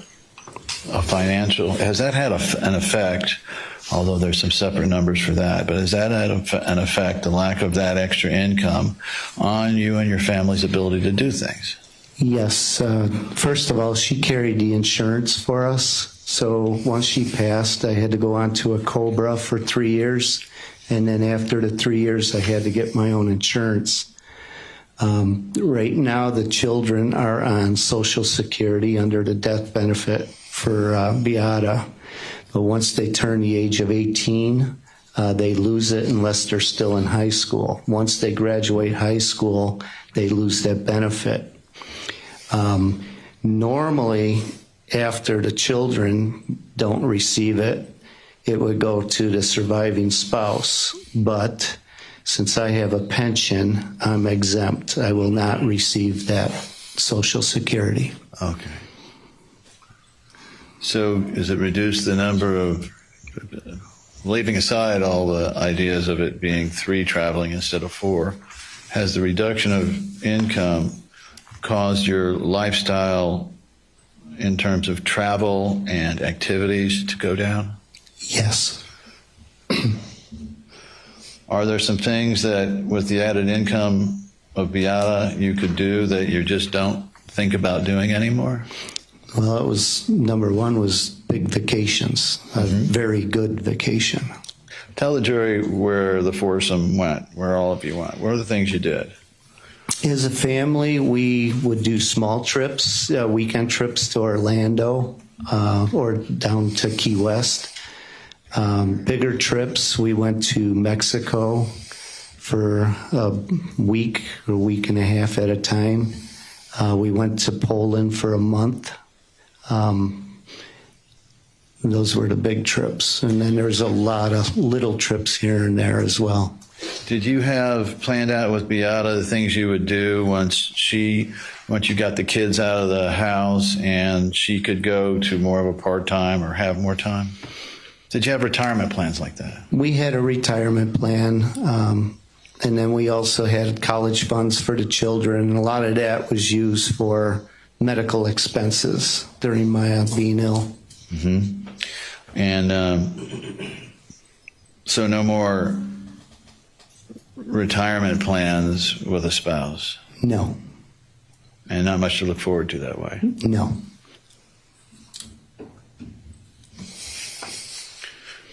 I have 3 grandchildren as well. And, from Corrine. Yes, they're in Wisconsin on the Minnesota border. And I really feel bad right now that I'm not spending as much time with them as well. And that's... How about with, and we heard Regina testify the other day, was learning Polish and being more immersed in Polish culture important to your family before? Yes, it was. Was that based on the ability to communicate with the family on Beata's side to a great extent? Yes, yeah. Most of them hardly speak any English. Did you know before Regina testified to it that the kid's grandfather on Beata's side was part of Solidarity? I never knew that. And you know the history of Poland and what Solidarity is? Yes, we actually went to that statue in Poland. Right. Downfall of communism. Yes. So now, that's an interesting topic.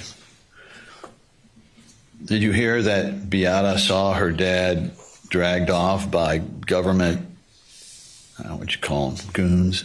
Your Honor, respectfully, just on relevance. Sustained. All right. So you and Beata did a lot of scuba diving too? Yes, we did. We went to Belize, Honduras, all different places. Any more Belize or Honduras trips? No. Maybe someday we'll bring her ashes there.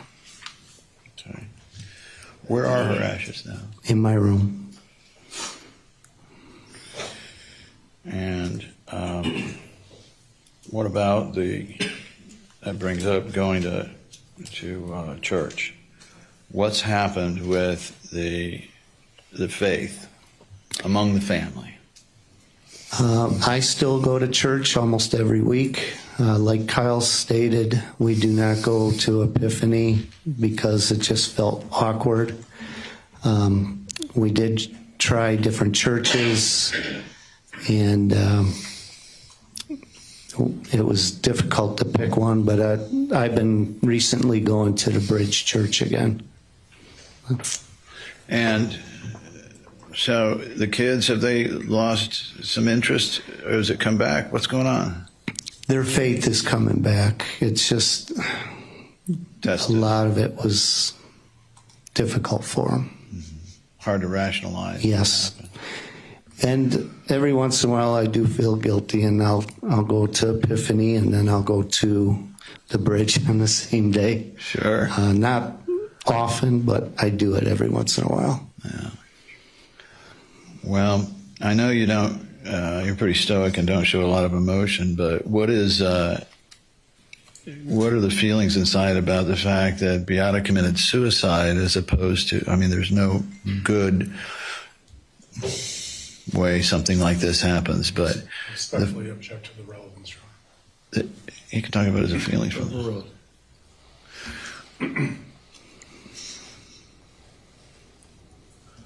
this. What's inside of you about the suicide? I have anger that it was done. I have anger for the reason why it was done. It's hard to understand, but then you do understand. And the ultimate sacrifice to get her beautiful little girl out of the hospital, that's what she thought she had to do. Yep.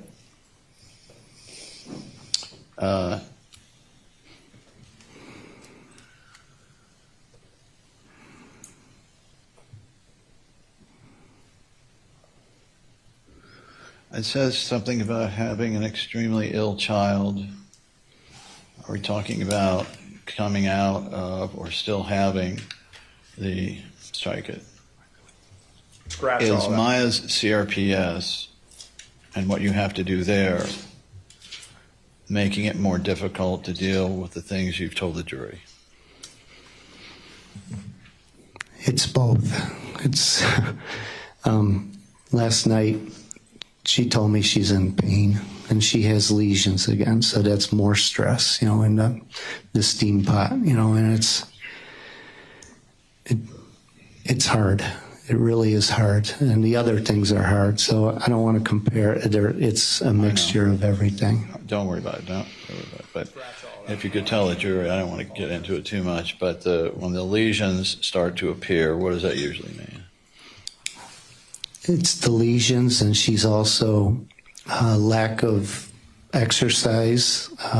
She don't have that energy to do things as much. She's been laying around a lot more because of stress and the pain in her leg. Last night driving home, she stated the pain in her leg, and it's coming up to her upper back. That's concerning, and it's hard to go to bed after you hear something like that, especially when we don't know what we could do for it. Right. And has this event, what's happened to you, the combination of what happened with Maya and then the emotions, has it produced any fear inside of you about things? I have fear all the time. About what? I have fear that we're going to be back on that horrible roller coaster, taking this ride again with her illness. I have fear when somebody knocks on our door. I have fear on how I'm going to take care of these children. Yeah, what happens if you get injured? Well, I had COVID, and they were somewhat self-sufficient. They did DoorDash while Dad was in his room for almost a week. When I got my bill, there was a charge for licorice, just licorice. They're older, they could somewhat take care of themselves, but in the long run, no, that's very concerning. And then what about dealing with authorities anymore? Is there fear in that? Kyle. Apologies, relevance to the scope of. He doesn't start with objection There's fear anymore. all the He time, starts with and like I apologies. said, just going to the hospital, Kyle stepped on something in the ocean, and you go in there and you feel like you're in a mousetrap. You're always looking at your surroundings, and you shouldn't have to be that way. Right. So now there's two sides of this damage. One is the damage to you, and then there's another thing called the consortium with your wife from the loss of your wife. Tell us, have you tried? Are you thinking about any relationships in the future?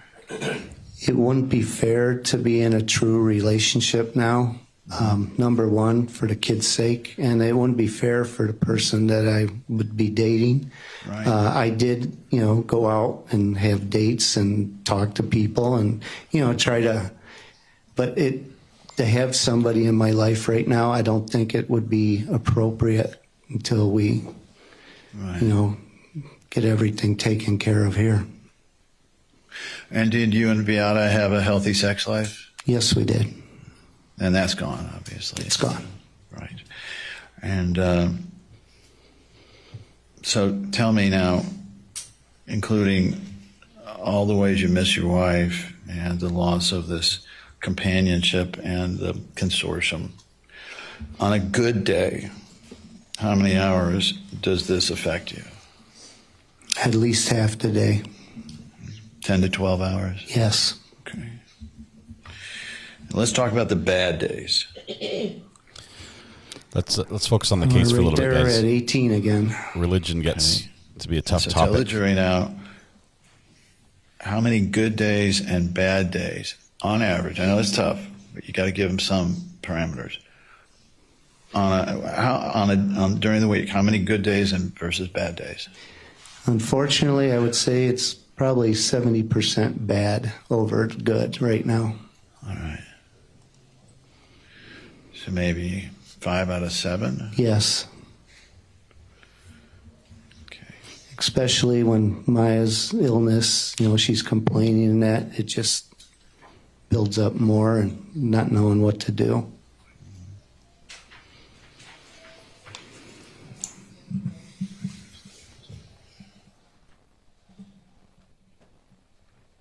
Thank you, Jack. Thank you. Mr. Shapiro. Thank you.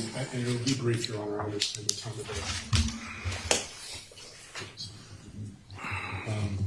Good afternoon, Mr. Kowalski. Good afternoon. Are you in counseling right now? No, I am not.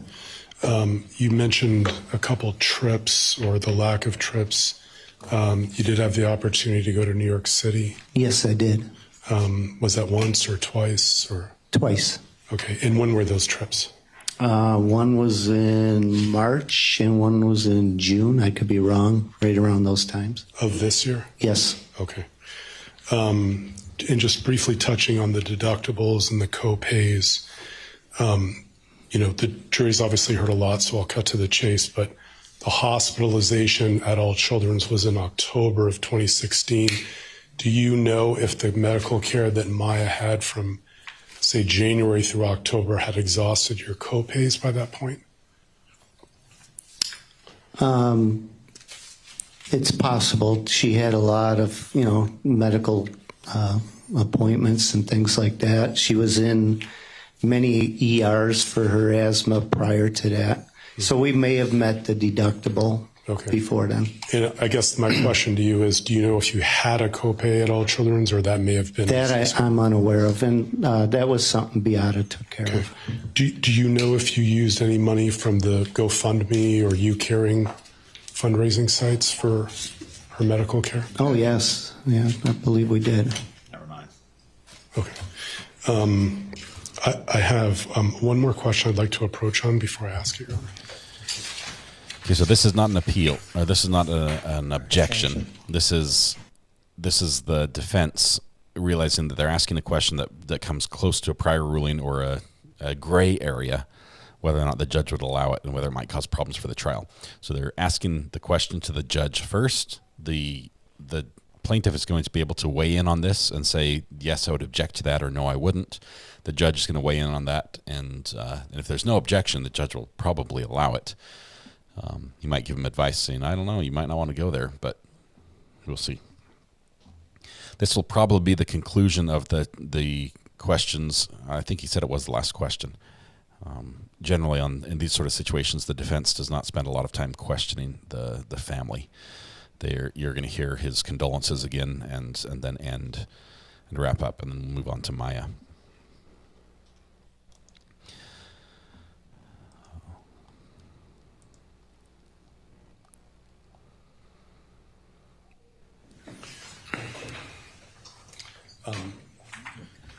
Maya, I think you told me she's in dual enrollment. Is that right, sir? That is correct. So she's going to graduate this year with her associate's degree? That is correct. And she's still on track? I take that back. Next year. Gotcha. Yeah. May, June. Has she taken the SAT yet? That I'm unaware of. Okay. Still on, do you know if she's still number 1 or number 2 in her class? That would be a good question for her when she's up here. Okay, thank you, sir. But sounds like you're very proud of how well she's still doing in school. I'm very proud of her. Okay. I do appreciate your time. I'm sorry for your loss, sir. There's the condolences, and they wrap up. Jack, but you did have to pay back that health insurer a little bit after the fact, did you not? Yes. Yeah, there's a lien on that. Mm-hmm. Nothing further, Your Honor. Anything further? No, thank you, Your Honor. Members of the jury, do any of you have any questions for Mr. Jack Kowalski? No questions. Okay, seeing none. In light of the fact that we're already past 5 o'clock, we're not going to start any other witnesses today. No Maya today. We're going to come back tomorrow Maya's at the coming same in tomorrow. time. So Deputy Coley, if you could have them back at 9 a.m. ready to go. Do not discuss this case amongst yourselves. Do not do any investigation and receive no information. Receive no information. See you tomorrow. Jury is filing out. Jack is, I think he's off the stand. He should be released. He might still be standing there for a bit until the judge formally allows him to step down. They didn't. The question, it was brought up in an answer. The plaintiff stopped the line of questioning, but he said you had to pay back some of those, and the question did not call for the lien answer. So I don't think there would have been an objection there. Had they gone any further, I think there would be. But yeah, the lien in. They got the lien in. The jury is out of our presence, Mr. Jack Kowalski. You can go ahead and have a seat back there. Everyone, feel free to sit down. Mr. Whitney, do you have that time breakdown for the third Eli Newberger depo? This breakdown is important for the shot clock. Do you want to stay? We need a few moments, Your Honor. I'm sorry. Okay. It would help streamline tomorrow. I do have some concerns over the witnesses they're calling, so we don't get into any extraneous issues. If you want to hear that now, Let's preview tomorrow. Ooh, preview. Mine, go ahead. No, please. The representation was they're going to call economist Kirby. And for example, in her report, she has economic damages relating to expunging records from the DCF hearing and things of that nature.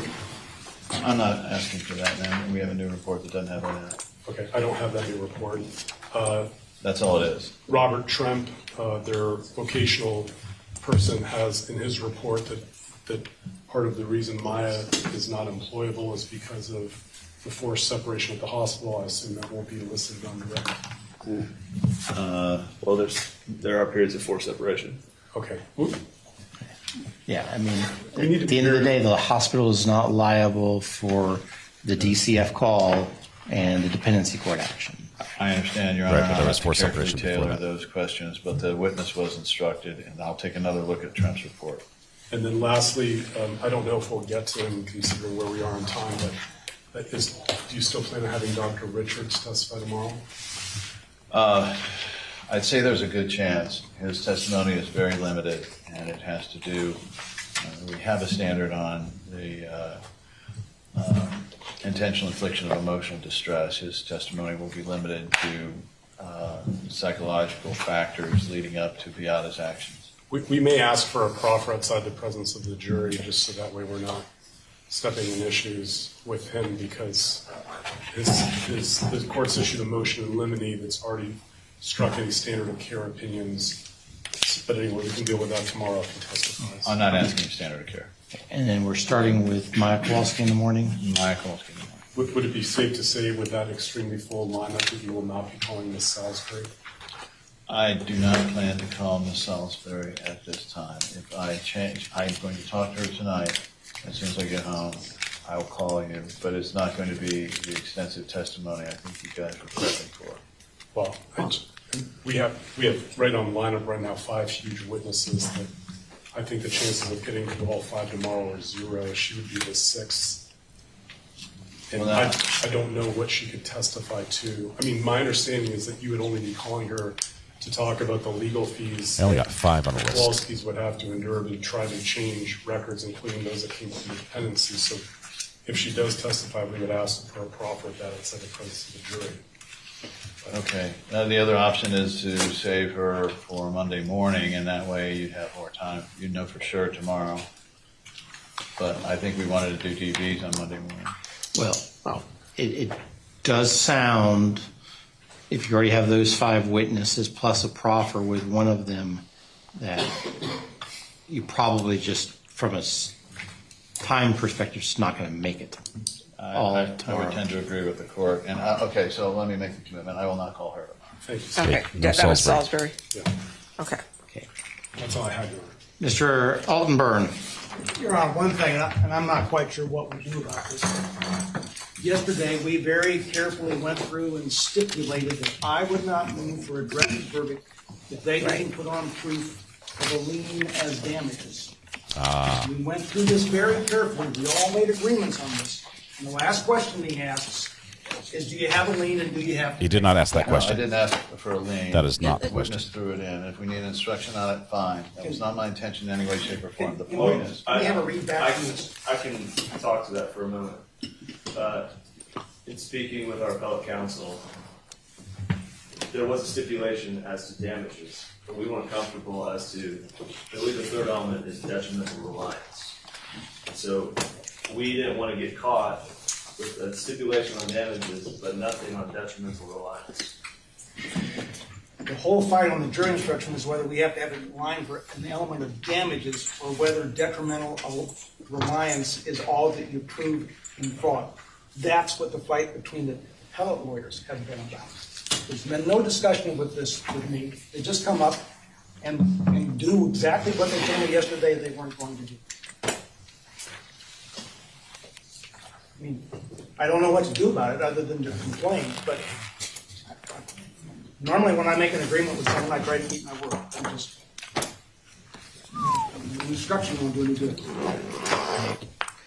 Here, and I sense your frustration, Mr. Altenburn.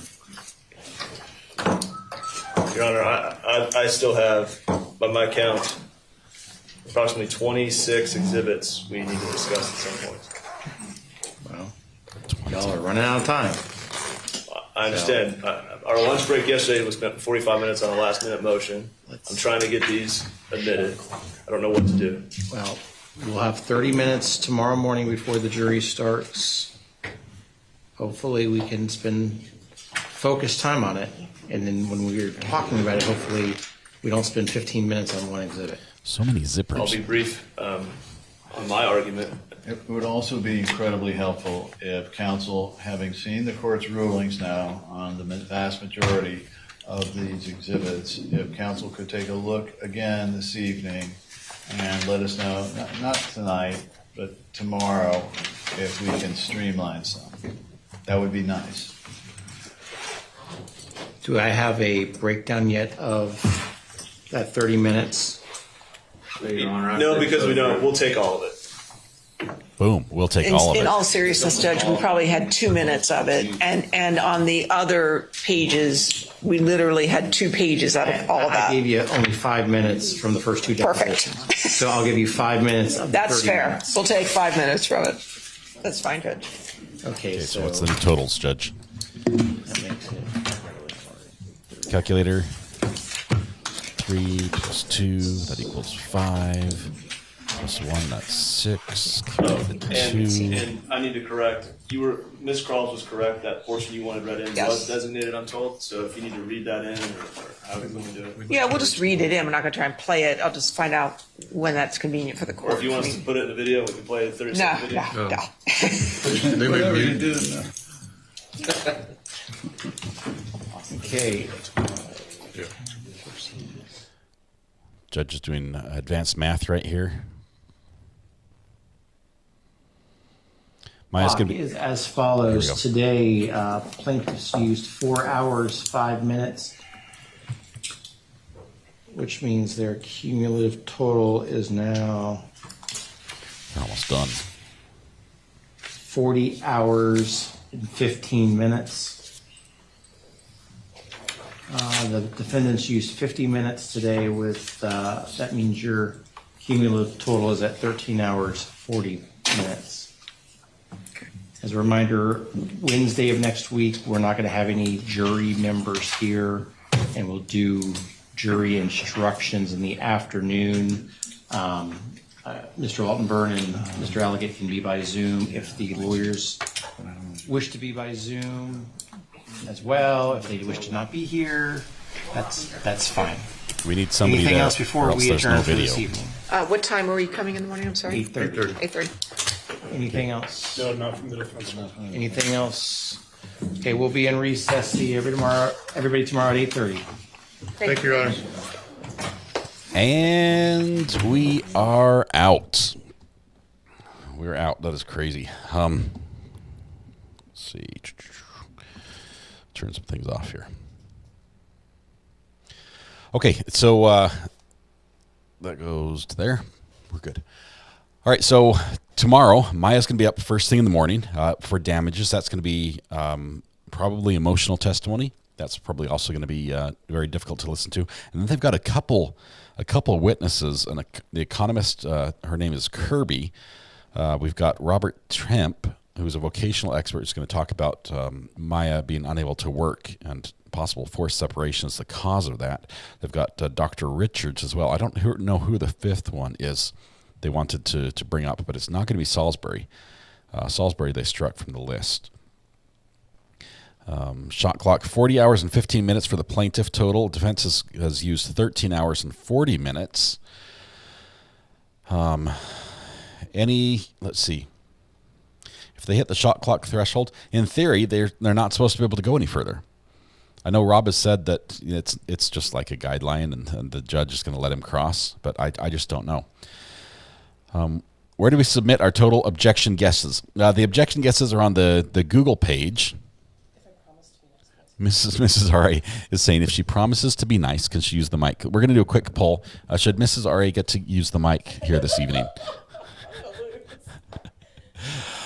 First answer carries. Whoever, first answer. First one I see. If it's a no, it doesn't matter if it's the only no there. The yes was Jody. Okay, you can do it. Thanks, Jody. Well, I put this in chat, and somebody said that this is pretty standard, but I find it quite telling that at this point, yeah, look at all those yeses, yeah. that at this point, the plaintiff has less time available to them than the defense has already used up on their countermeasures, which means the plaintiff does not have as much time available to them to use on, it's not called countermeasures, that's like a Star Wars thing, but I can't think of it, on their cross. They don't have as much time available to use on their cross as has already been used by the defense. Is that normal? Because that seems a little scary. Can you repeat the question? Is it normal that the times, how much they have left?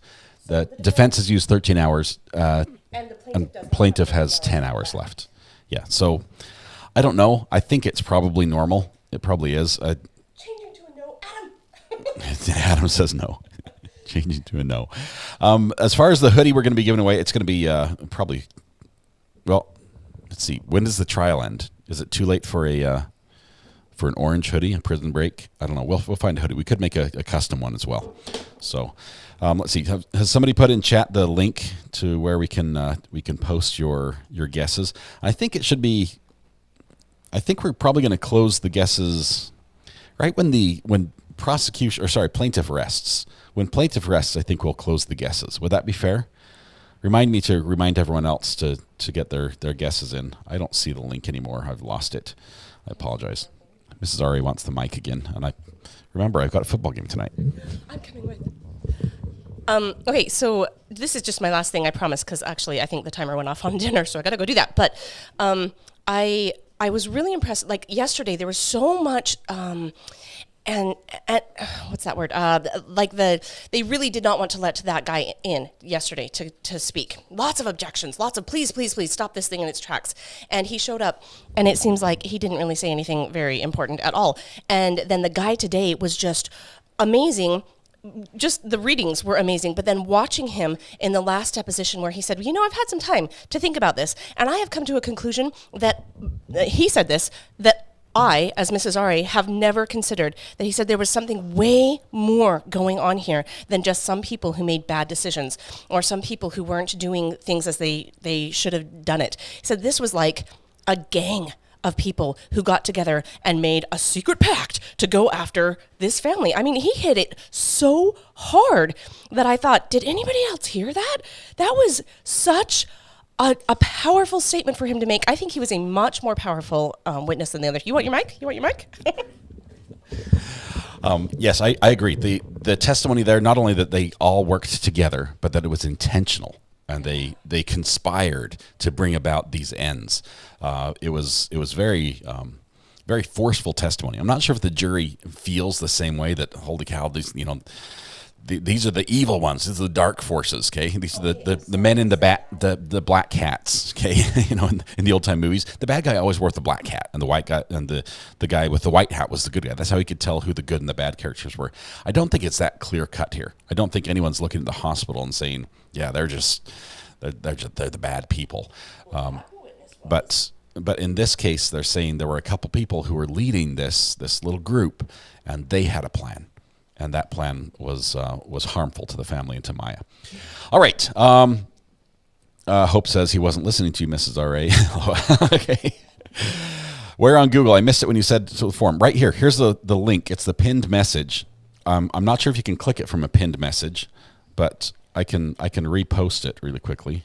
So it'll appear at the bottom of chat. So let's try this really quickly. Paste and enter, send.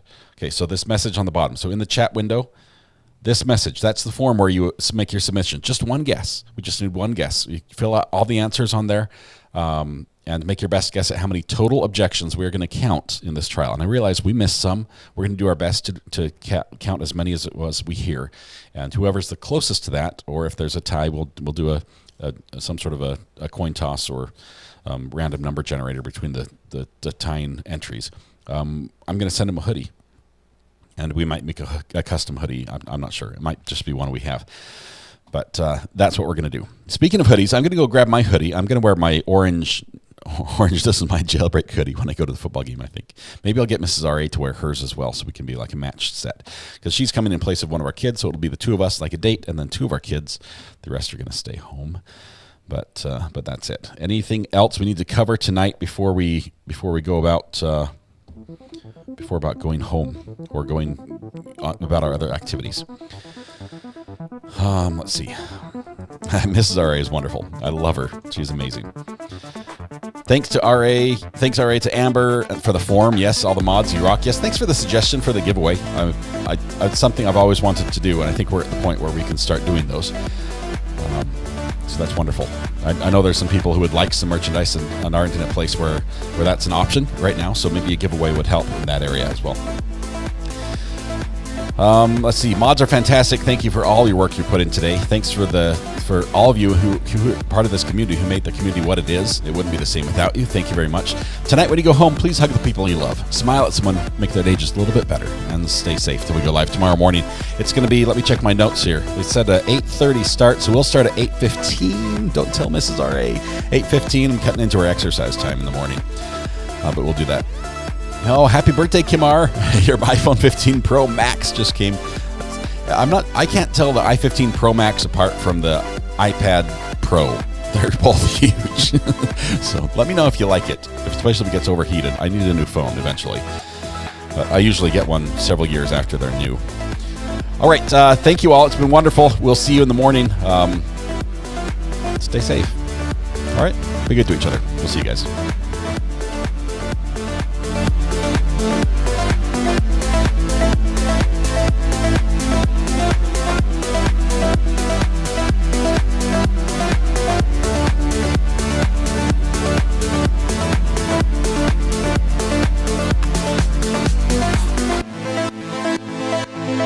Don't miss the forest from the trees.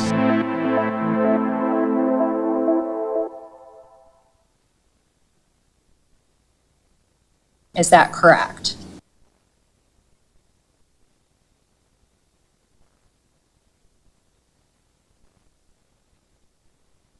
Scratch all that. Oh, that was terrible. I apologize.